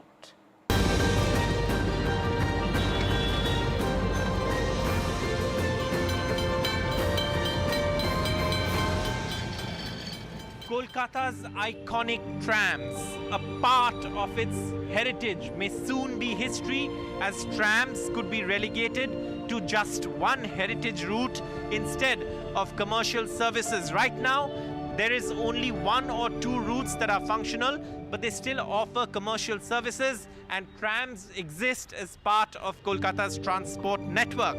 But that will soon be history if one were to go by the Transport Minister's recent comment that soon trams will run on only one heritage route, that is the Kolkata Esplanade Khidirpur route, which is one of the most scenic tram routes that existed in the city.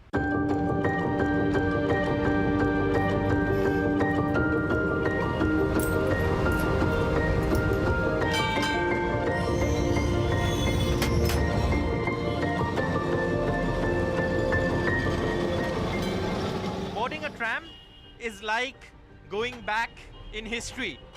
These are relics from the past, but they've been a part of Kolkata's culture for a very long time. And if they do not ply on the streets anymore, the people of Kolkata and those who love Kolkata will miss them. These old DC fans, you know, the old seats, they're noisy no doubt, but yet they bring back nostalgia. These trams are amongst Asia's oldest tramways and perhaps the oldest surviving tramway in Asia. But sadly, now they will be relegated to only a heritage route, and commercial services in all likelihood are likely to be withdrawn. But the tram ride is a moment of nostalgia, a moment of comfort, and a moment of familiarity for many people who regularly use the trams.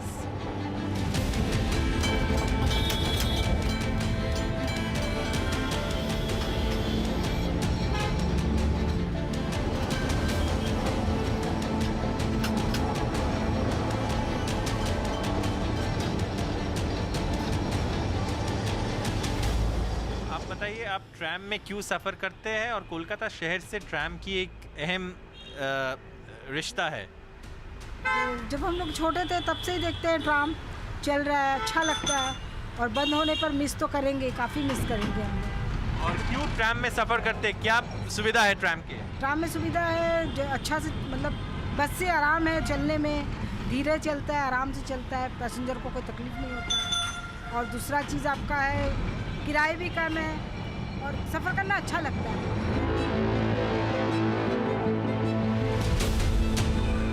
आप daily tram में सफ़र करते हैं? हाँ बराबर।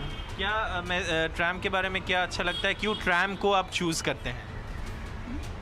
ये एक तो जो है हम लोग एजली जो है एक जगह से दूसरी जगह जो है सफ़र करते हैं, कोई तकलीफ़ नहीं है, कोई भीड़ नहीं है और चिप भी पड़ता है।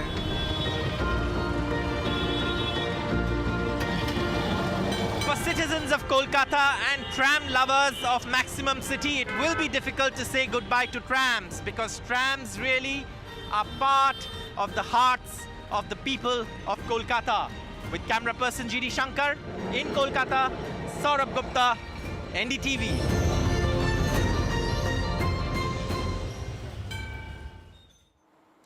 Meanwhile, just before he officially steps down as the US President, Joe Biden has announced a new executive order to address gun violence in the US. Taking to X, formerly known as Twitter, Mr. Biden has said that the aim was to curb school shootings. Remember, this order comes just ahead of the US elections scheduled in November.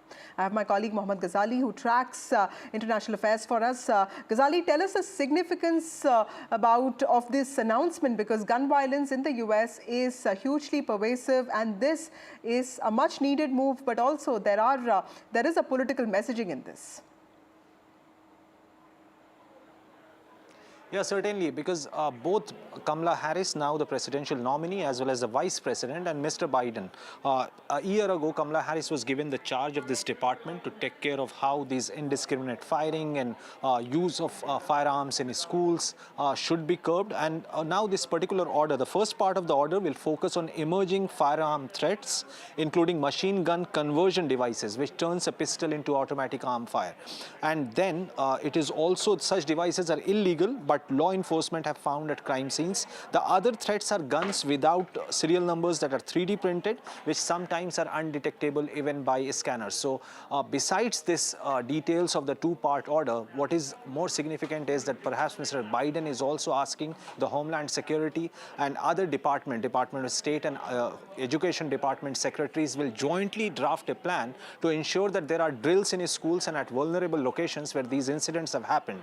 And besides that, also the law enforcement authorities in the United States will have to check the sale of these guns, and perhaps more details will emerge once the orders will be signed by Mr. Biden, who is already going to step down and is not going to be fighting elections again. Right. Thank you, Ghazali, for joining us with those critical details. Moving on to more international news, as the conflict between Lebanon and Hezbollah continues to grow, US, France and other allies have jointly called for an immediate 21-day ceasefire to allow for negotiations in the escalating conflict between Israel and Hezbollah that has actually killed more than 600 people in Lebanon in recent days so far. Here's a special report.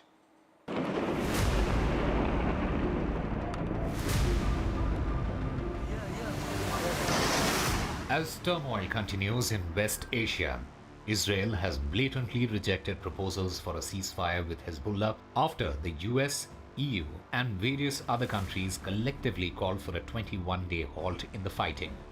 This in order to allow for negotiations amid escalating tensions that have raised fears of a ground invasion. Israeli Prime Minister Benjamin Netanyahu is in the US to address the UN General Assembly on Friday, a forum many UN member states have used in the past week to criticize Israel's strikes in Lebanon and Gaza. After reports emerged that Israel has agreed to a ceasefire with the Lebanese militant group, both Netanyahu's office as well as the Israeli Foreign Minister Israel Katz dismissed any possibility of a pause in the war. Netanyahu's office stated that the Israeli leader has not responded to the proposal, while Katz said there will be no ceasefire in the north. Netanyahu's statement comes after he faced immense backlash from right-wing Israeli ministers for any engagement in ceasefire talks. Israel's nationalist religious factions, whose backing is crucial for Netanyahu to remain in power, have already come out against the West's proposal. Israel is also facing pressure from growing protests demanding hostage release in the nearly year-long Israel-Gaza war. Despite dismissing the ceasefire, Israel has stated it does not seek a full-scale war. Israel does not seek a full-scale war. We have made our desire for peace clear to all those who are not blinded by hatred and political agendas. However, Israel is under attack. So far, more than 600 people have been killed in Israeli strikes in Lebanon over the past week, while over 90,000 people have been displaced. Lebanon has also claimed that it launched a barrage of missiles on Israel's military facilities in the north. From the US, India, China to Turkey, several countries have asked its citizens to leave Lebanon as tensions remain high. All eyes will be on Netanyahu to see whether his UN address will quell the global outrage he faces against its military offensive in Lebanon. Vidisha Bakshi, Bureau Report for NDTV World. And finally, President Draupadi Murmu made a historic visit to the Siachen base camp in Ladakh, which is also known as the world's highest battlefield. The president paid tributes to brave martyrs at the Siachen War Memorial, and she also praised soldiers for their bravery.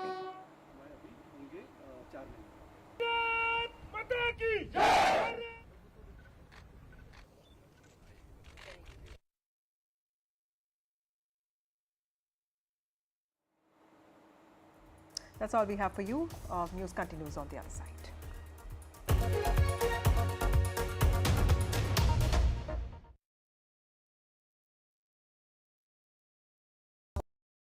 Loan मिलेगा या नहीं ये आपके credit score पे depend करता है। तो आज ही अपना क्रेडिट स्कोर चेक करें फ्री में पैसाबाजार.com पर। लोन की जरूरत कभी भी किसी को भी पड़ सकती है। ठीक से एक्टिंग नहीं। पैसाबाजार.com। I don't care for no songs and proses. I don't care for no sweet boys with roses. All I want is a touch of love. Loan मिलेगा या नहीं ये आपके क्रेडिट स्कोर पे डिपेंड करता है। तो आज ही पैसाबाजार.com पर जाइए और अपना क्रेडिट स्कोर चेक कीजिए फ्री में, क्योंकि लोन की जरूरत कभी भी किसी को भी पड़ सकती है। बस एक्टिंग करा लो इनसे। पैसाबाजार.com, क्रेडिट स्कोर चेक, आदत अच्छी है। New day, new show, a new experience. Start your day with the news, not views. We bring you stories that matter and impact your life. News that informs and keeps you ahead. From maximum city, Mumbai, to the seat of power, Delhi, NDTV brings you the best breakfast show. Breakfast news on NDTV, 8 a.m. every day.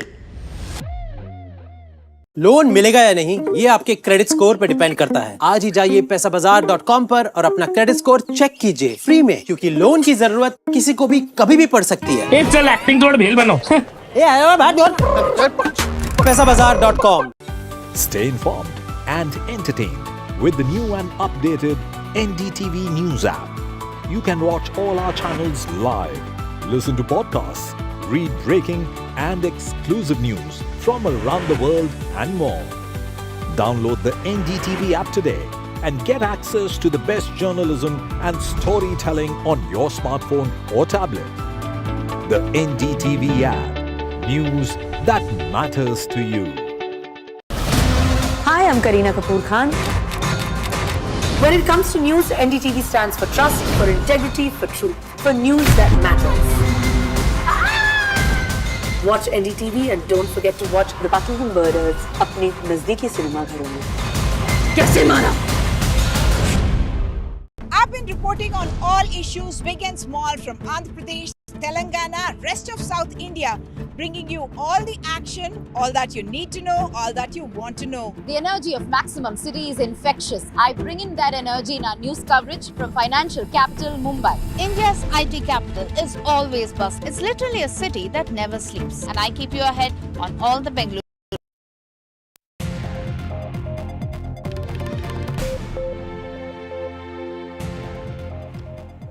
Hello everyone, this is The Last Word and I'm Maria Shakil. There was some good news for BJP MP and actor producer Kangana Ranaut today. The Film Certification Board told the Bombay High Court that it was ready to issue a release certificate for a film Emergency, but with some cuts.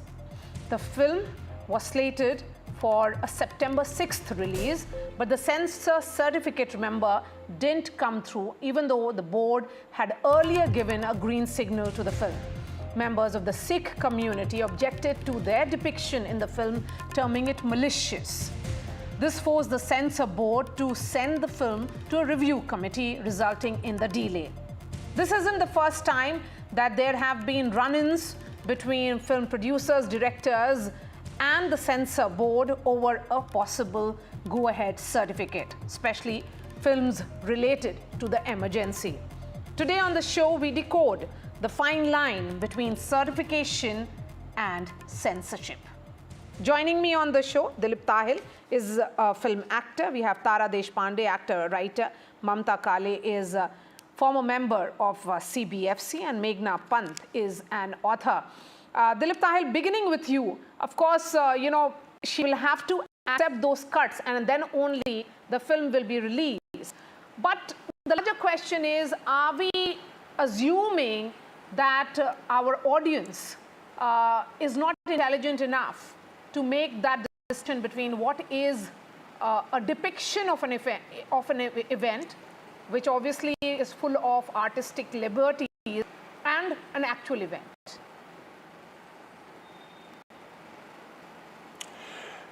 Well, a very good evening to you, and thank you for having me on your show. It's always wonderful to be with NDTV. I have been consistent in my view and my stand that there is no place for censorship. I have never supported it.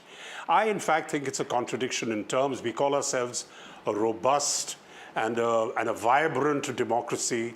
So that's a contradiction in terms. I think it should be a symbol of our democracy that we do not have censorship, that we allow self-expression, and we certainly do not interfere with people's expression in the arts, and whether it's films or painting. And there's so much certification these days. Anything you see says strong language, you just add this is politically sensitive, if you like. I think this is probably a policy that has come down, sadly, from the time of independence, because, correct me if I'm wrong, but this sounds like something that was being imposed upon the Indians at the time of the independence struggle, which is understandable from that point of view.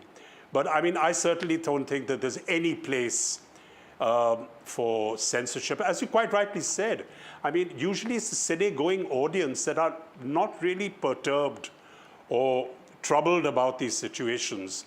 And I think it does insult their intelligence by assuming that you have the right to tell them to see or not see what, a sort of a body people put together. Don't get me wrong, I have all respect for the individuals who sit on the censor board. I think they're very qualified and they have the best of intentions, but they just seem to be in the wrong job. All right.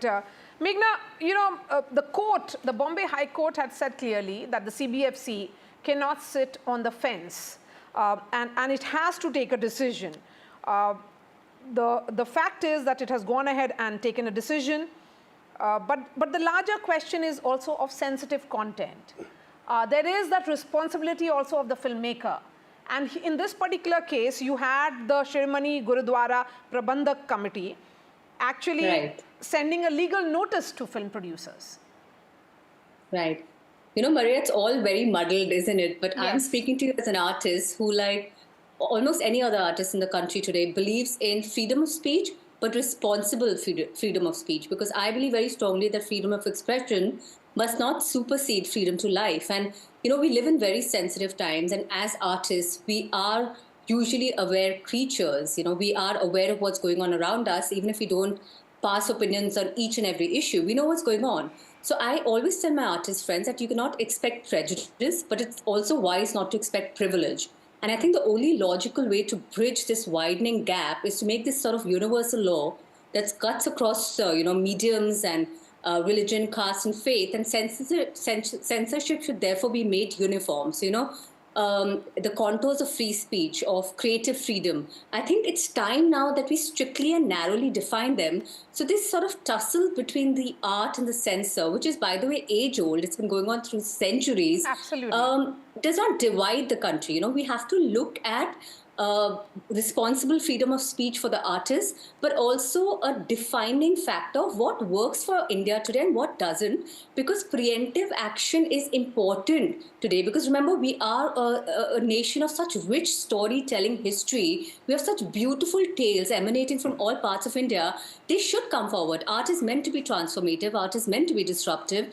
But art must also provoke thought. It should not evoke anger. And I think that's where we're also going wrong as artists. We know the sensitive environment, so let's be respectful towards other people. And on the other side, the law of the land should also make sure to unify the country. And therefore, laws should be dictated clearly so that there's no tussle. And, there's a sort of solution, a practical solution where everybody wins. So this tussle doesn't exist anymore. Yes, because, and we are seeing more of this tussle because of how sharp the political lines stand today. Tara and Mamta, welcome to this show. Mamta, coming to you, do you think there is a need to perhaps revisit the principles or the guidelines on which these certificates are issued? Yeah, good evening, Maria. Thank you for having me on your show. I have been a member of CBFC 4 long years, and all I want to tell you is that, CBFC works under strict rules and regulations. So the day I got my appointment letter as a CBFC member, I had a huge, you can say, rule book also, reaching to me, and I had to go through it. So I have certified a lot of movies, documentaries, ads, and songs. And we have, it's a one jury committee, 2, 3, and so on. So when you're sitting and viewing a movie or anything, as a CBFC member, you have a huge responsibility on your shoulders. And you need to really work under those guidelines, parameters which have been given to you. As far as I am concerned, I feel that there are rules, and they do change them. There are modifications which happen within the CBFC. But having said that, let me come back to emergency. And I just want to say that Kangana has co-produced this movie. She's acted in this movie, and she's the director of this movie. And it is a dark history of our country, emergency. And it is a fact which needs to be told to everyone. But having said that, I also know that what CBFC had stated today in the Mumbai court, that they are willing to, more than willing to give this certificate to emergency. Only thing is that they have, the revision committee have suggested few cuts. So I mean, like, I don't know what the cuts are. That is between the CBFC, the revised committee, and the makers of the film. So one has to see that there has been a lot of representation as far as this movie is concerned, and therefore the movie was sent to a revision committee. So when a movie is released, you have to see that there is no law and order problem in any part of our country. That exactly is my next question to Tara Deshpande. The concerns of public order, and of course, films which have clearly different versions of history, and that's largely to do with the political nature of our country, get caught in this crossfire of sorts. But the question that I wish to ask you, Tara Deshpande, public order was one of the reasons, that the film should not affect public order, that there should be no law and order situation. Shouldn't that be left to the government of the day, or should the CBFC take a call on those lines? Well, the very basis of the Cinematographic Act of 1952 is public safety. I mean, this act was put into place as a balance and check against freedom of expression, Article 15. So in a sense, the job of the censor board is to make sure that whatever goes out to the public is actually safe for consumption. Now, what safe means, we can sit and debate. But there are many laws that the censor board has to keep in mind, whether it's cruelty to animals, an Act of 1961, whether it's denigrating women, whether it's outraging the modesty of women, etc., etc. But one of the things that we do know is that India can be a tinderbox, Yes. It can be a powder keg that can explode if you're not careful. And we, of course, want to maintain public safety at all costs.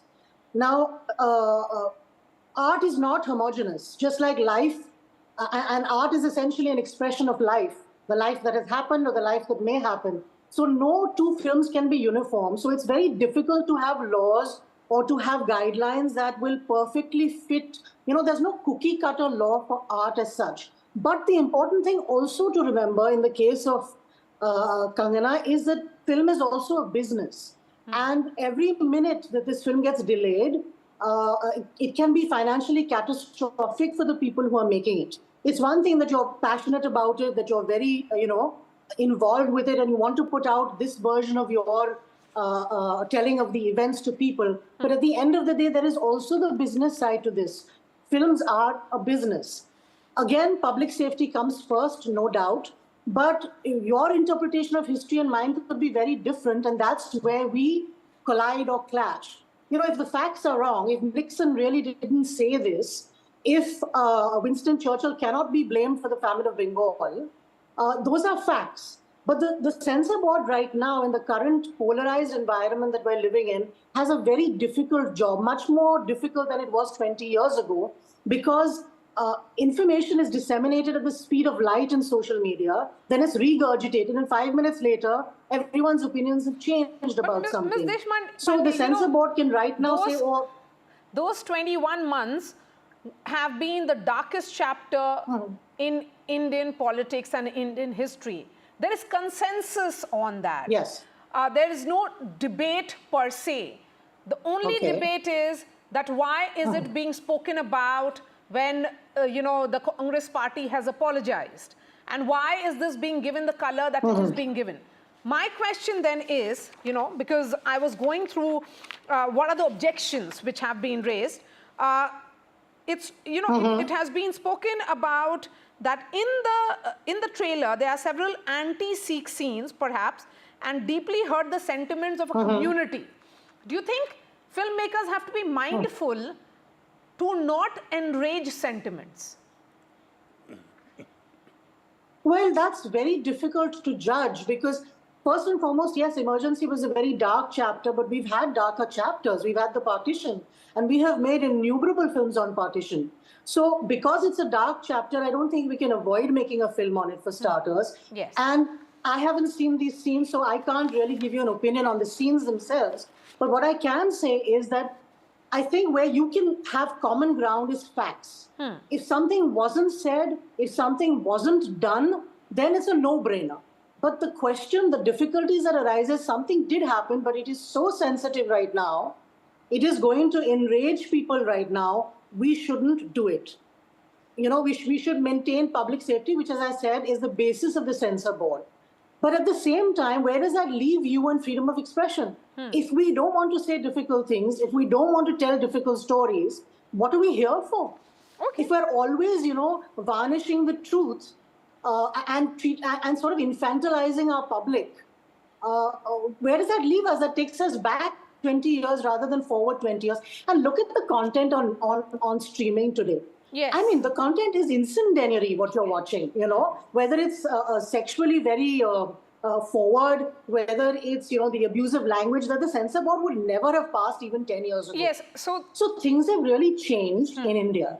Yes. So, Dilip Tahil, the same argument that perhaps if the same film would have been released on OTT, most people would not have objected to it because they are so used to the nature of content on OTT and there's no censorship per se.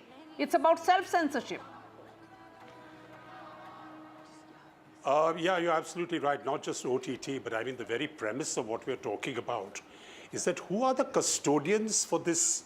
You should see this and you should not see that. I completely disagree with that. The very premise that I am saying is let the audience be the custodians. Who is the censor board, or why do they have the moral right to sit and tell a country of billions of people what they should or should not see? What is a sensitive part of Indian history? And like the lady said, there are so many incidents in Indian history that have been sensitive. That is the whole idea of creativity, so that we have to be able to see it from a point of view, from different perspectives. And sometimes they are provocative, but that is what the arts are about. And I think the audience is very much absolutely don't need any spoon feeding to say that you should see this or you shouldn't see that, or this is a sensitive place. Let the audience be the custodians of their emotion and their decisions. Why do you have a censor board telling people what to do and what to see? The entire premise is false. The entire premise is on a weak foundation, and I challenge that in its first place. So and you're right about OTT. Most of the time, the Mr. viewers are you would of the not opinion even be there should not be any CBFC perturbed at by all? some of the things that the censors bring it up. I say there should be certification. You see a film as Mr. Shyam Benegal also proposed this in the Rajya Sabha, that it should be the Central Board of Film Certification. So you tell the audience what they're going to be seeing. That's your job. Excuse me, your job is not law and order. Your job is not trying to create or prevent a law and order situation. That is not the job of the CBFC. Your job is to indicate to the audience with the certification what they might be, what they're going to see. And let them decide. End of story. Yes, and Mamta, this is the same question that CBFC faces, almost like 5 to 6 times a year, because there's one or the other film which gets into this debate of censorship. And it's always that charge that does it act arbitrarily?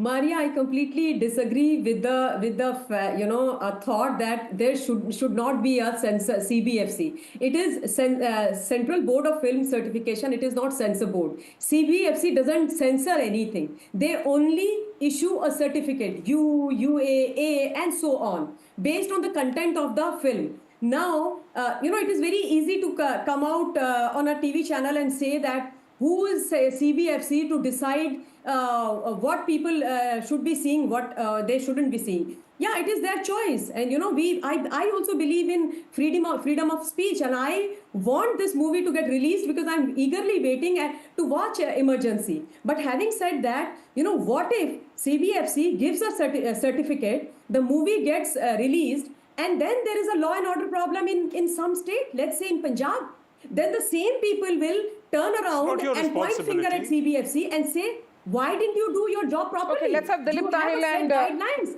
Why did you issue a certificate to this movie? So this is what happens. We all have gone through this. That's not your responsibility. Which I had you just said was taken to the court, and then the court said that the decision of the member is absolutely correct. So it is not, it is very easy to come out and say, these guys do nothing. No, it is not like that. One has to sit there, watch the movie very carefully, and then issue a certificate. I am also saying this, that it is important to make such movies. I also want the younger generation and everybody to watch Emergency. What had happened in 1975 is a serious issue.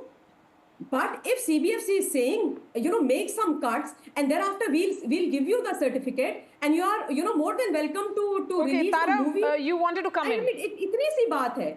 No, that is precisely. Yeah, I don't think any of us saying that you're a board of certification and you're not a censor board, and then you're saying we're putting cuts. If you give cuts in a movie, you're a censor board. You're not just a board of certification. You have proposed certain cuts. That means you're a censor board. Please the difference. No, if CBFC was a censor board, they would have simply made made the cuts. They are suggesting the cuts, sir. CBFC is suggesting the cuts. They are requesting the makers. Suggesting. Please have these cuts. Please make these changes.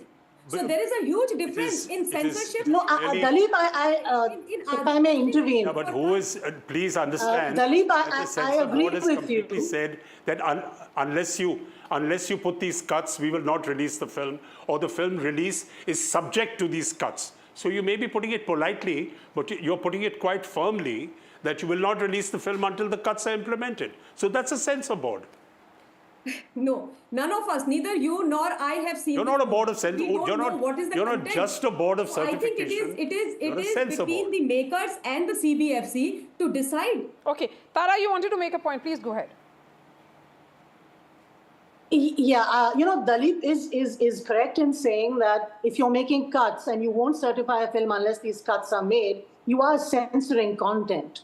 On the other hand, no one at any point has ever said that the censor board is not doing its job or that the censor board is, obsolete. No, absolutely not. In fact, as I said earlier, it has a much tougher and more important job today than it did 20 years ago because things are very different. Now, there are compromises that can be made. I mean, you can release a film with cuts in a cinema hall, and you can release the unedited version on OTT. It's been done in the past before. It's not something that filmmakers enjoy because we put our lives into these films and we have a particular point of view, but we also understand that public safety is very important. So there are compromises that can be made. But if they are, and of course, this film deals with a very disputatious, very egregious, very controversial part of our history. So deciding what is going to, inflame people is very difficult to do. But at the same time, you have to understand that this has been going on for decades where you are almost held to ransom that, oh, we will burn this building down if you release the film as it is. Oh, we will picket this cinema hall if you don't make these cuts. Oh, we will burn this or we will kill this one if this film is released like this. This is ridiculous. This is nothing short of blackmail. I mean, I do understand that the sentiments of people are important, but there's what are sentiments? You know, your sentiment may not be my sentiment, may not be that person's sentiment. So we have to have some Tara, that kind is of... not the job of the CPFC. Yeah. They're not custodians of law and order. Dalit, they are not custodians of maintaining law and order, but if you look at the Cinematographic Act but how can 52, its main goal is public safety, Dalit. Absolutely. As per the law, as per constitutional law, its main job is public safety. Who said that a film... Excuse me. Yeah, I'm going to have a look at it. Who said that a film's main goal is public safety? A film's goal is expression expressing your view and making a movie with whatever your self-expression is, or the perception that you have on an incident. This is no Whoever argument. said that This films is are no made for law. Right. That's no. You're absolutely right that our job isn't public safety when we make a movie. All right, I think I have just enough time for Meghna Pant for her final comment, who has been listening to this entire discussion very, very patiently. You know, I'll just sum it up for everybody. I think the larger problem is that, unlike, say, China, the definition of what is right and what is wrong in India is not explicitly stated. Yes. So, you know, its interpretation is left wide open, and you can see the results of that. I think therein lies the moral dilemma that, you know, even a surgeon and a terrorist both kill, one without intention and the other with. So who's deciding which one to label a murderer? So who's deciding intent? Who decides what is deliberate or malicious, and who decides what is objectionable? And I think any sensible liberal person will never ask for a film to be censored, but even they will question the motive of the film. Is it to reform or is it to offend?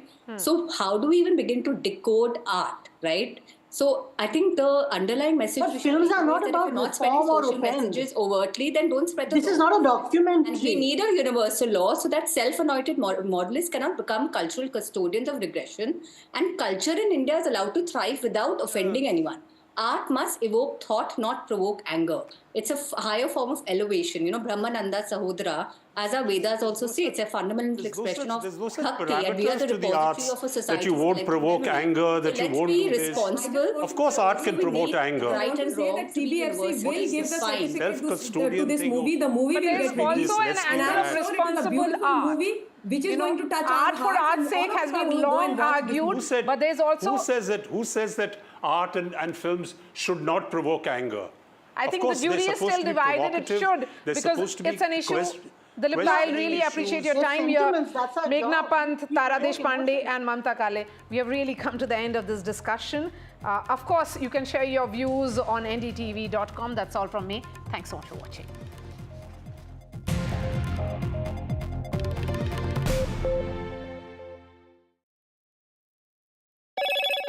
Hello, Moto. Motorola Razr 50 Ultra comes with Google Gemini.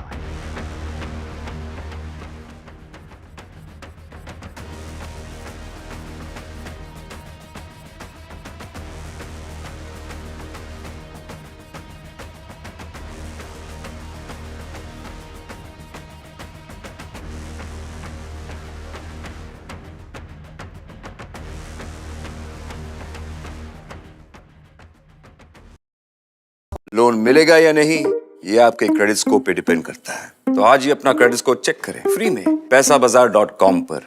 Loan की जरूरत कभी भी किसी को भी पड़ सकती है। ठीक से एक्टिंग नहीं। पैसाबाजार.com। I don't care for no songs and proses. I don't care for no sweet boys with roses.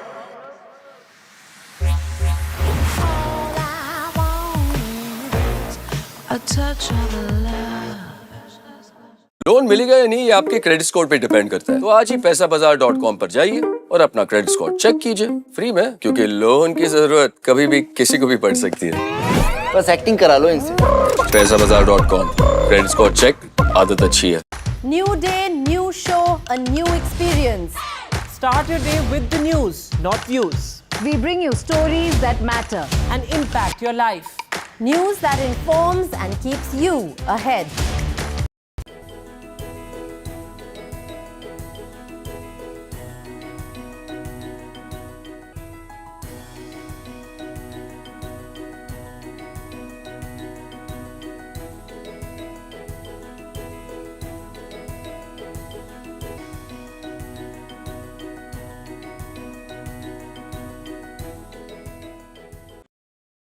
Loan मिलेगा या नहीं ये आपके क्रेडिट स्कोर पे डिपेंड करता है। आज ही जाइए पैसाबाजार.com पर और अपना क्रेडिट स्कोर चेक कीजिए फ्री में, क्योंकि लोन की जरूरत किसी को भी कभी भी पड़ सकती है। चल एक्टिंग थोड़ा भेल बनो।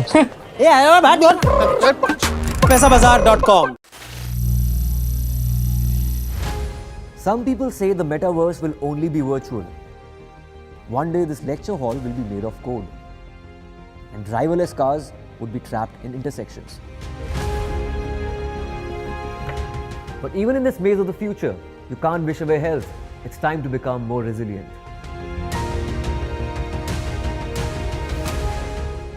"10 years of Banega Swasth India, we have grown and achieved so many milestones.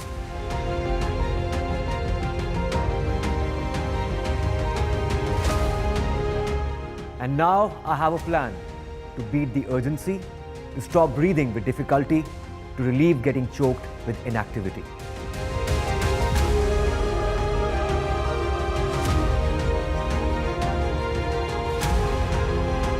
Energize our government, our environment, our society, and ourselves. Everyone, everywhere, every day.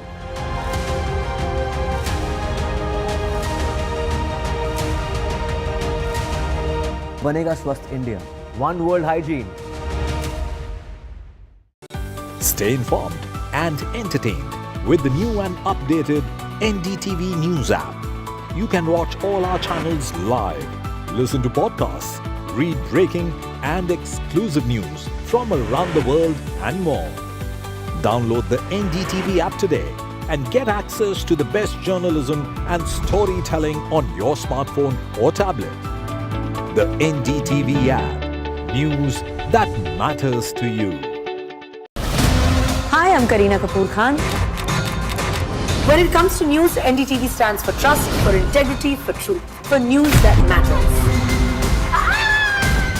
Watch NDTV and don't forget to watch The Buckingham Murders अपने नजदीकी cinema घरों में। कैसे मारा? I've been reporting on all issues big and small from Andhra Pradesh, Telangana, rest of South India, bringing you all the action, all that you need to know, all that you want to know. The energy of maximum city is infectious. I bring in that energy in our news coverage from financial capital Mumbai. India's IT capital is always buzz. It's literally a city that never sleeps. And I keep you ahead on all the Bengaluru buzz. Covering from the southernmost part of India over the last 23 years, I bring in-depth and 360-degree coverage from the Dravidian heartland. The land of Mishti is also known for its bitter politics. I have seen much water flow under the Howrah Bridge, covering Bengal in all its vivid colors.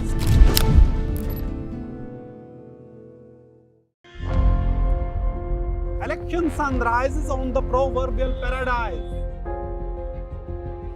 Jammu and Kashmir gets set to vote in assembly elections after a gap of 10 years. For the BJP, it's a referendum on Article 370. For the Congress and regional parties, it's a battle for survival. An election that will go down in the history. Watch the most comprehensive, the most nuanced, and the most power-packed coverage only on NDTV. Hello everyone, you're watching Left, Right and Center. I'm Maria Shakil. Our headlines this hour. Karnataka government withdraws general consent to CBI for investigations in the state. This at a time when the BJP is pushing for a CBI probe into the Muda scam allegedly involving the Karnataka Chief Minister. After 14 months of incarceration, former Tamil Nadu Minister Sentil Balaji walks out of jail. Balaji was arrested in cash for job scam. Tamil Nadu Chief Minister calls the case a political conspiracy, says even the emergency saw shorter jail terms.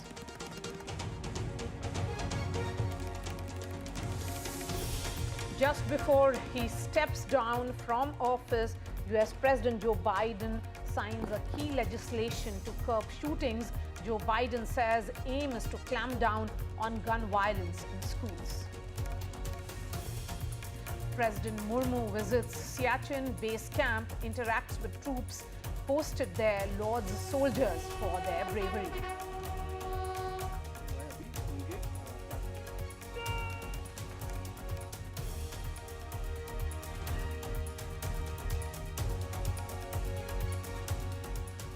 left, right and centre, we put citizens first. Two incidents, two stories which concerns each one of us.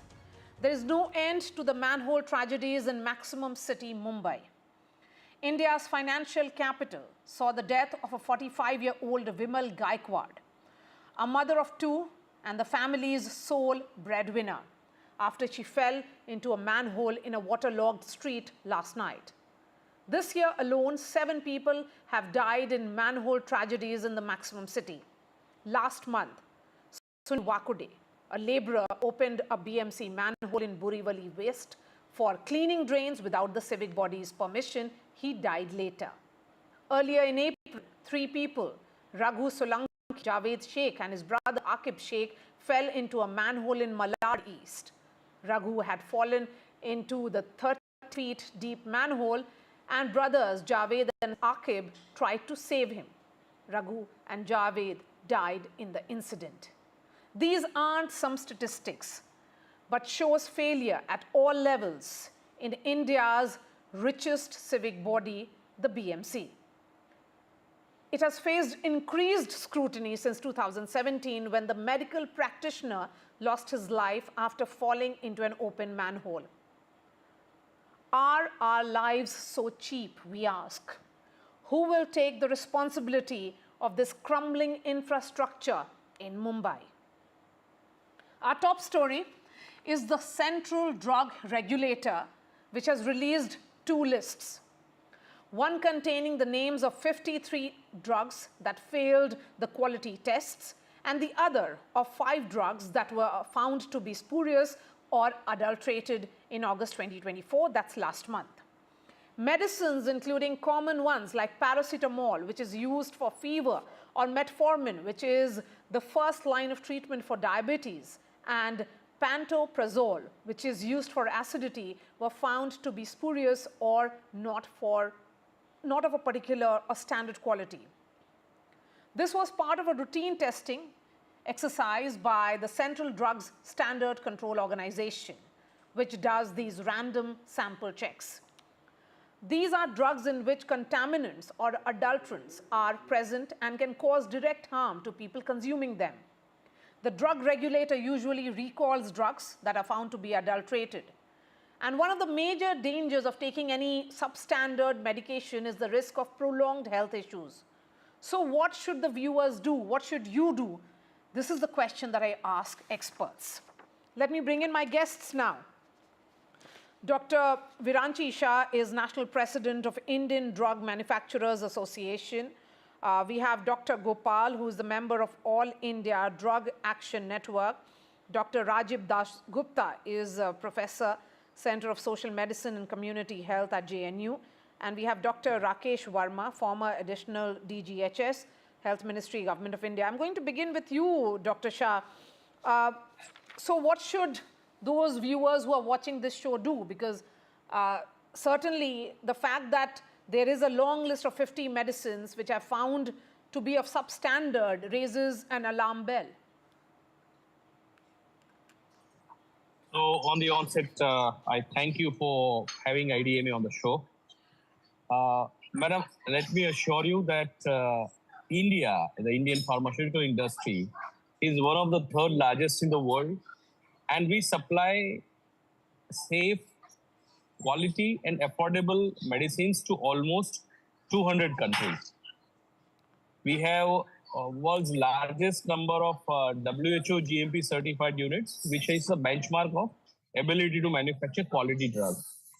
We also have highest number of US FDA approved plants outside the US, which should give you and the viewers a sense of confidence that we have an industry and a regulator that are capable of delivering good quality, affordable medicines to the Indian population as well as to the global population. Now coming to your specific question on the 53 drugs. These analysis is out of the normal routine practice of sampling pharmaceuticals from the market. Annually, the state regulator and the central regulator, they draw almost 100,000 wall neck samples from the market. out of which there are certain cases where the drugs do not meet certain specifications. The reason of these failures could be technology, it could be the storage and distribution of drugs, it could be several other factors. And usually, when the failures are identified, there is a process of recall of these drugs, and there is a corrective and preventive action that is done. Okay. And gradually, over the last several years, we have demonstrated that the quality of the drugs of Indian products is improving. Okay. Dr. Gopal, come in on this. So, if I'm consuming vitamin D or a paracetamol, then how do I know? Because Monter LC is for allergies, I take it regularly. How do I know if my drug is not is of the right standard, that it's not spurious or of substandard? Yeah, thank you very much for this very important discussion that we are having on NDTV. Thank you. There is no way, absolutely, a consumer can know whether the drug is counterfeit or not. And neither the doctor can know. Because what one needs to know whether the drug is of quality or not is testing laboratories. And it's only through these laboratories, when they're tested, the drugs are tested, one can say that the drug is safe. So as a consumer, there is no way. But having said that, the consumer is at a huge harm. He's getting harmed. Suppose I'm taking a medicine for my diabetes, and if the drug is not up to mark, then what will happen to me is my blood sugar will shoot up, and I will be susceptible to a lot of other complications of diabetes. The same thing will happen when I'm taking some medicine for my blood pressure. The blood pressure is not controlled. The blood pressure shoots up, and the patient may land up with a stroke or heart attack. And similarly, when a patient is prescribed antibiotics, which are actually life-saving medicines, and the patient's infection will not be controlled, and the infection can spread viciously. So there are huge problems with this, NSQ medicines, a lot of good quality medicines. And unfortunately, what is lacking is a robust drug controller mechanism in place, which is independent and which doesn't have any political interference. That is what is ultimately needed for that. Okay. So, Dr. Dasgupta, then, if the quality check actually talks about contamination of some nature or the other, and we cannot, if any consumer is consuming this drug, he or she will not be able to know about it, because is there some way in which perhaps all the drugs of a particular manufacturing date is contaminated and should be kept away? Can that be done? Because when the drug controller would have done its check, the random check, it would have found a particular date around which the manufacturing was done to be adulterated or not of the right standard. The quality test, failing in the quality test. Thank you, but allow me to shift the gaze of the goalpost to the bigger picture. The bigger picture is as follows, and timing is everything. This news comes in a week, it's still within a week, that the WHO carried out the assessment of the National Regulatory Authority of India's Central Drug Standard Control Organization and the Drug Controller General of India, the DCGI. This is the week that the NRA was actually assessed. And that assessment result is pending. This happens about in a cycle of approximately 5 years. The last one was in February 2017. And what the WHO does is it categorizes countries by maturity levels, what's called a maturity level, how mature your NRA is. Now, this year's assessment comes on the back of several unfortunate incidents around Indian drugs that were exported, as we know, cough syrups and so on, which affected children in some of the foreign countries adversely.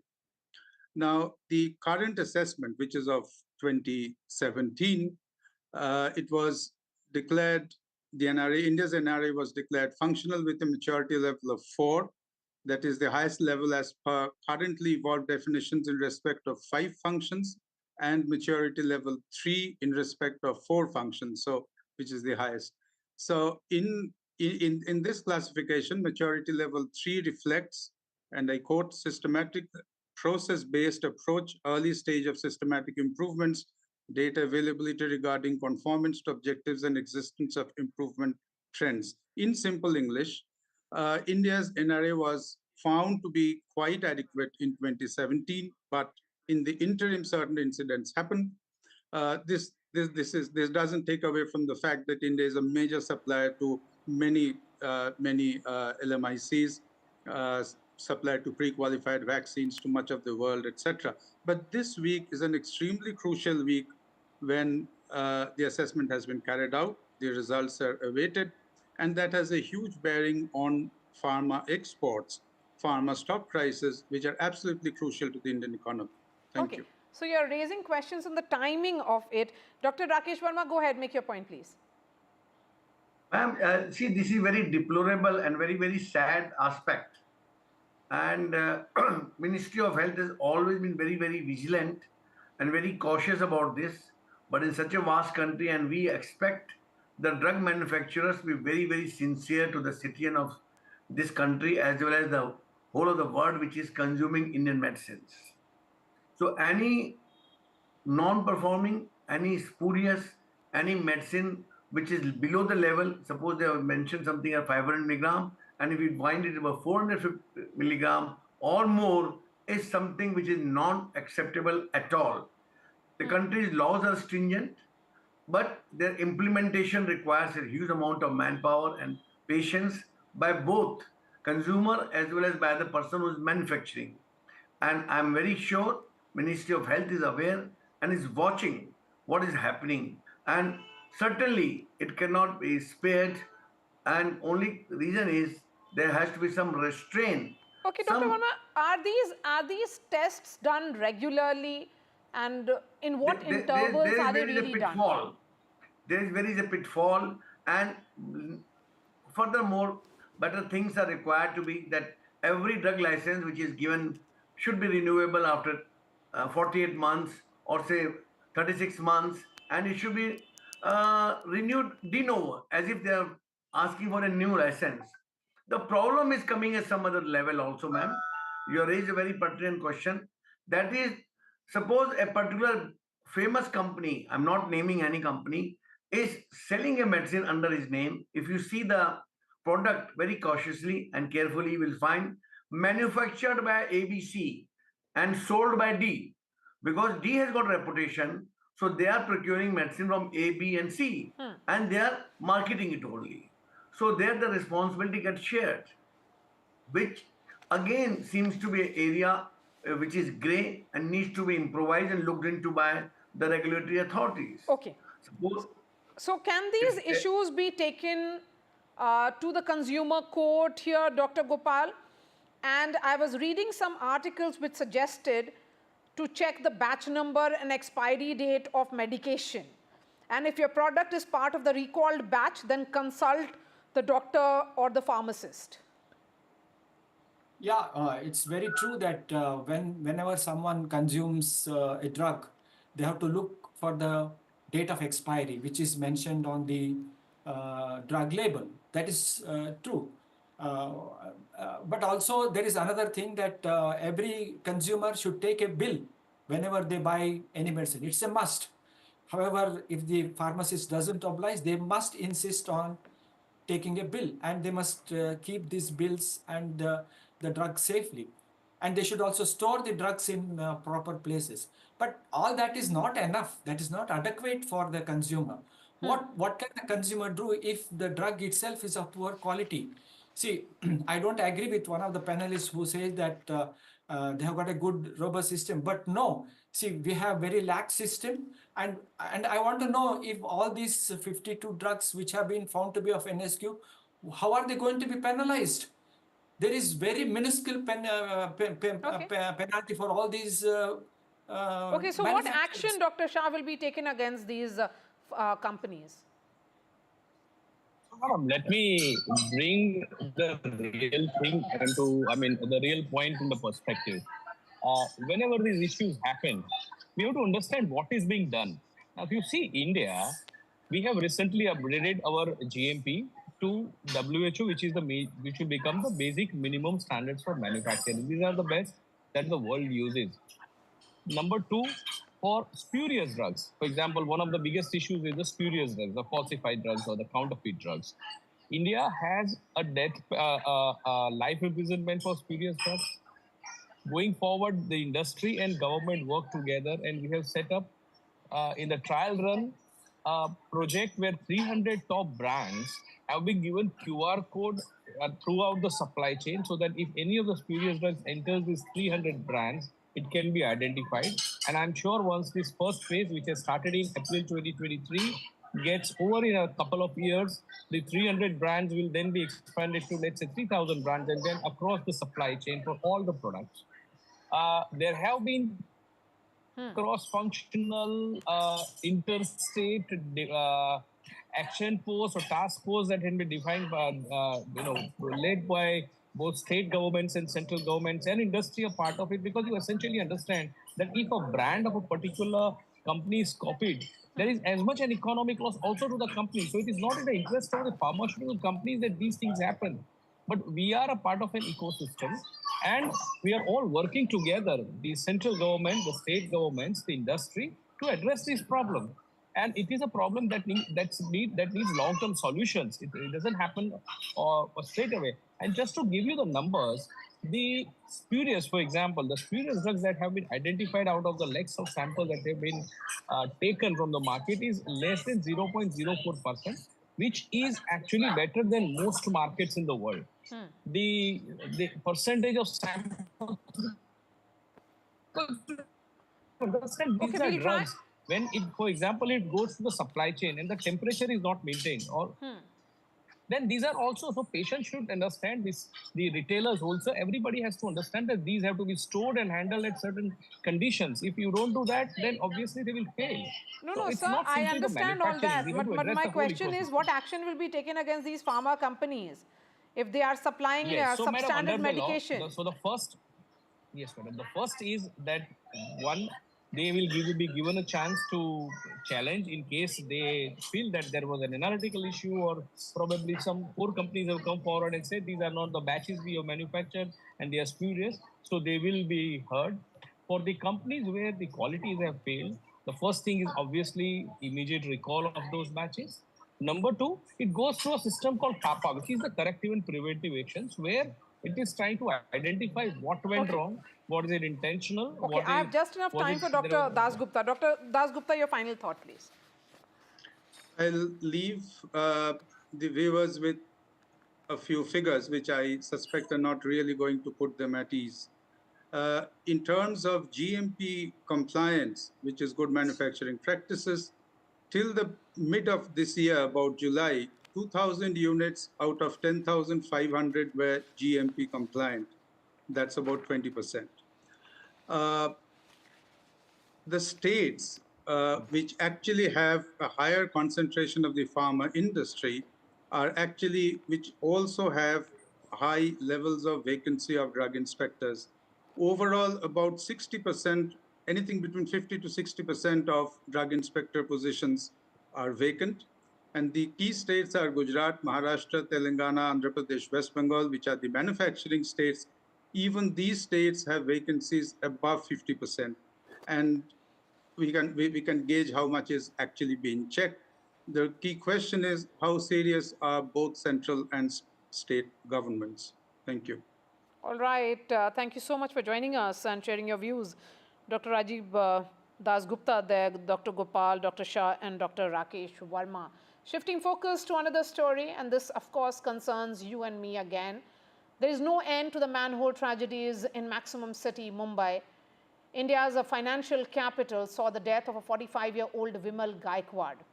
She was a mother of two, and the family's sole breadwinner, after she fell into a manhole in a waterlogged street last night. This year alone, 7 people have died in these manhole tragedies. And these aren't some statistics, but shows clearly failure at multiple levels when it comes to India's richest civic body, that is the BMC. First up the story, and then we get the guests. The rain mayhem in Mumbai ending in a tragedy. 45-year-old Vimal Gaikwad fell into an open drain in Mumbai's Andheri. This amid the heavy rains that lashed Mumbai and paralyzed the maximum city for hours. Apasa's wife, Vimal Gaikwad, was returning home from work when she fell into the open drain, which was not discernible due to waterlogging.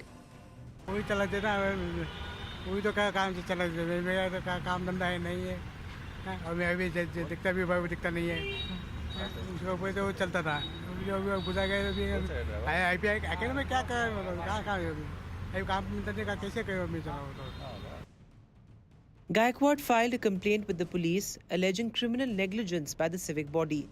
So far, the police have filed an accidental death report and launched the probe.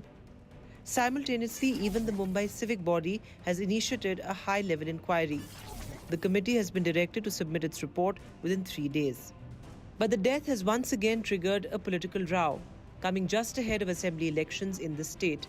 This year itself, at least 7 people have died due to open manholes in Mumbai.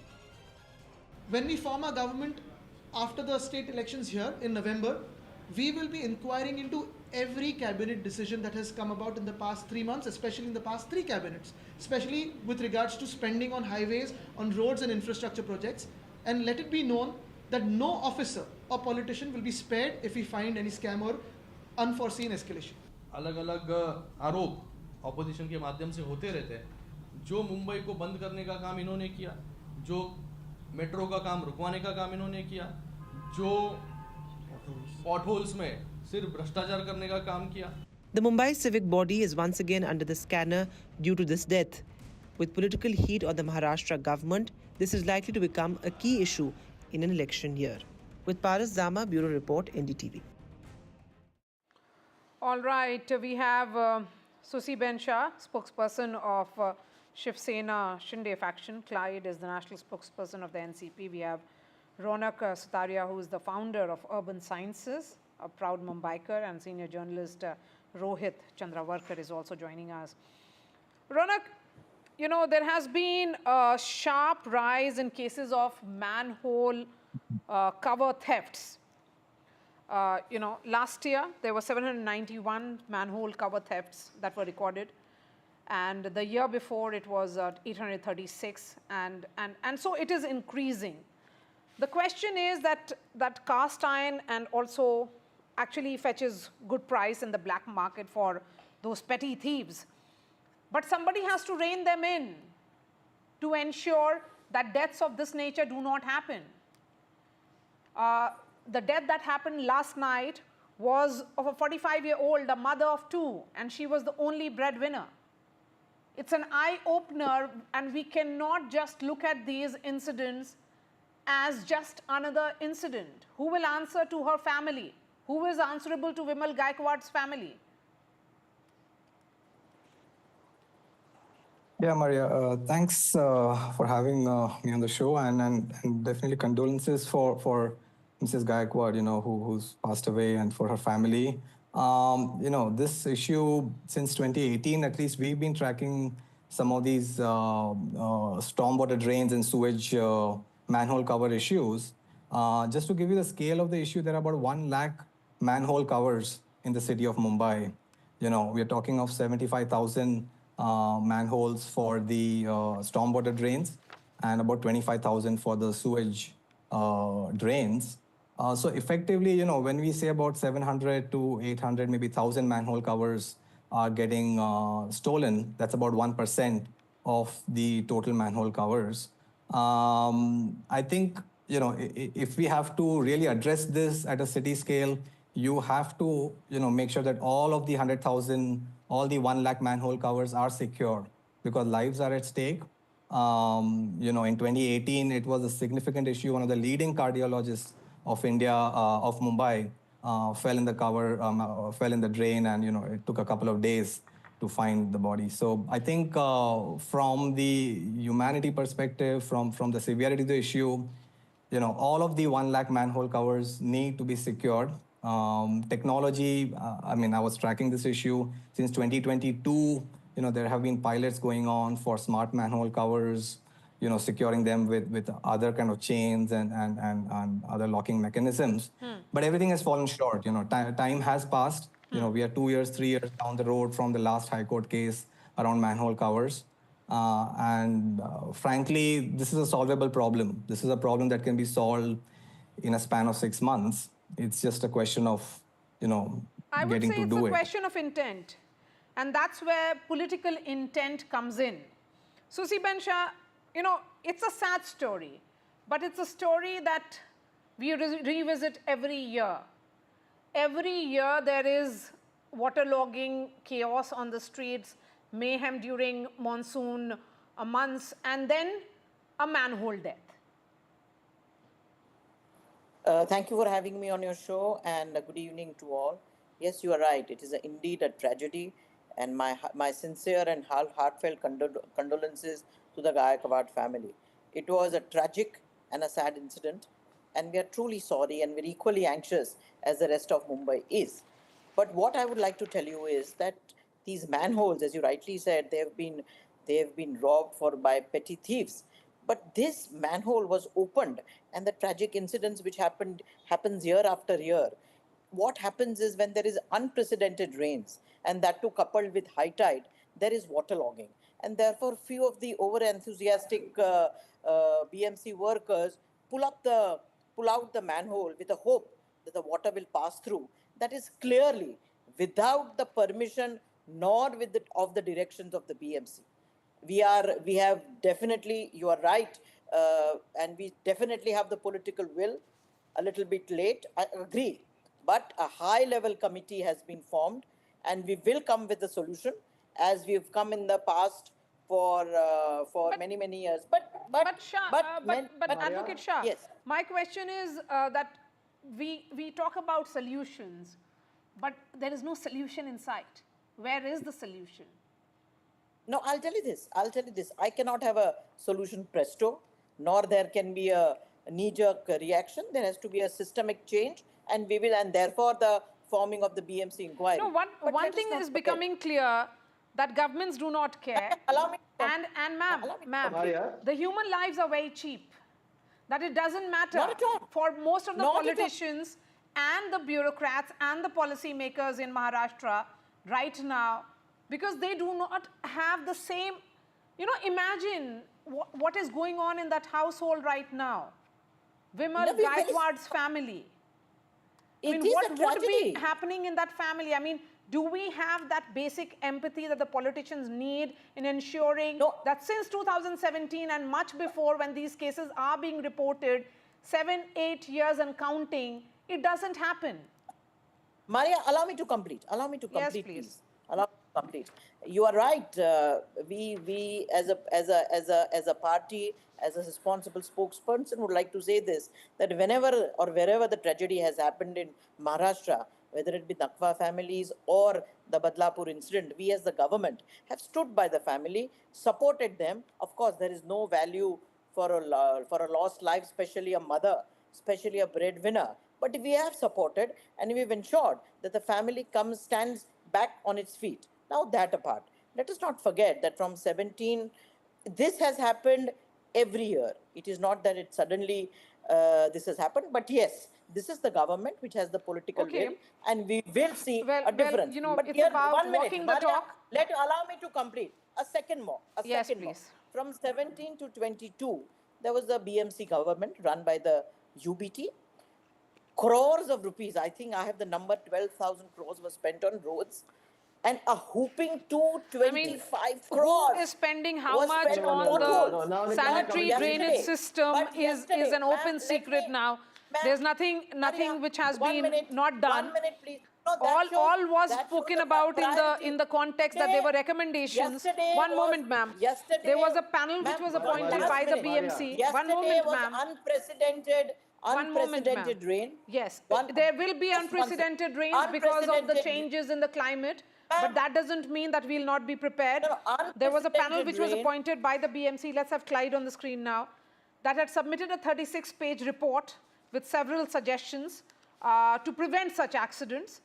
And these recommendations also included installing mesh wires under manhole covers, radio frequency identification tagging also.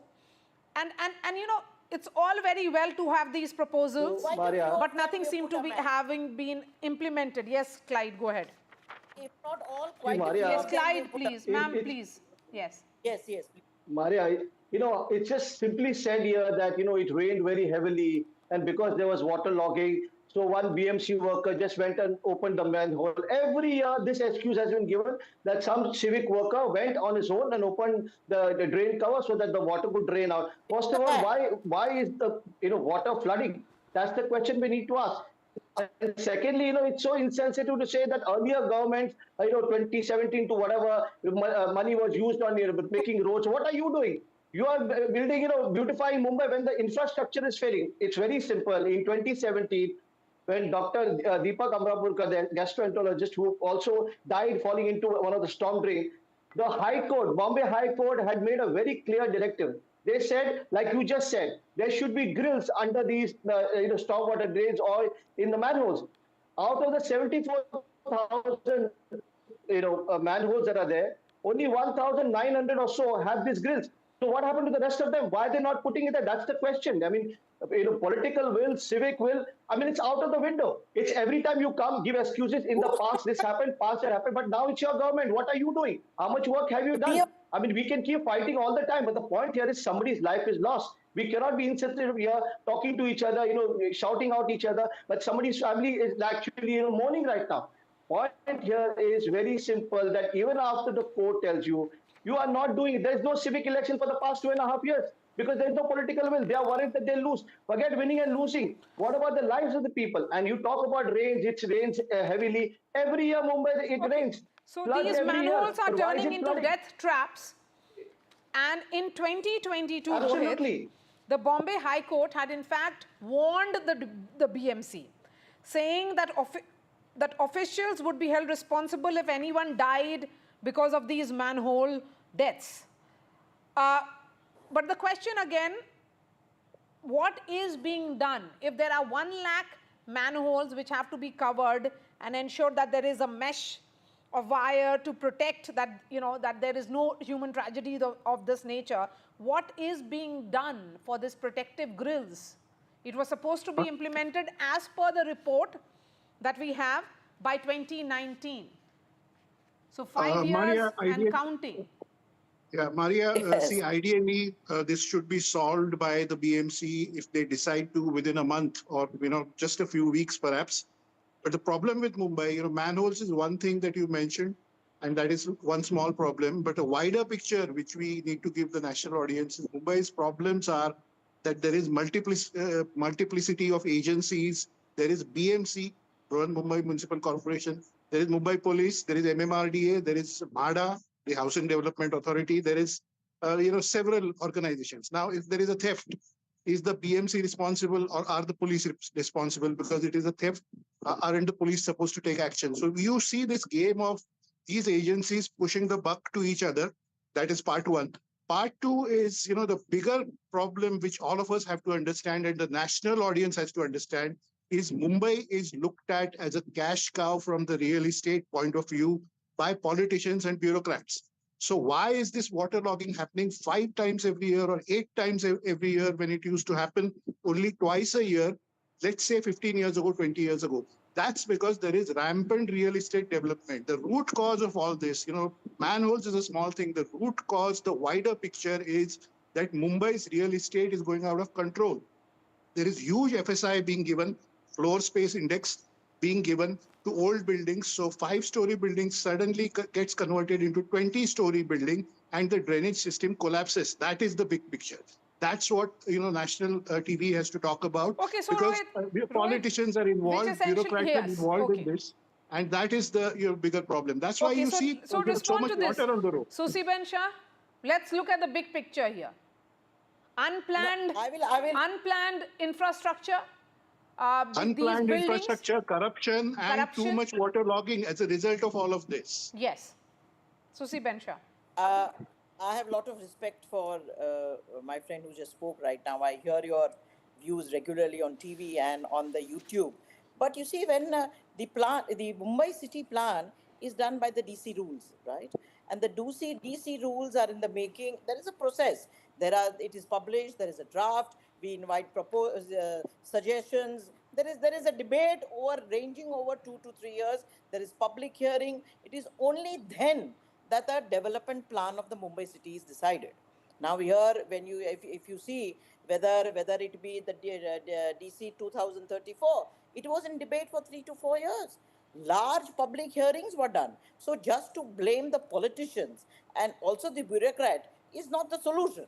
While I do agree that water lagging happens, but I would like to make a point here that this time today, yesterday there was unprecedented rains, as I said, but today, thanks to the BMC and the railways, Mumbai city is up and running.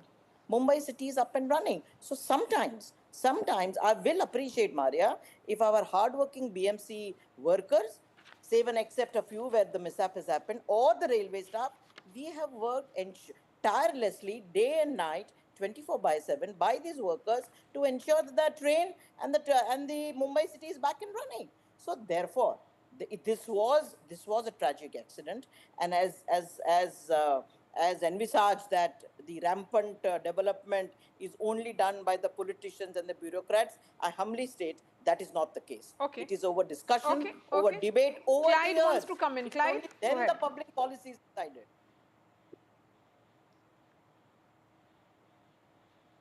No, Maria, you know what?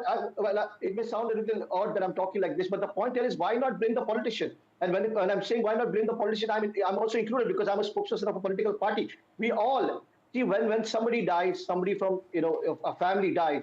I mean, it's a big loss. So the onus is on us as to what have we been doing. So the blame is on all of us, the bureaucrats, the politician, everybody, and we should have the guts to accept our mistakes. And we all say at some point we all have flawed. And because we are flawed, the situation is like this. But just simply by saying that, no, it's not us and the development DC rules and this and that, no, it doesn't work that way. We have to take the initiative. All of us have to work towards it. And if we have failed somewhere, we have to accept it. But the point here is just by blaming what somebody did in the past, and therefore we are not able to do it now, that doesn't solve the problem. You have the government. Susi, I did not speak when you were speaking, so please be quiet. I request you. No, but so when the government is with you, when you have everything, with an apology. Susi, when you are talking, I was not talking. I can talk in between. Maria, please control this debate. I do not want to disrespect anybody. So allow me to speak. Let's calm down. We have to look at the tragedy which has happened rather than I'm calming down, kind of Maria. 1 minute. Please go ahead. 1 minute. One second. Listen to me, Maria. Yes. Listen to me. When I'm talking, I've been interjected. Therefore, I'm saying this. Nothing else. Point here is we all need to take responsibility. We need to be like human beings. Forget the politics for the moment. There is somebody there, and like Rohit just said, yes, there are flaws that needs to be corrected. But you can't keep blaming somebody else and going ahead and saying that, oh, we can't do it because of that. Everywhere this issue that has happened is because, and you're saying that Mumbai is up and running. What choice does Mumbai have? And if these people are getting Mumbai back and running, they're not doing anybody a favor. The BMC is doing their job, so they're not doing us a favor by bringing everything back to normal.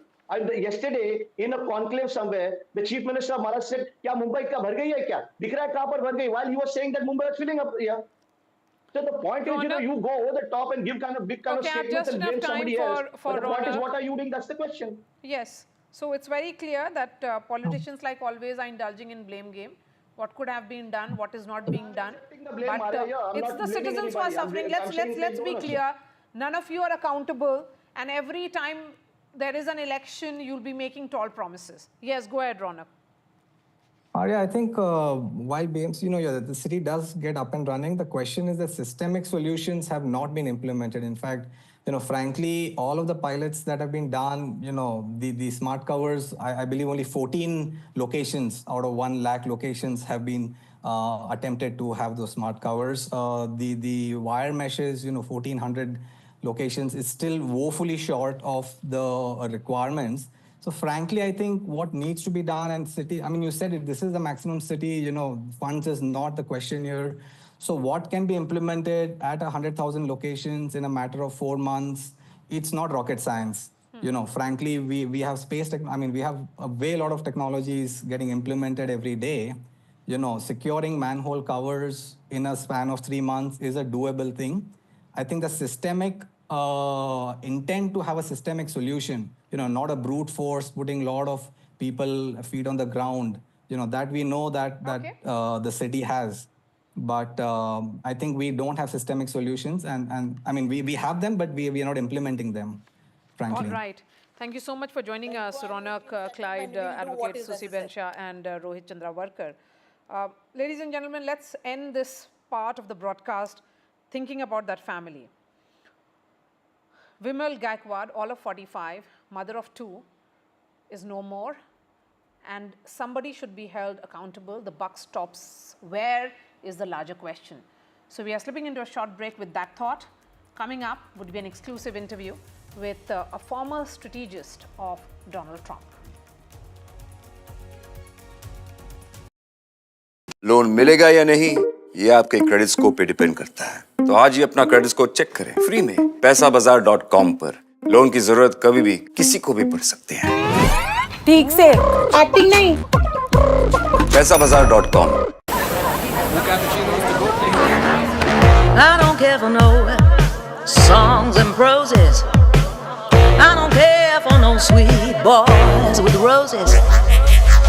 I'm too busy, baby, making plans on how to get me one of them manly men.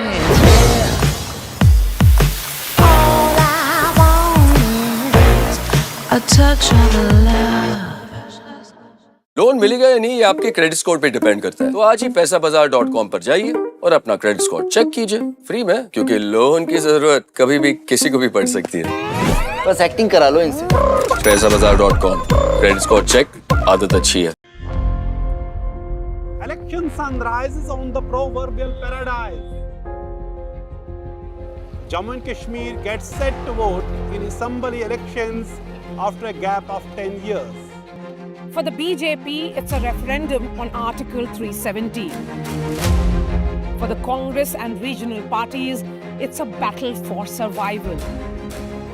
An election that will go down in the history. Watch the most comprehensive, the most nuanced, and the most power-packed coverage only on NDTV. Loan मिलेगा या नहीं, ये आपके credit score पे depend करता है। आज ही जाइए पैसाबाजार.com पर और अपना क्रेडिट स्कोर चेक कीजिए फ्री में, क्योंकि लोन की जरूरत किसी को भी कभी भी पड़ सकती है। चल एक्टिंग थोड़ा भेल बनो। ए आया बात बोल। पैसाबाजार.com। Some people say the metaverse will only be virtual. One day this lecture hall will be made of code, and driverless cars would be trapped in intersections. But even in this maze of the future, you can't wish away health. It's time to become more resilient.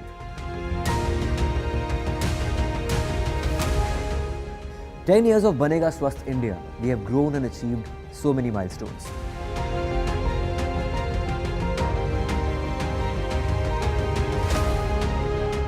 And now I have a plan to beat the urgency, to stop breathing with difficulty, to relieve getting choked with inactivity.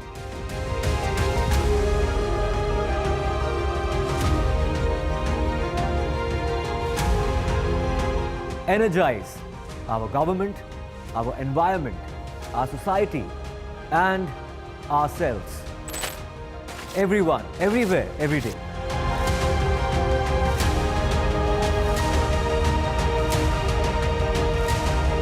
Banega Swasth India. One world hygiene. Stay informed and entertained with the new and updated NDTV News app.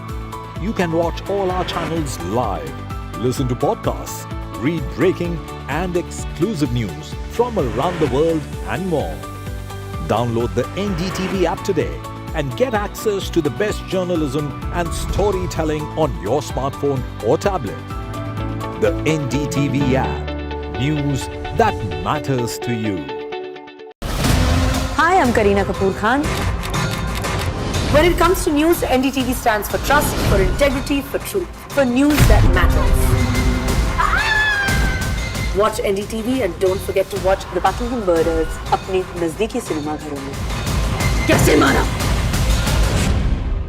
I've been reporting on all issues, big and small, from Andhra Pradesh, Telangana, rest of South India, bringing you all the action, all that you need to know, all that you want to know. The energy of Maximum City is infectious. I bring in that energy in our news coverage. And joining me now for a very special conversation is former strategist of Donald Trump. In fact, he's the man who ran Mr. Trump's campaign, President Trump's campaign earlier. Thank you so much for joining us, Sebastian Gorka. A former strategist for Donald Trump, has been quite vocal about his support for Trump's campaign, and he has also written a book titled The War for America's Soul, which has been, of course, discussed a lot. So thank you for speaking to NDTV here in India. My question to you is, the battle for America has entered a very, very crucial stage. What, according to you, has been a departure from the past in terms of narratives?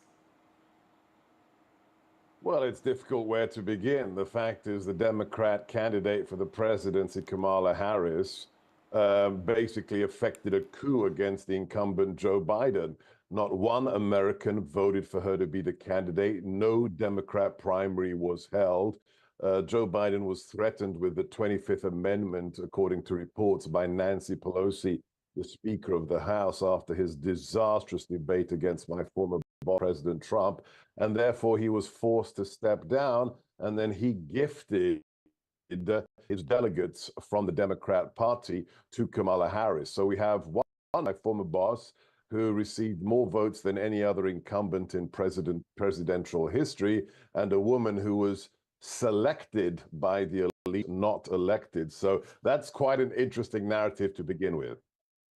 Mr. Gorka, you're essentially saying that this is a battle between selection versus election. The larger question is also about the impact of what is being seen as Trumpism on the Republican Party and going ahead on the elections. How can Republicans really rebuild trust with the moderates and independent voters? Right. So the Republican Party is now America First. It is MAGA. It is Make America Great Again. It is President Trump's party.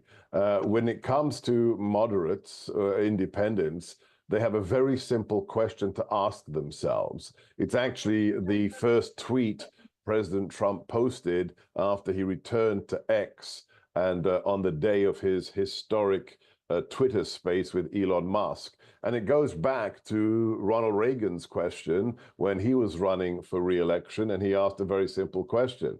He said, "Are you better off than you were 4 years ago?" And that's all that any American has to ask of whatever political stripe.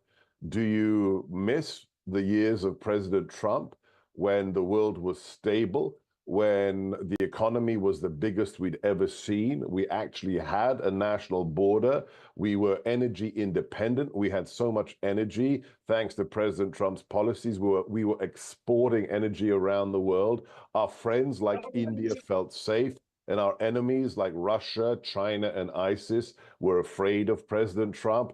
That's the only question that needs to be asked. And then you juxtapose that to the last 3.5 years under Harris and Biden, which have been a complete, utter disaster. Rampant inflation, 20 million illegals let into the country, crime out of control in Democrat-run cities, war in Europe, war in the Middle East, a resurgent China. That's the only question. Do you feel like you need to return to the halcyon days of the Trump administration, or do you want more chaos? And if you want more chaos, vote for Kamala Harris. Okay, you say that Kamala Harris's campaign is about chaos, but Mr. Gorka, I want to understand from you about the issues of national security. There has been a new kind of warfare that we have seen play out, unfortunately, just a few days ago about walkie-talkies and pagers. Do you think, given the nature of warfare capabilities, there is need for someone who has greater clarity in terms of national security policy? Well, yeah, we need President Trump back. I mean, think about this one thing. When we were in the White House, we had no new wars for 4 years. None. We came in and we destroyed the ISIS caliphate, the largest caliphate of an insurgent movement in modern history, in 5 months. China was put in a box. Russia, Iran was, thanks to our sanction regime, the theocratic fascist regime of Tehran was put on its knees economically, and the world was more stable for 4 years than it had ever been. With regards to the Israeli operation in Lebanon, I salute Mossad, I salute the IDF. The idea that they managed to neutralize hundreds of the most heinous jihadi terrorists in one operation, with the pagers, the walkie-talkies, and the cell phones, and that it took 6 years for that operation to come to full fruition. It's probably the most successful intelligence operation of the modern age. So if we are back in the White House, if President Trump, God willing, is reelected, Israel will have our full support, relations with New Delhi will be repaired, and the world will be a stable place again. One of the criticism that's coming for Donald Trump is that he promotes conspiracies and these theories and is a very, very polarizing figure, seen as very, very partisan as well. There is this view that America at this juncture needs someone more inclusive, someone who is not trying to create those walls. You're trying to close American dream. And that's what several critics feel. Well, what are the conspiracy theories the campaign is promoting? Can you tell me, please? Can you give me one? Yes, Mr. Gorka, of course, that's the critics who are saying so. Please go ahead, explain your position. Let's talk about real conspiracy theories, and how about lunacy? We have a Democrat Party that is promoting transgenderism, even with members of their own cabinet, men dressed as women who say, "You must call me a woman." I mean, is there no more absurd conspiracy theory that a man can become a woman or a woman can become a man? I mean, that's not a conspiracy theory, that's a lunacy. And when it comes to divisiveness, think about this. Our party has accepted former Democrats. The most famous member of the Democrat dynasty that is the Kennedy family, Robert Kennedy, was welcomed on stage to be part of the America First movement. Tulsi Gabbard, a Democrat congresswoman who was excoriated and kicked out of her party because she told the truth about Hillary Clinton, likewise accepted into our party. So who are the intolerant, divisive people, if not the Democrats, who kick people out of their party and then we accept them? And then your last point, I truly don't understand that we want to build a wall. What nation can it survive without national sovereignty? What nation can survive tens of millions of illegals, many of them criminals, being led into this country? I mean, ask the families of Jocelyn Nungare, the 12-year-old raped and murdered by illegals, or Rachel Marin, the beautiful mother of 5, who was killed near to where I live right now, where I am sitting in Maryland, or ask the family of the 22-year-old beautiful nursing student, Laken Riley, likewise raped and murdered by illegal immigrants. Surely we have a right to stop that, don't we? All right. Thank you so much for sharing your thoughts. Sebastian Gorka, former strategist of Donald Trump, speaking to NDTV. All the debates and discussions on ndtv.com. You can also look at our YouTube channel. That's all from me. Thanks so much for watching. Loan मिलेगा या नहीं, ये आपके credit score पे depend करता है। तो आज ही अपना क्रेडिट स्कोर चेक करें फ्री में पैसाबाजार.com पर। लोन की जरूरत कभी भी किसी को भी पड़ सकती है। ठीक से एक्टिंग नहीं। पैसाबाजार.com। Songs and proses. I don't care for no sweet boys with roses. I'm too busy, baby, making plans on how to get me one all their mailing mail. All I want is a touch of love. Loan मिलेगा या नहीं ये आपके credit score पे depend करता है। तो आज ही पैसाबाजार.com पर जाइए और अपना क्रेडिट स्कोर चेक कीजिए फ्री में, क्योंकि लोन की जरूरत कभी भी किसी को भी पड़ सकती है। बस एक्टिंग करा लो इनसे। पैसाबाजार.com, क्रेडिट स्कोर चेक, आदत अच्छी है। Election sunrise is on the proverbial paradise. Jammu and Kashmir gets set to vote in assembly elections after a gap of 10 years. For the BJP, it's a referendum on Article 370. For the Congress and regional parties, it's a battle for survival. An election that will go down in the history. Watch the most comprehensive, the most nuanced, and the most power-packed coverage only on NDTV. Loan मिलेगा या नहीं ये आपके credit score पर depend करता है। आज ही जाइए पैसाबाजार.com पर और अपना क्रेडिट स्कोर चेक कीजिए फ्री में, क्योंकि लोन की